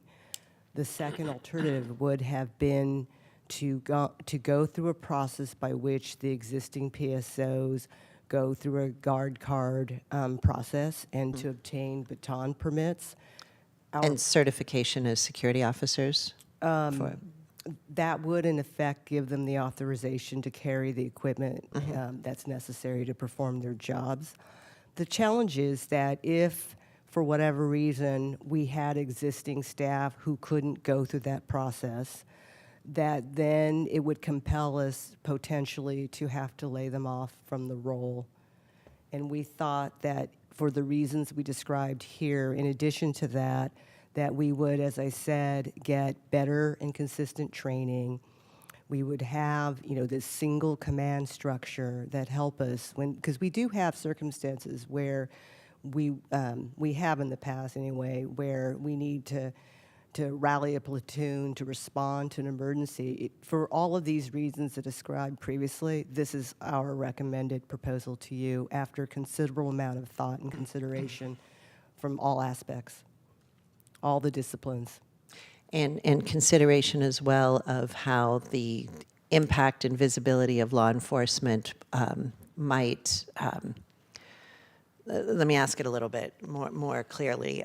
My staff and I as well did research, absolutely not to the extent that you all did, on the topic, and really it posed some interesting questions in the debate over how to respond to people struggling with mental illness and disabilities in public spaces while also protecting the safety of those responding to them. I believe that what we're trying to do is seek a balance today. And I think that we are moving forward with this new SPSO division. So I think it will be important to take steps to monitor both the equity and safety concerns that may arise so that we're truly set up for continuous improvement.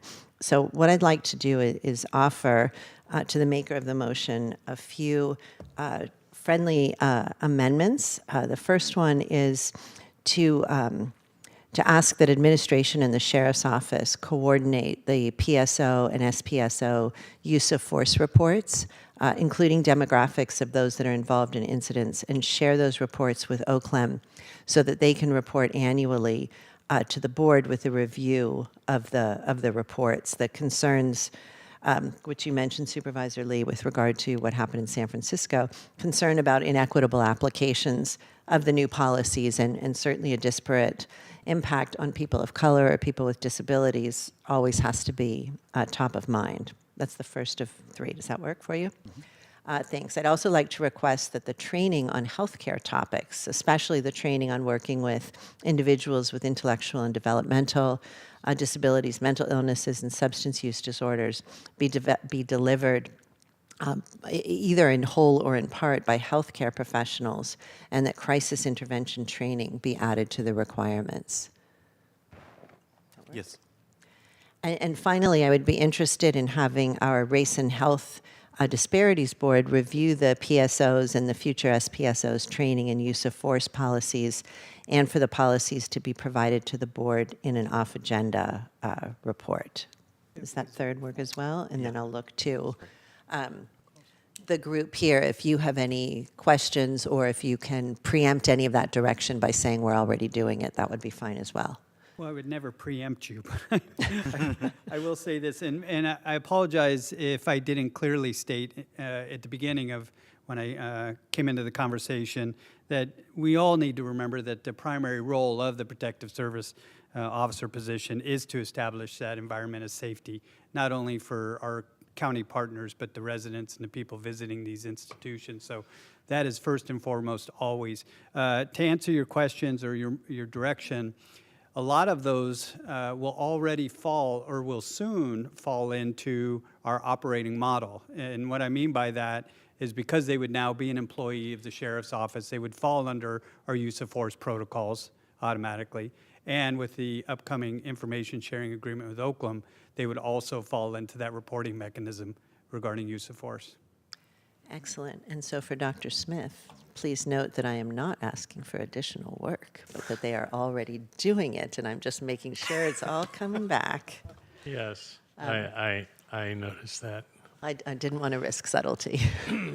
And the final one that I didn't address, but is definitely we can do, is the crisis intervention training is Yes. something we are already deeply engaged in, and so that issue won't be a problem.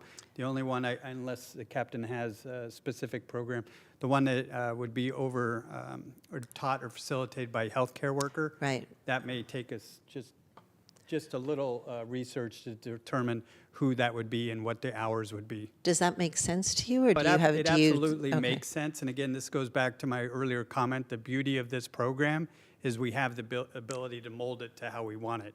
Yes, it may enhance the overall hours up front, but we'll be able to work through that, I believe. Right, Captain?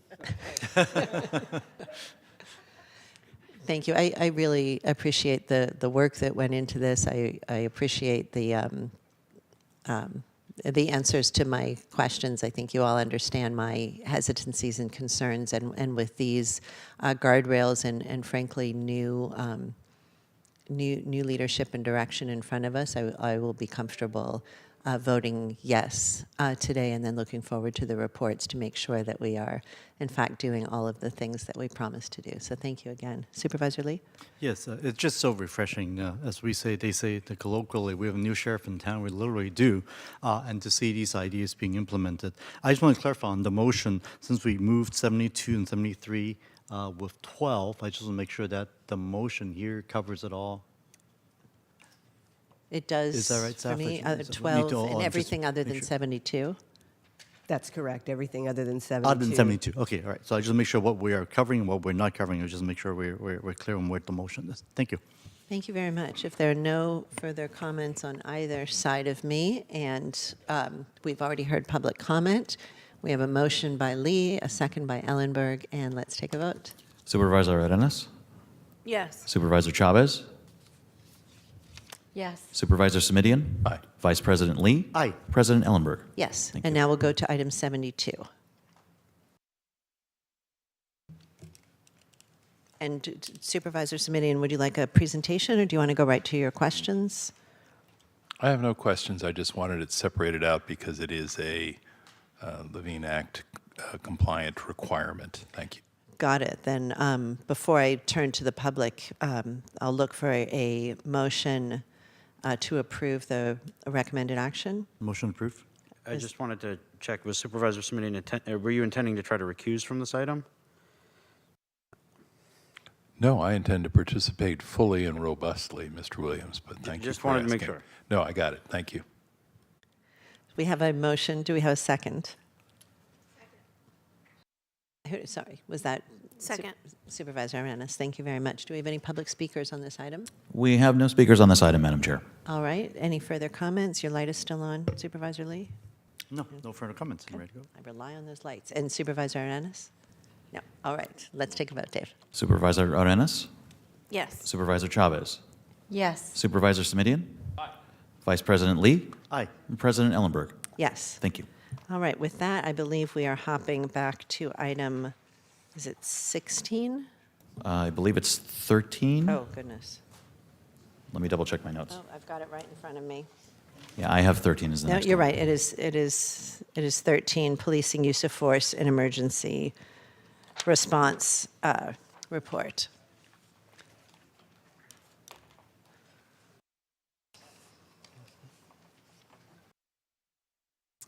Do we have presenters on item 13? I believe that's on Zoom. Give me just one moment. Okay.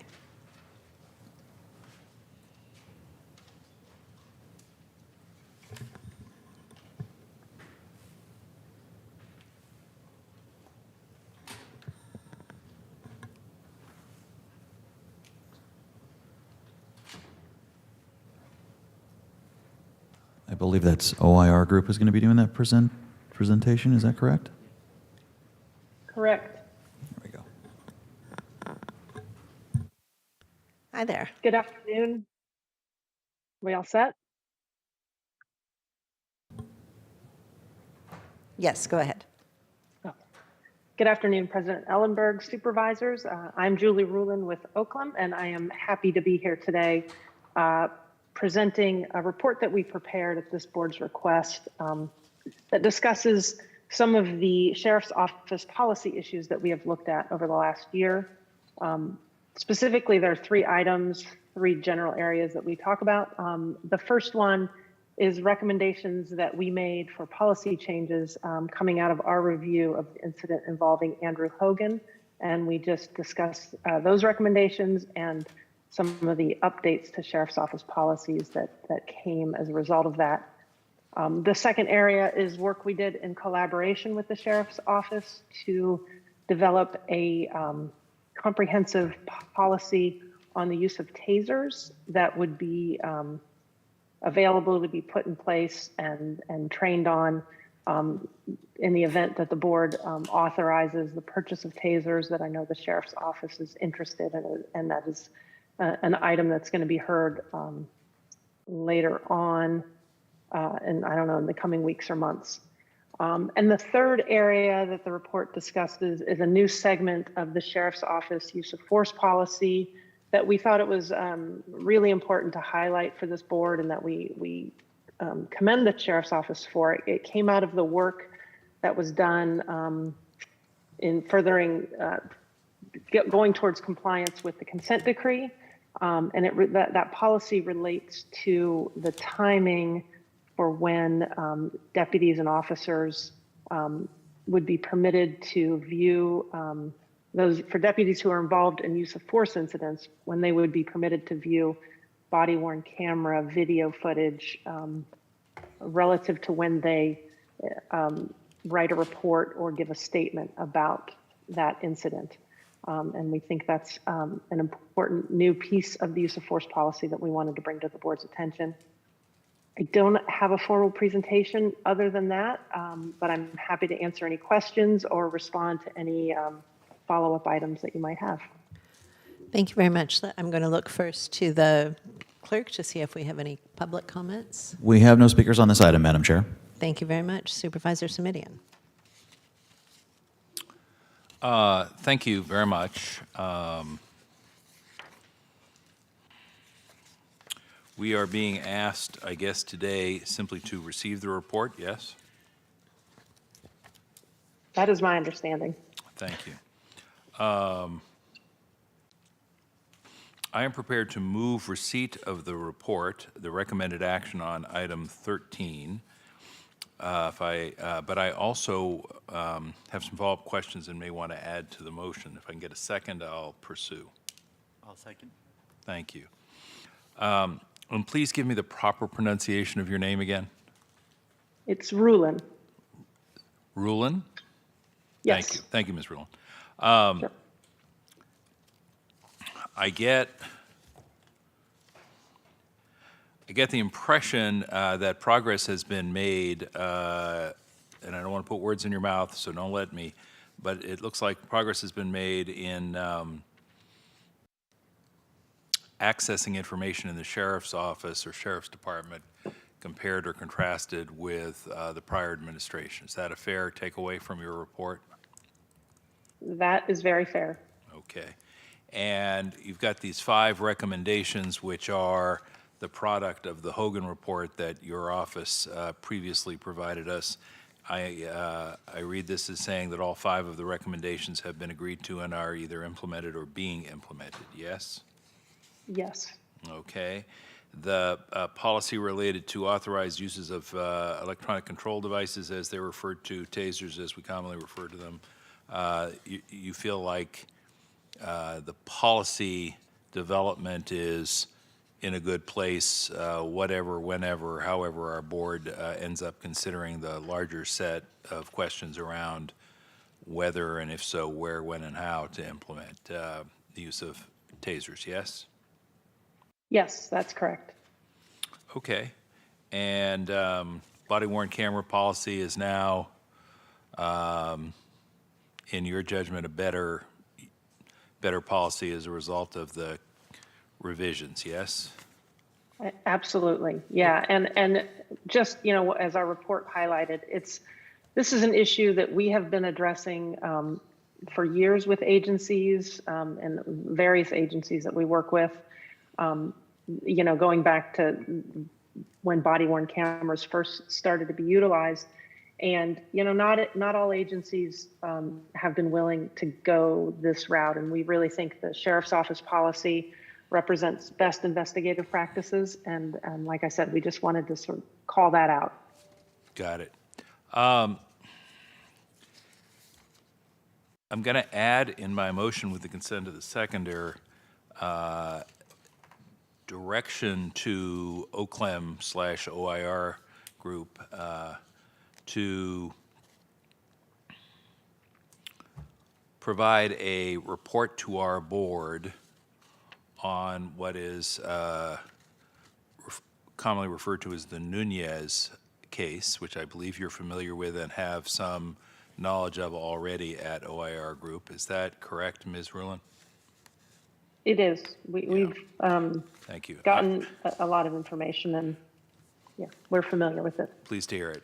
What I'm asking for is that we get a report back on the Martin Nunez versus County of Santa Clara case that is similar in its scope and analysis to the Hogan case analysis that you provided us with, quite specifically, recommendations, if any, that you would make as a result of reviewing that case. That will, and I'm looking now to County Counsel, necessitate access by the OIR group to various confidential documents. My understanding is that there are information sharing agreements with the County Counsel that permit that, as well as with the Sheriff's Department. Necessarily a report back from OIR Group/OCLEM would entail the telling of the story and would probably involve providing information which has previously not been publicly available. But I think if that's what's necessary to tell the story and to provide recommendations based on that incident, that would be my request, colleagues, for direction to staff. Through the chair, I see that Mr. Williams, our county counsel, is leaning in. I just wanted to confirm that we do have an agreement in place with the OIR group. We were actually the first department to have one in place. And we do have a process for reviewing materials, ensuring appropriate confidentiality protection. So Sure. we'd be happy to work with them to help make that happen. Thank you. I think, colleagues, if I can just speak briefly, well, let me first ask the seconder if he's amenable to including that direction. Thank you. I think, you know, what I'm looking for, Ms. Rulin and colleagues, is recommendations relating to systemic change you might offer, policy changes you might offer, what I'll call organizational culture issues that you might identify and address. The policy function of our OCLEM office is something that Supervisor Chavez and I heard quite a bit about, actually, gosh, 5-6 years ago now, when we heard from monitors, inspectors general, auditors, various titles from around not just the country but the world, actually. And almost to a person, they made a point of saying, you will be missing a very important benefit of convening such a body or empowering such a body if you don't take advantage of their ability to make policy recommendations, to identify best practices, to help offer suggestions to a receptive sheriff's office and to your own board. And that's what I'm trying to make sure we get here. Yes, we have a new sheriff, as was referenced in the earlier discussion, but, you know, cultural change doesn't happen just because there's an election. And to be very clear in this case, and I think it's not just the sheriff's department that had experienced some really significant, distressing, I'll just say horrific shortcomings during the Nunez case, which will be the subject of the report. So that's my motion, that's my rationale. We can't help the organization get better if we don't keep looking at it with clear eyes and commitment to take away lessons learned and then implement necessary changes. So thank you. Dr. Smith. I agree with you that all of these things need to be looked at. I'm a little nervous about whether our noticing on this subject is adequate to comply with the Brown Act.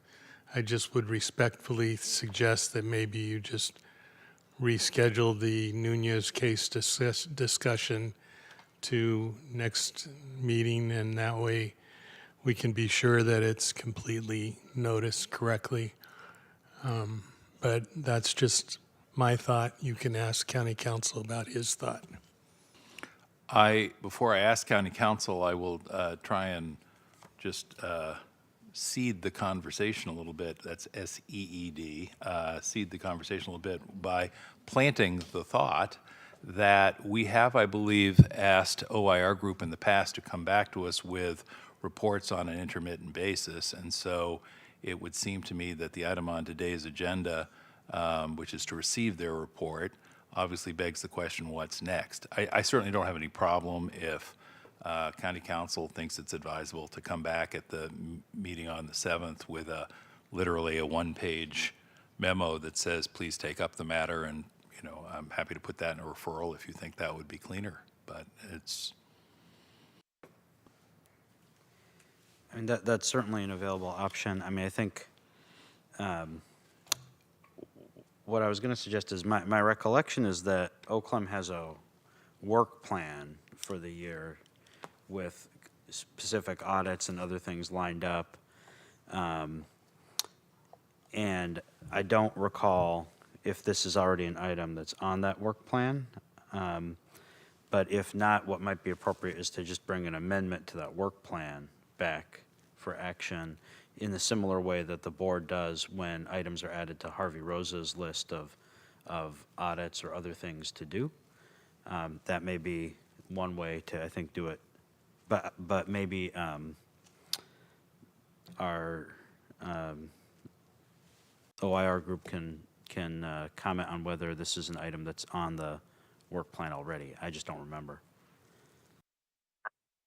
I don't recall if discussion of the Nunez case in particular is on the work plan, though I do know that the work plan talks about reviewing critical incidents, reviewing internal affairs investigations, and I think this case qualifies as both of those things. And so I think we could easily say that this is something that is, even if it's not specifically called out by name, it is the kind of thing that our work plan contemplates us doing to review this kind of an incident and to submit a report to the board on it.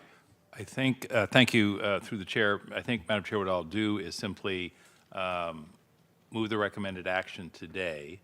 I will say for the record, I believe that the additional direction is probably permissible. That's my judgment based on what we've just heard. But in order to ensure that there is absolutely no question going forward, I will bring the item back at our meeting on the 7th with specific direction on this point after talking with counsel and the county executive's office, mindful of the fact that OCLAM, the OIR group, reports to and through and works for our board, not the county organization. So, but I think, Ms. Ruland, you have a pretty clear sense that there's an interest in making sure that we get a clear explanation after your review with access to the appropriate documents. And I'll just tip my hand through the chair to the county counsel's office that it would be my hope and expectation, and I'll put this in the memo, it would be my hope and expectation that any report we got was as fulsome as it possibly could be with respect to the facts of the matter. I'm not asking for a release of the attorney-client privileged memo, which goes to our board on these matters. But in order to tell the story, information has to be shared that is previously shared. In order to provide a foundation for recommendations, people need to understand based on what. So thank you very much. My motion stands in its original form before I got more ambitious. Thank you very much. Seeing no other lights on, Dave, let's take a vote. Supervisor Arenas? Yes. Supervisor Chavez? Yes. Supervisor Semidian? Aye. Vice President Lee? Aye. And President Ellenberg? Yes. Item 14 is gender-based violence-related services proposals. And I see some presenters coming down. Welcome.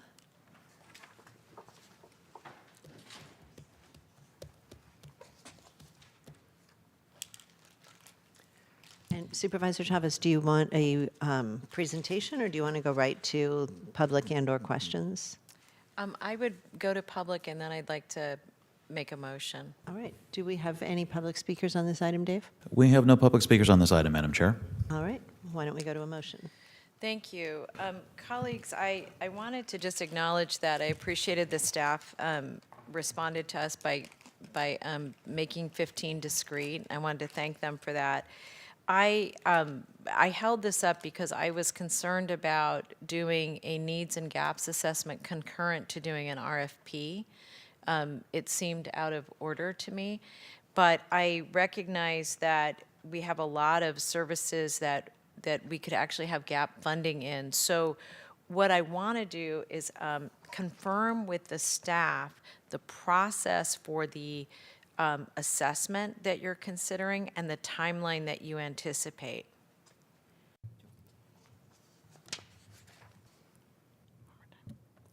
Thank you. Is it working? Yes. Hi, I'm Carla Collins with the Office of Gender-Based Violence Prevention. And so just briefly, what we are proposing is an RFP with 5 scopes, 5 categories of work that we would like to release so that we can be in services for services that we've researched and are sure after review of current RFPs that have been in place and contracts that are in place, along with national reviews of work, that these services are needed for starting July 1.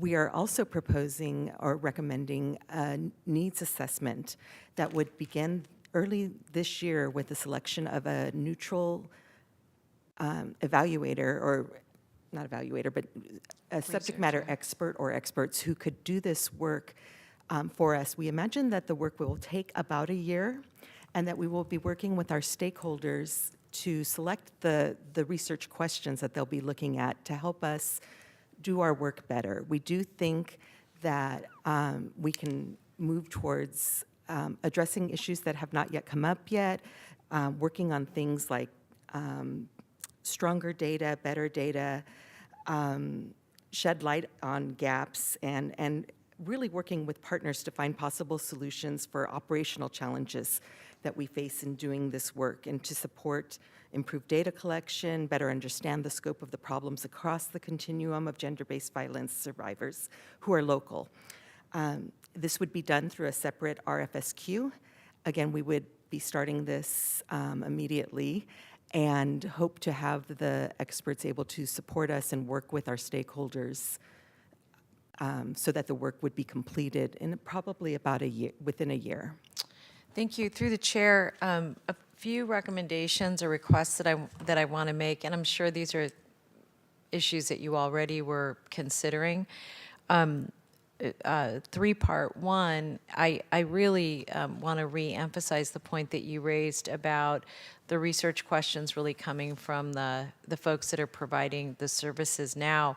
I also want to ask that we engage their boards that have lived experience as part of the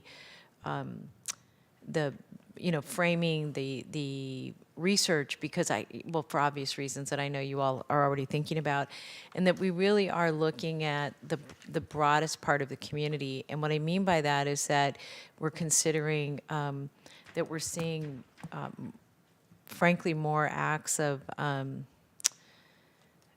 even dating violence among teens. So we don't leave out very young people, particularly given the ages we're seeing, that are coming into our institutions, and that we look at from girls to women, and that we're also making sure that we're looking very cross-culturally.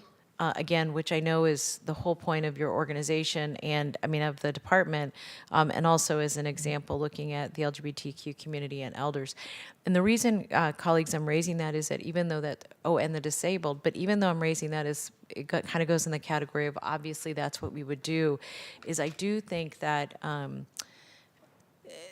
that being as deliberate as we can may give us an opportunity to find a partner through our request for services that may not or may be able to combine with somebody that's got a background in the areas that we're looking at, but that really has a stronger background in the kind of outreach that we need to do and the kind of survey work that we're going to want to do. And so I just want to say, if my colleagues are supportive of this, that I want you to have the flexibility to put an unusual team together. And one thing I was just sharing with Carla, and I'll just share this with colleagues, is we were looking at the work we were trying to do, or are continuing to try to do in the jails. One of the challenges that we had is that we had very, very few respondents to our RFQs or RFPs when we were focused on issues relative to women and girls in custody. And so I just want to acknowledge that it may put you and give you an opportunity to put together a team of researchers that have perhaps somebody with the background that has really the skills to do the public opinion survey model, with somebody who really understands the content, with another partner that may have, for example, a strong ability to do outreach to the disabled community. And as we saw, even with the disabled office, which I'm sure you can speak to, even that was challenging. It took us a long time to find that partner. And what I'm nervous about is I don't want to spend so much time finding the partner that then we're just really behind on the work that we know we need to get done, particularly because we have so many experts in our own area that really just need to be engaged in a meaningful way, and that we agree on what the instruments and tools are that we're going to use to measure the gaps for service. So with that, what I'd like to do, colleagues, is move approval with the request that the staff, through Children's Family Seniors, which I think you're already regularly reporting out to, give an update to that committee so that we can watch the timeline of the assessment, with the goal of having that assessment available to the board for consideration this time next year, which I think will be important as we think about even budgetary issues, for example, reflected in housing or something that's not currently already within the scope of the current RFPs or RFQs. And that would be my motion. Second. Supervisor Lee? Oh, Supervisor Ennis, did you want to speak further than making the Yes. second? Yes, but I Go see. right ahead. Oh, I'm good. Supervisor Thank you. Chavez's light is- Oh, there we go. Let me- Sylvia first. Thank you. Really grateful for all the work that you are doing, especially this very strategic process that includes this RFP. And I know that on just last month when I was on City Council, we had a discussion about our lack of applicants for RFP on our end. And our RFP was under our gender-based violence prevention work plan in order to better understand who it is that isn't being impacted, and how can we be more effective in terms of either through training or better understanding maybe the housing implications, as we know that there's certain zip codes that are very densified, that a lot of this type of crime comes out of. And it has been an observation of mine that as stakeholders come in, and I don't know if you've also picked up on this, Supervisor Chavez, I'm sure you have. You've been at this a lot longer than I have. But sexual abuse, especially among our children, we know that our law enforcement agencies have said it is a crime of opportunity. And sometimes that opportunity is afforded to folks because, one, our families in poverty don't have access or may not just have the resources to childcare. And if we're thinking about somebody, a family that is living with others, likelihood is that they're living with one or two other families in that household, and so that creates an opportunity for this kind of crime to really thrive, if you will. And so, for me, one of the things that I wondered about on the city side, and I don't know if this is something that has been explored on the county side, is how many of those crimes are happening within that same household, right? In terms of location. We got as far as looking at location in terms of where it happened. It wasn't quite, we weren't quite hitting it in terms of figuring this piece out. And our analysts on our police side are very strained, as all of our employers are very strained. And so last year we actually had 2 analysts assign, one for our sexual victims unit and the other to another gender-based violence unit, in an effort to capture better data. And we know that this is part of that, right? What you're doing is collecting better data and evaluation, right? Those 2 things are absolutely important.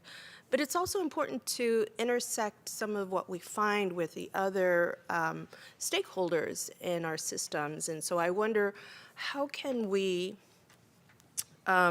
knowing that there's already some work being done on the city side with this RFP, by the way, that we had 0 takers. And, we started talking to educational institutions, and my chief of staff, who's in the audience, Nancy Lay, was just absolutely fabulous in leading some of that charge, and as well as from your office, Supervisor Chavez. We have yet to really put these 2 things together. Our systems cross because these are the same survivors, these are the same families, and so how do we make the most out of these efforts? And I wonder if we have an opportunity through this RFP to actually take some of what the city's already doing and having an umbrella over it, so that we don't spend the same amount of time doing the same thing over on the city side, hoping to learn more about our trends and impacts. So I think that it's really not through the RFP, because that's more for the direct services and prevention efforts, but through the needs assessment that we'll be able to ask exactly those sorts of questions of our partners. How can we strengthen these partnerships and really improve collaboration and do better about working together, so that we're not, absolutely not duplicating efforts. We don't want that, but also really aligning all the different efforts so that it's more strategic in the response. And I think that's exactly where the needs assessment can take us. Right, and maybe what what also could happen is for us to take this conversation back to Children and Families Committee to really vet it through. I'm suggesting through this process, now I'm stuck with my coat. I was really hoping to figure out how we can maximize and leverage the resources, because everybody is just so limited in what we're doing, and we all want the same thing, and that's to improve our systems and to improve them not only for our survivors but for our stakeholders and all those who play a part in making sure that we honor have better outcomes for those who've experienced sexual assault. So. Maybe we can continue this conversation offline, and we can take this over to Children and Families. I appreciate the information, and I appreciate all of the efforts that you've made. I know that you've... Hey, Jean. Hi. I'm not sure who that was. Can you hear me? Ooh, we sure can. I feel like the Mork and Mindy, for those of you who used to see that. All right, well, those are my comments before anything else happens. Supervisor Lee. Thank you. First of all, thanks so much for the very comprehensive and good report on this very important work of your office. Thank you, Ms. Collins. The report also states that about a little over $12 million will be made available through the RFP for a suite of very important services. My question here is, given the fact that the cost is growing in terms of these quality services provisions, is this actually enough money to do it, and how would we be able to make sure that these services will be able to accommodate the bids that are coming in?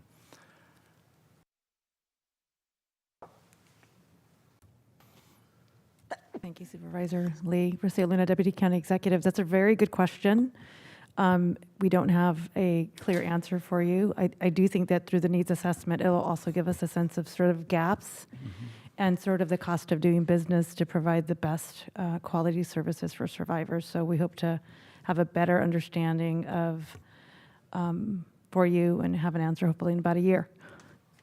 Great, yeah, and then once the bid goes out, then we know what it looks like, and if it turns out that there are gaps that's being provided, you will come back to us, and then at that point, we could, reevaluate and how to see finding additional resource to meet them, correct? Great, thank you.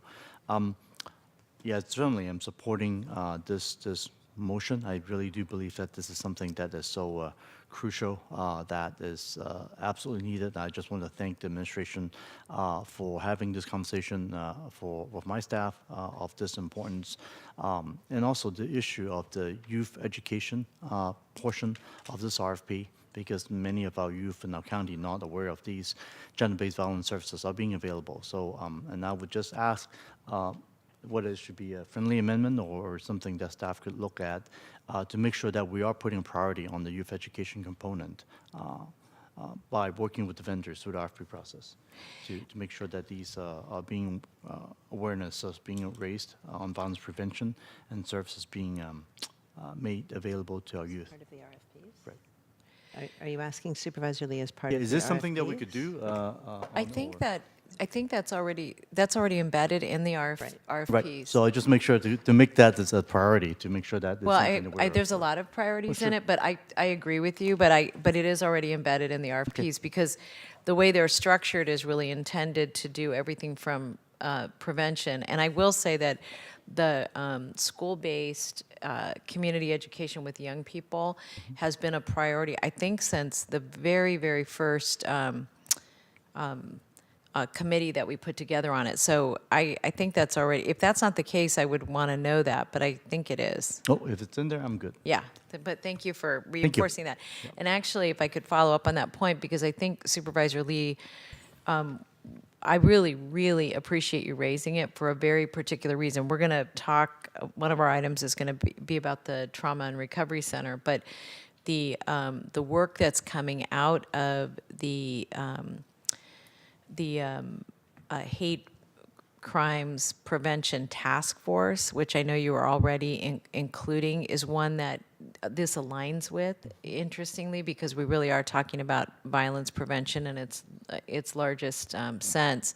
And so I think that I know this is all because again, it's within the same department, that I would just ask the staff to make sure you're including and have reviewed the information from that task force, because I think it will be informative really for the needs assessment, because the point that you're raising that I think's come up over and over again is what are we doing on the prevention side? And I think we can't talk enough about prevention unless we're really focused on young people. So thank you for reminding me about that. Thank you. Are there any further comments? Supervisor Smithian. Thank you. A question for County Counsel. I notice this is a Levine Act triple starred item. There are only 2 actions requested. One is to receive a report from our own organization, and the other is to approve a scope of work. And I'm curious, I think I have a hunch, but I'd like to have more than a hunch and have an understanding of what makes this a Levine Act triple starred item. Supervisor, similar to the conversation we had at the top of the consent calendar about the RFP report, the difference here being, of course, that there's this being a discussion item with direct input on the scope of work and whatnot. But as I indicated earlier in the morning, the FPPC has opined that the RFP process, the initiation RFP process, does trigger the Levine Act. And similar to the conversation we had earlier today, I'm going to ask you again, and how might we know who the parties, their agents, participants, or their agents are who would pose a potential conflict if we are just at the approval of the scope of work step of the process? Well, the board wouldn't know the parties yet, but certainly there are already participants. Whether they have a financial interest may not be known yet, but there certainly are participants in the sense that there was public comment, for example, submitted, I believe, on this item. There may be other comments submitted or conversations that may be happening. But there's definitely already participants. And is there a comprehensive list of those participants anywhere that board members could look to ensure that they did not run afoul of the requirements and prohibitions of the Levine Act? No, there's not. Okay. And my recollection is that you've very helpfully advised us that the participant prohibition attaches to those who have a financial interest. Am I remembering that correctly? That's correct. But there's no way for us to know whether they do or don't have a financial interest as defined by state law. Is there or is there?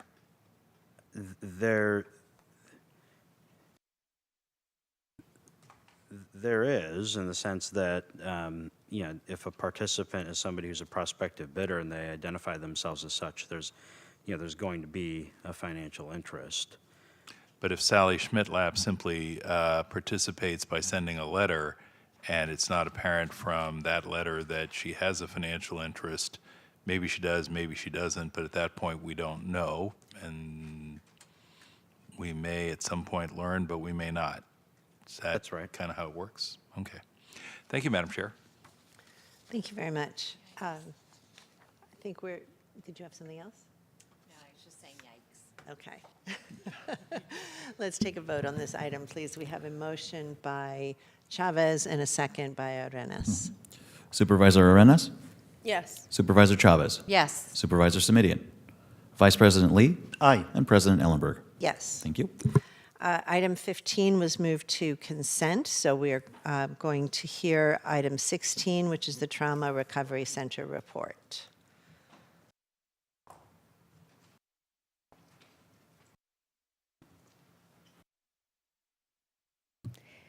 Good afternoon. Casey Halkin, Deputy County Executive. Thank you, President Ellenberg and members of the board. I appreciate this opportunity to provide you with an update on the Trauma Recovery Center. In addition to the legislative file, I had intended to provide you with a verbal update. However, given the tragic events of the last few days and the connection of these events to the intent of our Trauma Recovery Center, I would like to offer to begin with answering any questions that you might have first, as I imagine there are some pertinent things that you would like to ask. Supervisor Chavez. Thank you. And I want to just thank you for the report. And to colleagues, you know, I'm just going to take a minute to talk a little bit about background, because it has a little, will have an impact on what further recommendations that I want to make on this item. You may all recall that after the Gilroy Garlic Festival shootings, that the district attorney's office, in collaboration with behavioral health, created a resilience center in Gilroy. And in addition to that, myself and then Councilmember Esparza worked to create the Hate Crimes Task Force, because we were very concerned about what we could do to frankly, to prevent future incidents like this from occurring. In addition to that, as a board, we took actions to address gun violence by investing more in the district attorney's office so that they could do more to retrieve firearms, and we made some recommendations relative to ghost guns. In addition to that, one of the biggest steps we took is actually the item before us now, which is taking the action of creating a trauma and recovery center, because what we learned from the Gilroy shooting is that even with that resilience center in place, that every time there's a mass incident, you're re-traumatizing people who've been victims of a violent crime, or frankly, the firefighters, the EMTs, the sheriffs, the police officers, and even the volunteers that helped respond to these incidents all have some residual impact. What we also learned from BTA was that the kind of counseling that people need is really different than the kind of counseling we normally provide to people, which is why we invested in the Trauma and Recovery Center. So, what that has led me to think about today is that we often treat these incidences as one-offs or very discrete, and they're not.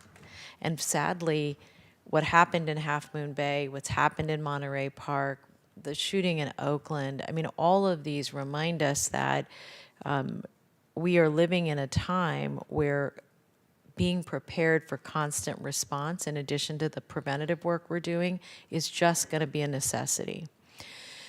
So there are two parts to what the staff is bringing forward, and one issue that I want to raise with my colleagues. One is the development, the expansion, and the permanency of the Trauma and Recovery Center, particularly as it relates to being able to support our community and communities around us with these critical incidences.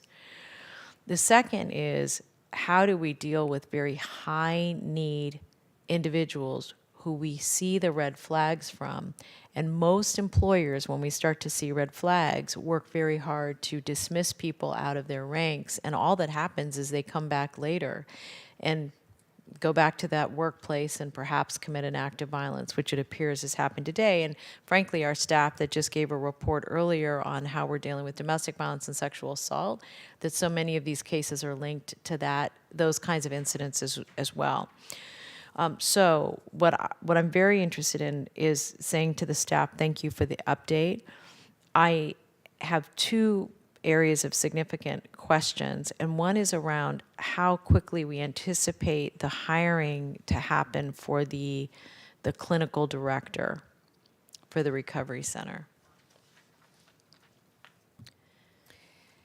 Thank you for that question. So today, the board approved the salary ordinance, which essentially means on that first reading, in discussing it with ESA Director John Mills, that we can move forward with the recruitment as early as next week.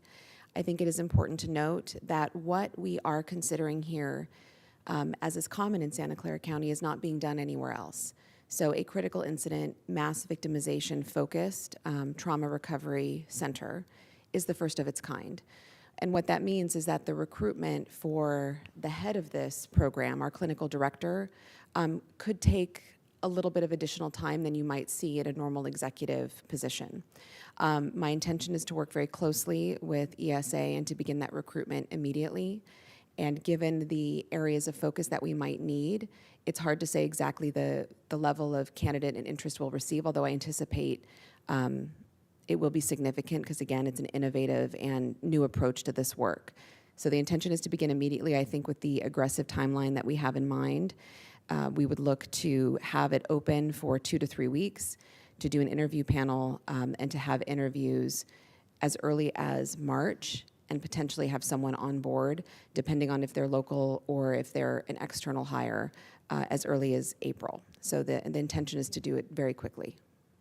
Thank you. And then and I think that's very exciting, and I'm really pleased that that's actually faster than I thought. I was all ready to get aggressive, not necessary. So good, that's really good. And then the second part of my query is this, that I think that when we were originally designing the recovery center, the trauma and recovery center, and by the way, I recognize because it is something that doesn't exist, we're shaping it while we're doing it, that I want to just highlight 2 areas for my colleagues. One is we may need to be thinking about this as a regional institution with shared resources from counties around us that may need this service, instead of it just being a Santa Clara County service. And that's something that I would want to wait for the new clinical director to think through, but it does make sense to me that we may want to move in that direction. The second is, with the new clinical director, I'm going to be very interested in taking a look at what part of the work can we use a center like this to support employees who are red flagged before they become a danger to their families, the community, or their workplaces. On that front, I will hold off until that new director comes back, but I would like to ask that there be a report out as part of our budget process, and not necessarily because of budget need, but mostly because that's the time when we review programs, that I'd like to have a better sense of where we are with the recovery, the Trauma and Recovery Center, as part of the budget process. So that would be my motion if my colleagues are comfortable with it. Second. Thank you. And Supervisor Chavez, if I can just make one comment to your first point about the co-funding opportunities. I did want to let the board know that, again, I think this is a new approach to critical incidents. I've received interest from the California Office of Emergency Services and also the National Policing Institute, who would like to follow our work and potentially recommend it as a best practice for communities experiencing mass violence and critical incidents. That is to say that I anticipate that there will be grant and funding opportunities for this center once it is up and running, just based on the interest and some of the comments I've received thus far. Yes, and I will share, colleagues, that I've also had a couple of our cities ask me about how they can invest in it in terms of their own needs. So, we'll once we have a person, I think that's going to be really valuable. And the other thing I think we need to think about is the expanded mental health services that we're going to need, because this is such a higher level than what we're used to experiencing. Yes. Thank you. Supervisor Arenas. Thank you. I'll pick up from where Supervisor Chavez ended, and that is tapping into the nearby municipalities to see how we can, one, for sustainability reasons, and two, to share the wealth, if you will, of what seems a very cutting-edge best practice. And so that's exciting. And maybe my colleagues on the city side are not going to like this, but I have a suggestion for this source. As you all know, we had a gun insurance that we approved last year. And I think from that fee structure for gun owners, that might be a source that we could tap into if we find that the trauma is coming from mostly gun owners or gun-related incidents, and certainly tap into some of the centers that are, or medical centers, I'm thinking about regional, that usually will see a lot of this kind of trauma involved incidents in their emergency room. So I think that's another source. Don't let them know that I said this or suggested this. Your secret is safe with me. Yeah, you did not hear it from me. I already told them, no. So the other piece I was wondering about is, and along the same theme of gun violence that we find on a day-to-day, I remember when we had the VTA shooting, I seriously thought that it would never happen to the city of San Jose. Now, maybe I'm used to seeing more of that gun violence and those incidents coming from our local gangs and you know, those kinds of incidents, and maybe I'm now too familiar, and so it doesn't shock me the same way, which is already a sad notation on my part, because we should be just as surprised and aghast from these daily incidents, right? And so one of the things that the city of San Jose does is they have this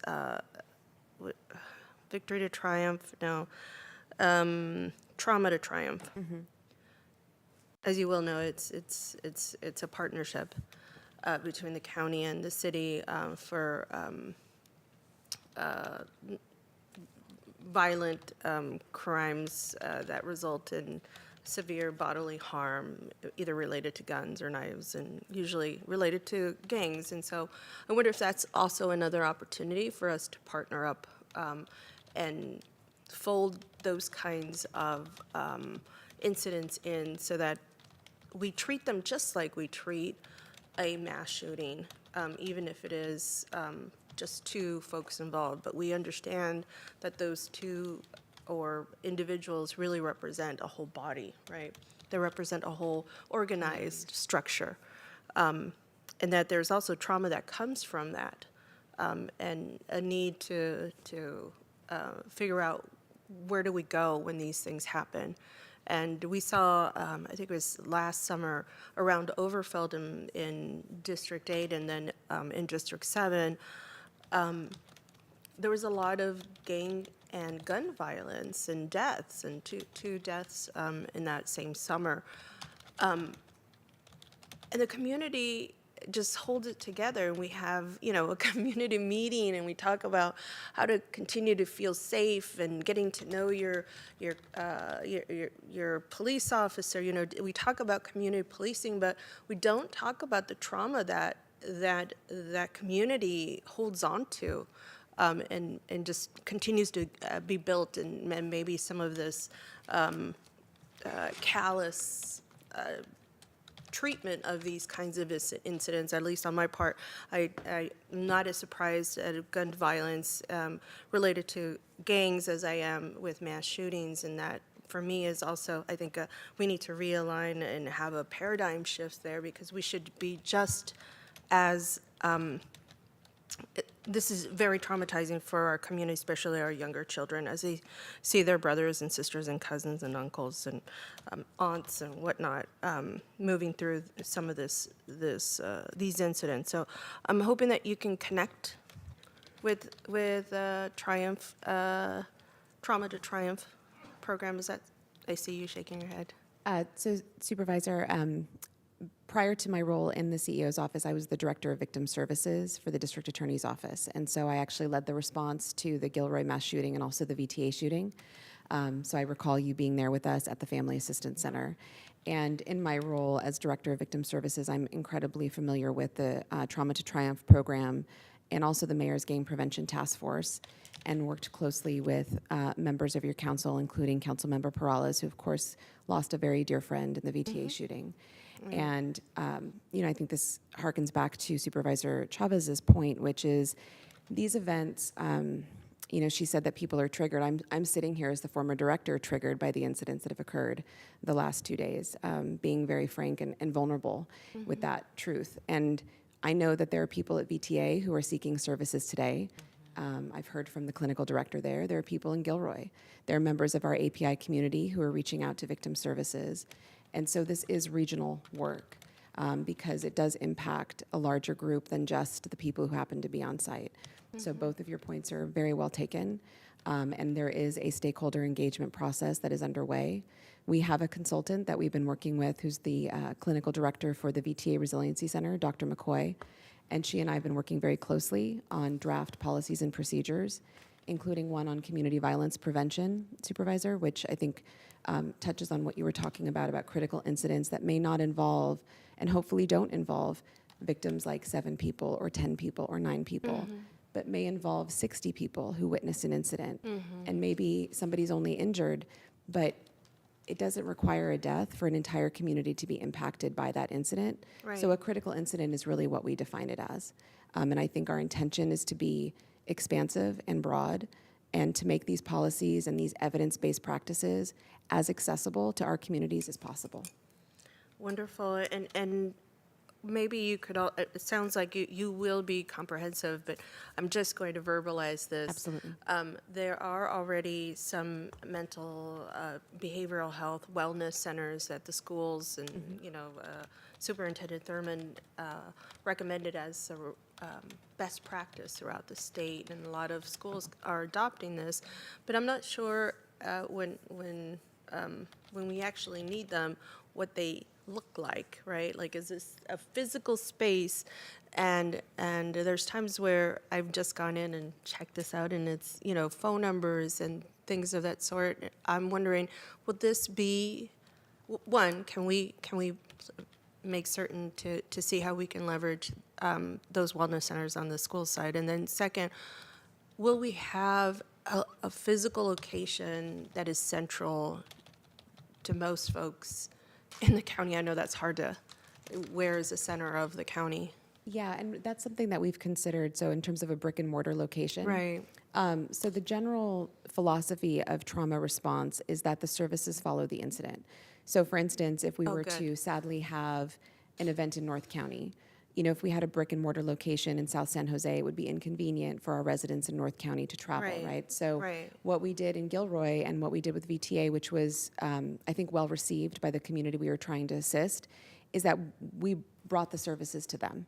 And so we partnered with local groups, including when we were in Gilroy, the county library system, and our local school districts to open family assistance centers in empty areas. With VTA, we leveraged personal relationships and close collaborative relationships with the American Red Cross.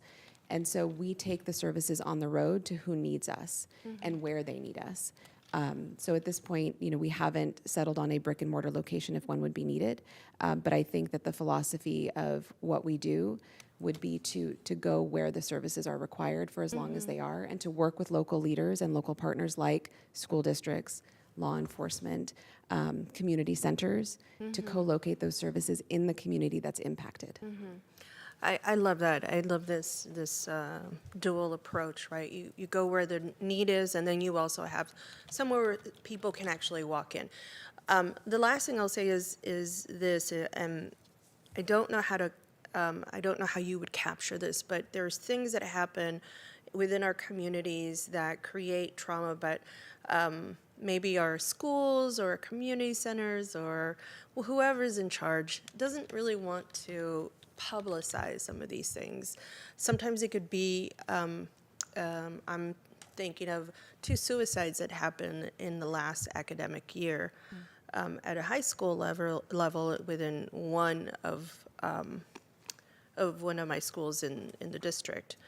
And we noticed with some of the high school students, there was still trauma there, but they weren't accessing the services on site because there wasn't maybe the trust or for whatever reason. I'm interjecting what I would assume would be some of those things that would create obstacles, but that's not necessarily true of what they never expressed that directly. And so how do we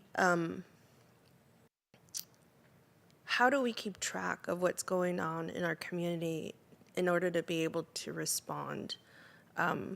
Would this be on a per request basis, or would we offer our services once we know and understand that there's these things that are happening out there? Yeah, I think that's a wonderful question.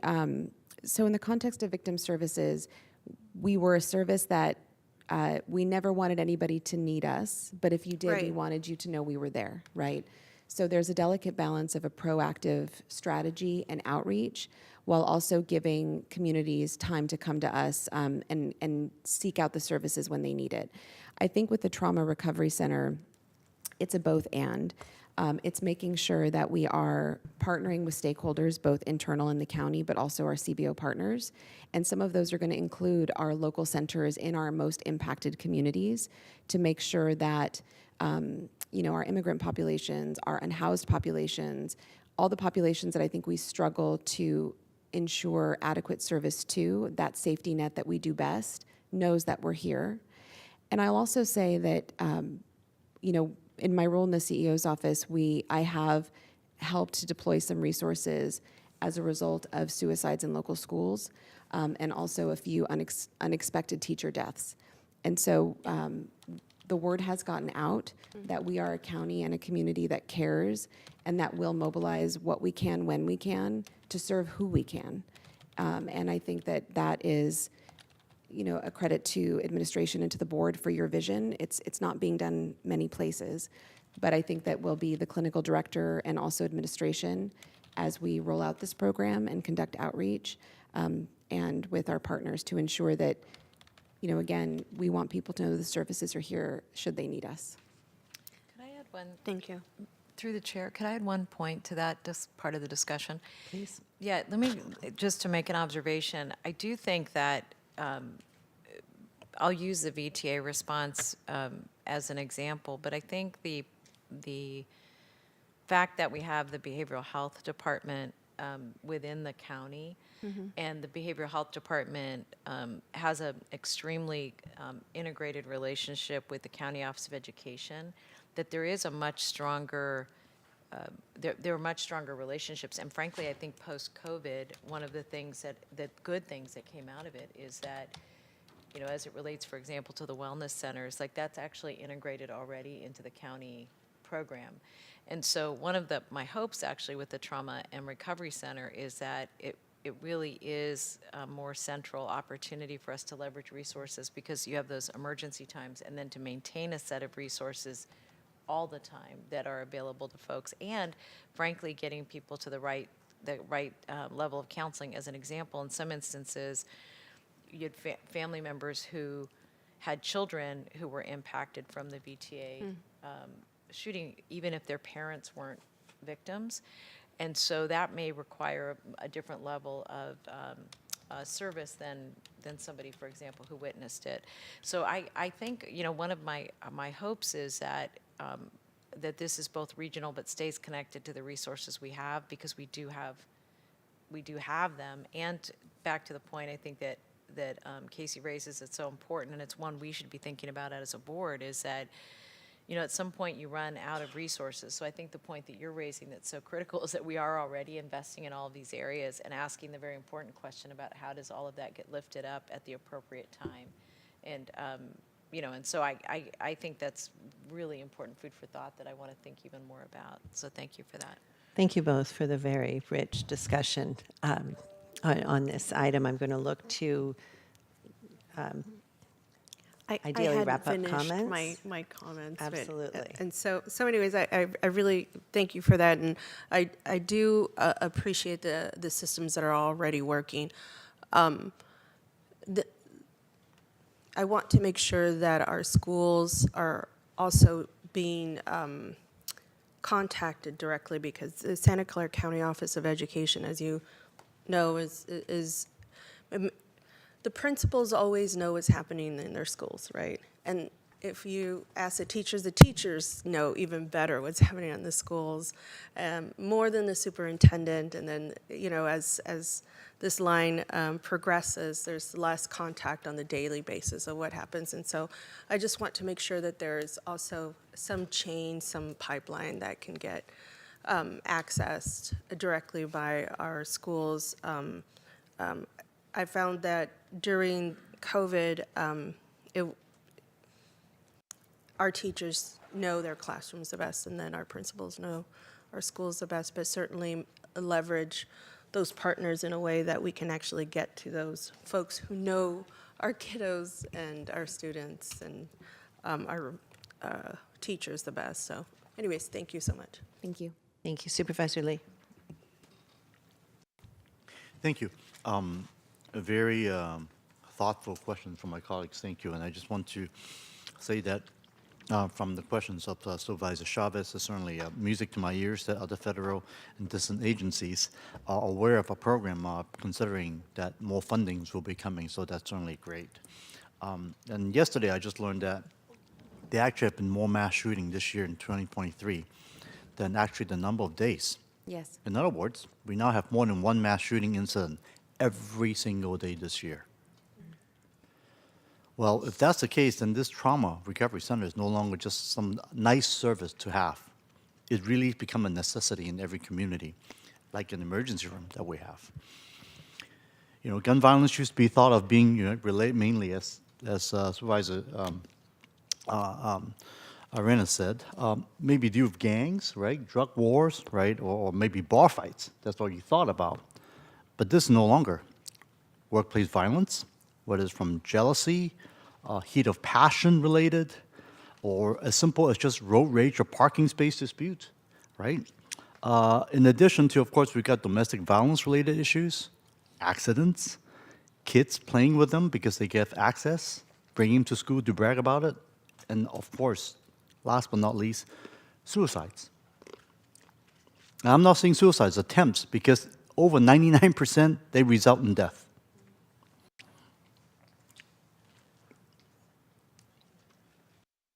So I just want to say thank you very much for this report. And in light with these very tragic numbers and mass shootings that we have seen, I'm just going to ask Casey or Dr. Smith, what are the resources currently available right now who need support and services in these aftermath in our county at this moment? Thank you so much for this question. Sadly, we in Santa Clara County know that these events happen and do frequently and more often than we would ever wish them to. And while certainly the Trauma and Recovery Center would be an innovative step in how our community responds to mass victimization and critical incidents, services are available now to those who need them. And impacted community members, when we think about the two most recent shootings, including our API community, they have access to that support. So witnesses, survivors, and family members, first responders to the Gilroy or VTA shootings can certainly access incident-specific support at their resiliency centers.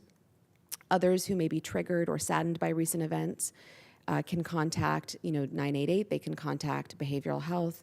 They can also get support and referrals through the Victim Services Unit. Supervisor Chavez earlier mentioned that this would be a regional response, and I was on the phone with the District Attorney's Office late last night and early this morning, and Victim Services today is reaching out to our Asian Americans for Community Involvement, ACCI, to consider opportunities for collaborative support groups for those who might be fearing current and future hate incidents. So there's quite a lot of support for those who might need it. And I think, unfortunately, with these shootings, everyone is different, and we learn a lesson every time. And so we respond slightly differently depending on the needs. And so for these two most recent with Monterey and Half Moon Bay, we really are trying to wrap our API community in support. And I believe there's going to be some outreach as well to VASC to see how they can do potentially support groups there and support our community there as well.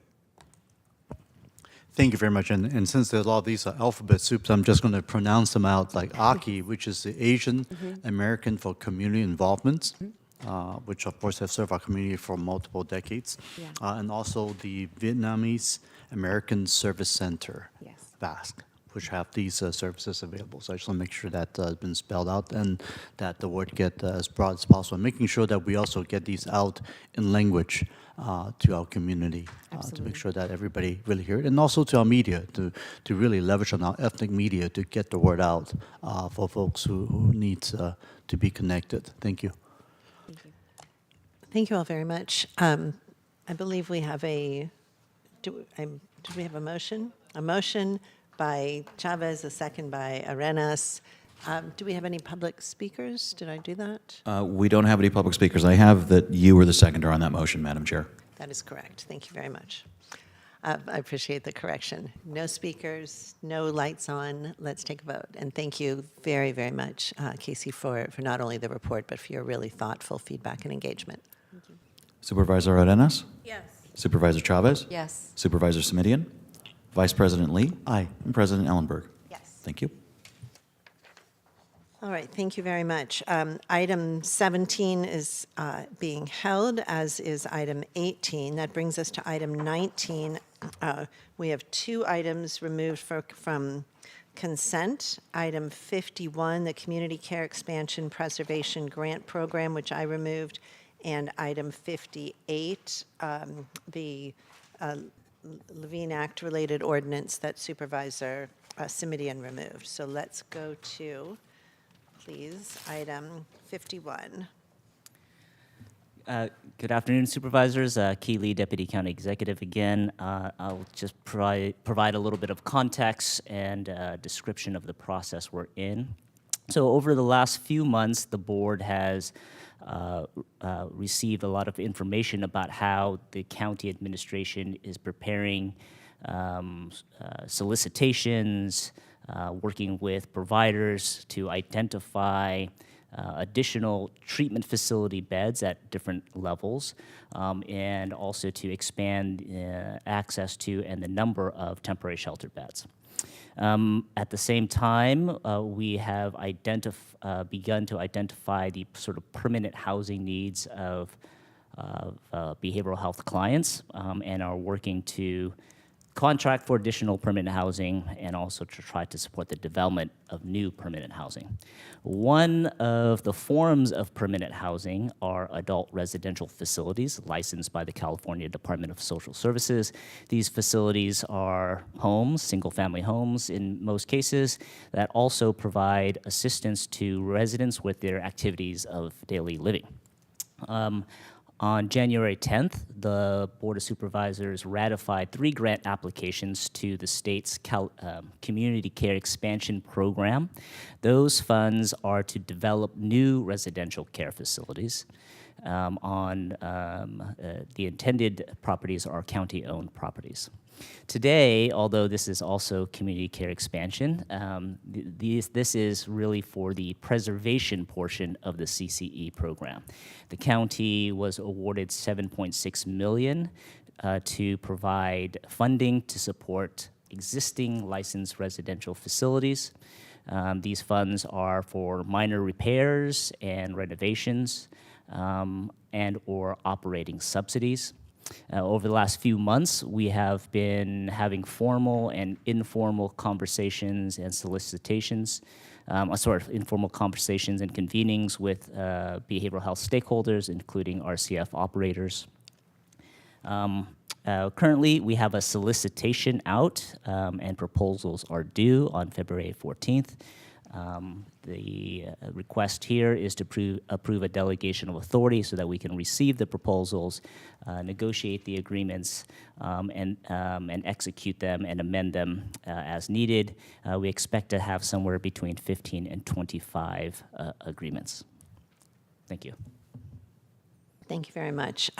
I did have just a couple of questions and really, again, appreciate the time that you've already spent with me and my team. I want to thank you, Key, and also Sherry and Consuelo and others on your team for continued work on this grant and other behavioral health housing strategies. I strongly support this item.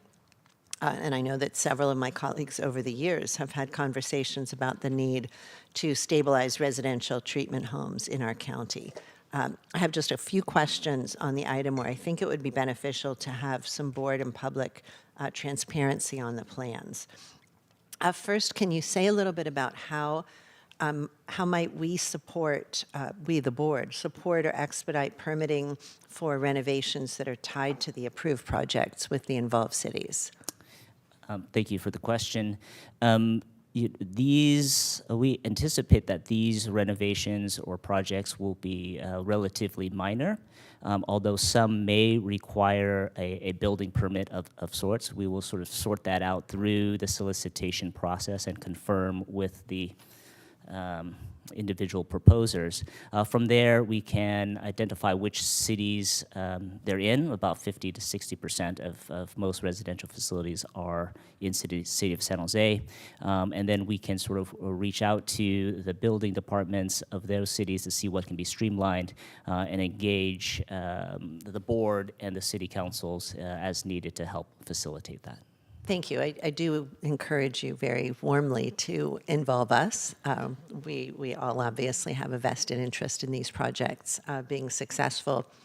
You mentioned the majority of them are in San Jose. At least three of us, at least three of our districts include bits of San Jose, and I do encourage that partnership with all of our offices.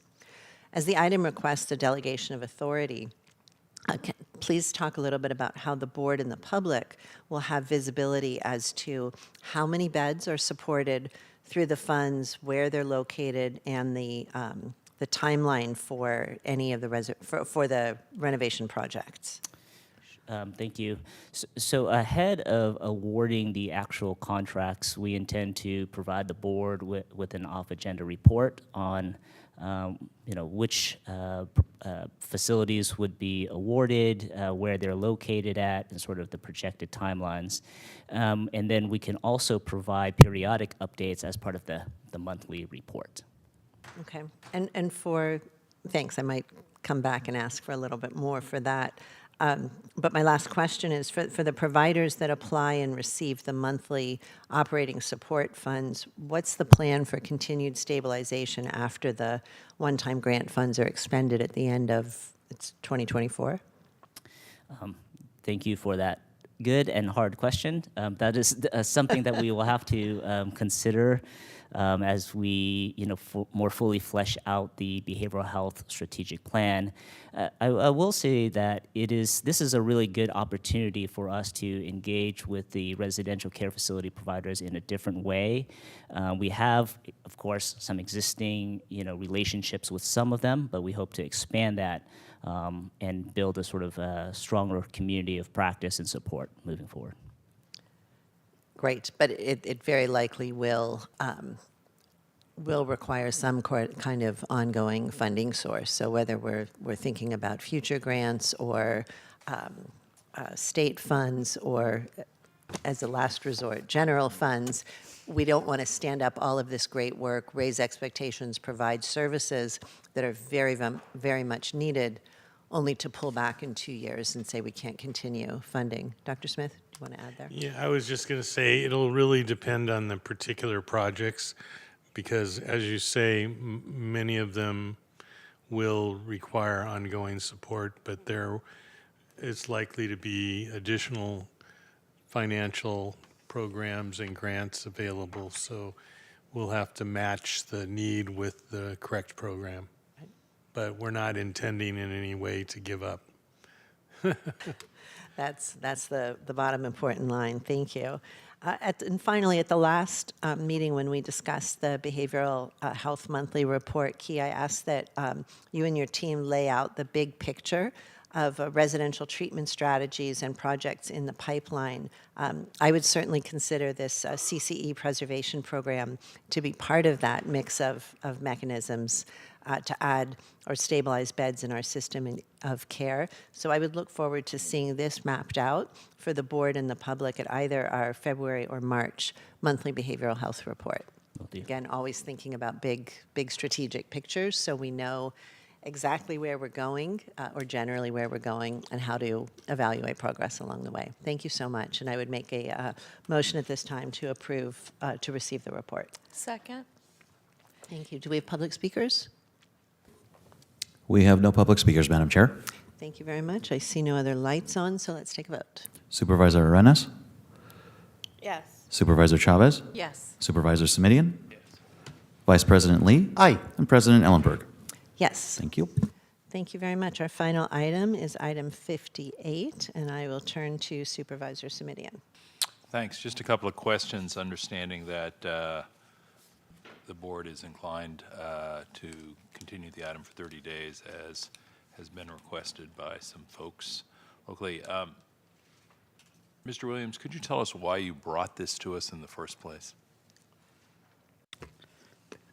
Sure, Supervisor. This ordinance has one core, very narrow provision, which is that the state law mandates disclosure of contributions by parties or their agents, but it does not mandate disclosure of contributions by participants or their agents, even though the obligations that the statute imposes on board members with respect to recusal, as well as the prohibition on accepting contributions, applies identically with respect to both parties and participants. And so what this ordinance does is it would require disclosure by participants of contributions in order to help board members with their compliance obligations under the state law, which are, like I said,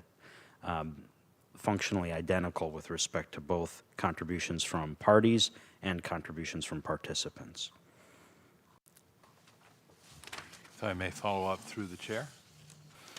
I'm going to rephrase that in layperson's language, and hopefully you'll tell me if I captured the gist of it, Mr. Williams.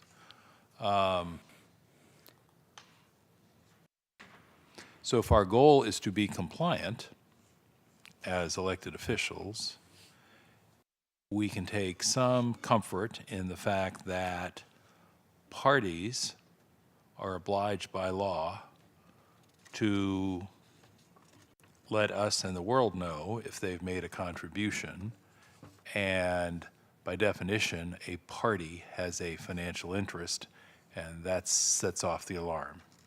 That's, of course, only the case if the parties follow the law and provide the notice, yes? That's correct. But your point is that we are similarly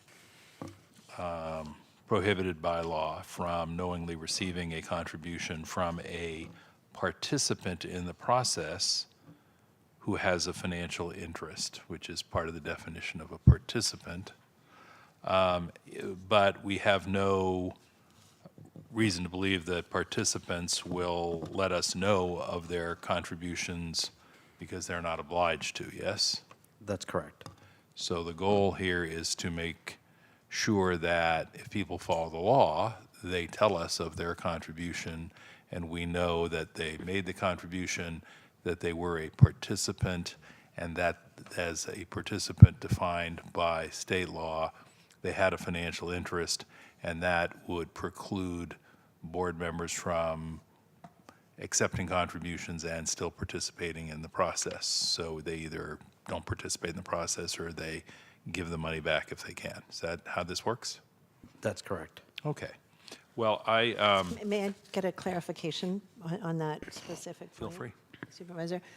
Contributions over $250. Correct, over not $250, contributions and at all. obviously within the relevant time frame, too. Thank you.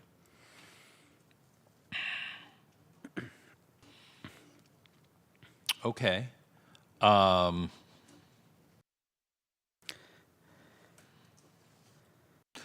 thank you, colleagues. I'm looking forward to hearing the conversation in a month, but I do think, one of the reasons I have so painfully teased out the various requirements of these provisions at this meeting and at the last is because the more we look at it, the more apparent I think it becomes that it's going to be an almost insoluble challenge to know who all the participants and parties are. At this point, and I don't say this critically at all, County Council hasn't even been able to tell us who the parties are on these items. If our goal is to be compliant, then it seems to me we need the information necessary to comply, and that information, by virtue of the state law mandate, includes who are participants who have made contributions in excess of $250 who have a financial interest.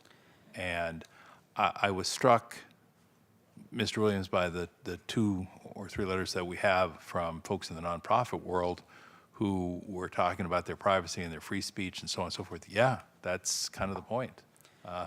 There's a state law that has, I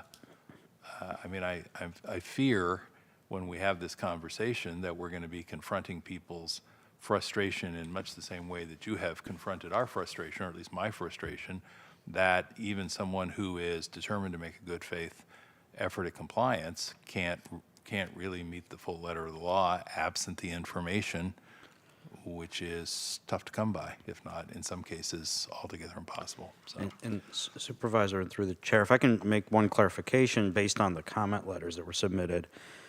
The proposed ordinance does not seek in any way to define the term participant in any way different from the state definition. So the question that's been raised in those comment letters about the definition of participant or party isn't something that's being put forward in the ordinance provision. It piggybacks 100% on whatever the state definition is, however that ends up being ultimately refined. I mean, there is a definition in statute, but how that definition gets refined and ambiguities addressed through the course of the FPPC's guidance. And I just wanted that point to be clear because from the 2 comments that were submitted, it maybe appeared that somehow this ordinance that's in front of the board did something to define the inclusion or exclusion of certain types of entities, and it does not. It's just verbatim the state definition. That's all I had today, Madam Chair. Thank you. Supervisor Chavez. Thank you. I just really appreciate the point that Joe raised about, the messenger. So thank you. I think you've all been trying to remind us of that for a few weeks now. Just 2 issues that I want to make sure get addressed when this comes back to us. One is that whatever tools we anticipate the public will need for compliance and that we will need for compliance. And what I mean by that is that it's good to see the agenda with the asterisks on it. I frankly would like to see it in the agenda item, right on top, so people don't miss it. And for a number of boards that I sit on, it has a yes or no right under the heading that says whether or not it has to be compliant with this particular law. So I am still interested in that. And the other is that with hybrid meetings, and I'm very supportive of us doing that, but in the past, we could have used the speaker card to determine whether or not somebody wanted to make any kind of disclosure, and now we don't have a consistent way to do that. But I think the best tools that we can make available to the public, so that what I'm concerned about is that some person just gets caught up in this, that all they were trying to do was be a good board member for fill in the blank nonprofit and an active member of the community, and they end up getting in trouble for something that is seemingly nefarious, that is just too complicated for the average person to to know if they're coming to a public meeting. I mean, frankly, I don't know if any of you remember this, but I remember the first time I spoke at a public meeting, you're already really nervous, let alone someone saying, do you have anything to disclose? So I want to make sure that we have some tools and that we're able to talk about that. And my hope is that, particularly with our nonprofit partners, that if you have an opportunity to speak to them before the meeting, to ask them their thinking about some of the ways that we want to alert them and make it possible for people to report or have access to data, that we get some feedback from them about that. And then lastly, I imagine that the FPPC is still doing rulemaking on this. Is that accurate? They haven't yet commenced updated rulemaking. They have said that they will need to. There are some existing regulations related to the Levine Act, but they'll need to be updated and refined. So they anticipate needing to meet on this in the next few months, probably based on a lot of questions they're getting too, I imagine. So I again want to make sure that we're reaching out to CSAC and the Cities Association now so that they are prepared, because they're going to see counties and cities across the state and have a much better understanding of what the trends of need and confusion are, for clarity. And interestingly, Supervisor Chavez, Santa Clara County is, as usual, ahead of the curve. When I raised this with CSAC executive staff, wasn't even on the radar yet. Really? So we will be talking about it, but I'll tell you, there was a little bit of surprise that I thought we should be devoting some serious attention to the matter. I can also share several counties have now copied our notice provision on the agenda for their agendas. Madam Chair, Yes. thank you. I'm sorry. No, I was just saying that that's a huge concern. Indeed. Supervisor Smidian? Thank you.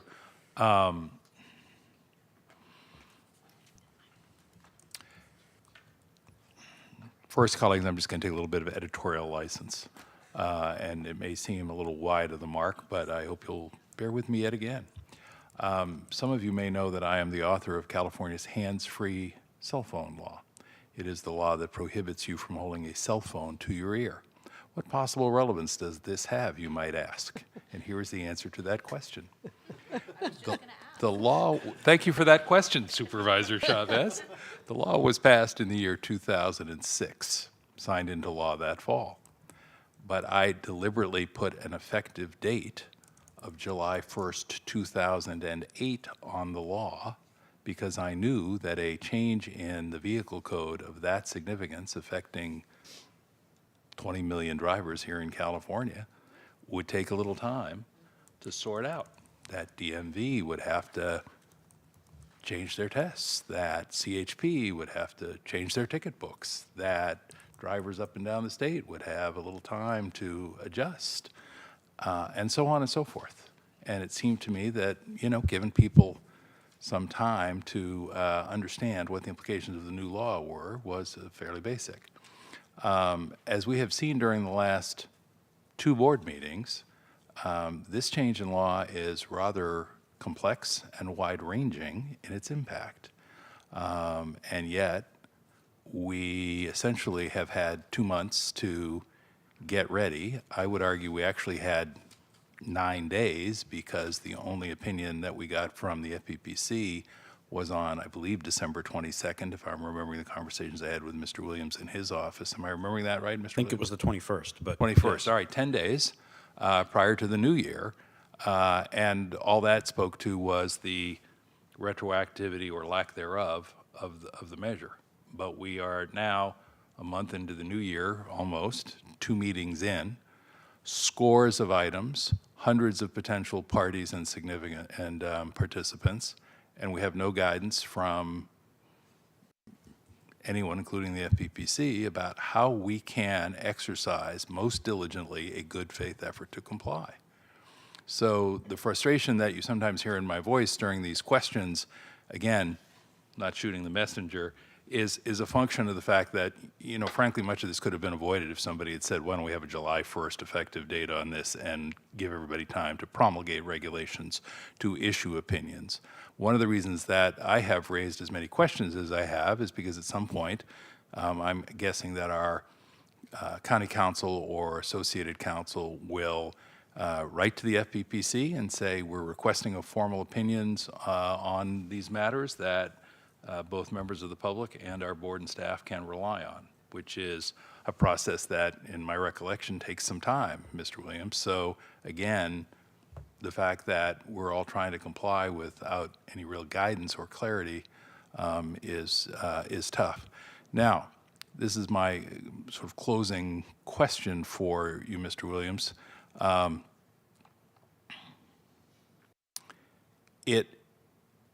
It seems to me that almost all of the information that we're supposed to rely on in assessing this is public information. I mean, there's sort of two questions.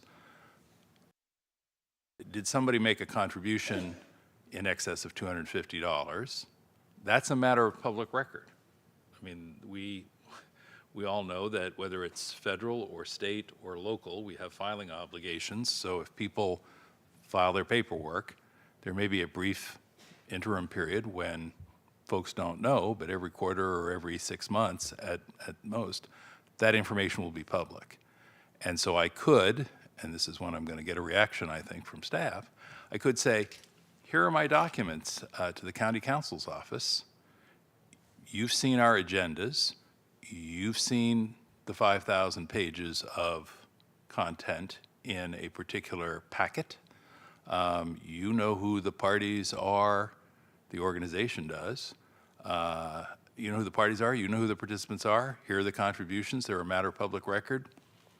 Anybody there that I shouldn't be taking money from? If so, I'll give it back. Any item there that I shouldn't participate on? If so, I will not. But all that's public. Is there something that we would know other than the occasional random piece of information from, you know, being in a meeting about somebody being a, quote, participant? A couple things. One is we would not necessarily know which participants have a financial interest. That's something that really the participant is best placed to know, which is another reason why the proposed ordinance was brought forward. Presumably the participant would have ready access to know, number one, whether they made a contribution over $250 without needing to consult anything, but also whether they have a financial interest in the matter at stake. And so we believe the participant is likely in the best position without needing to consult any external resource or database or connect other dots to know whether a disclosure would need to be made. And that's really what underlies the proposed ordinance. But for others, we wouldn't necessarily know if a participant had a financial interest, and we wouldn't necessarily know if they were a participant or not without having access, for example, to knowing who exactly has been in communication regarding a specific matter with each supervisor or their office, and that's not information that currently my office, for example, has. Or mine. Or any other member of our board, yes? I mean, we know who's talked to us or who sent a letter, but... Which is what you would need to know whether you need to recuse on the item. Well, but if someone has, for the sake of discussion, chosen to speak to two of my colleagues but left me out, they have participated, but I have no way of knowing, to your point, any more than you would, who they talked to and what about. You individually presumably would neither have actual knowledge in that circumstance, nor would you have a basis to should know that particular thing has occurred unless there's a disclosure made by one of your colleagues or you otherwise become aware of that participation. Which is to say, ignorance is bliss, which is not a great way to go through life or the law, quite frankly. And again, I promise I'm not shooting the messenger here, but I'm trying to play this out so we all understand what our obligations are and how we can best meet them. There's a degree to which it's relevant to consider just how much actual knowledge or constructive knowledge the board wishes to acquire, given that the standard is actual knowledge or whether a member should have known.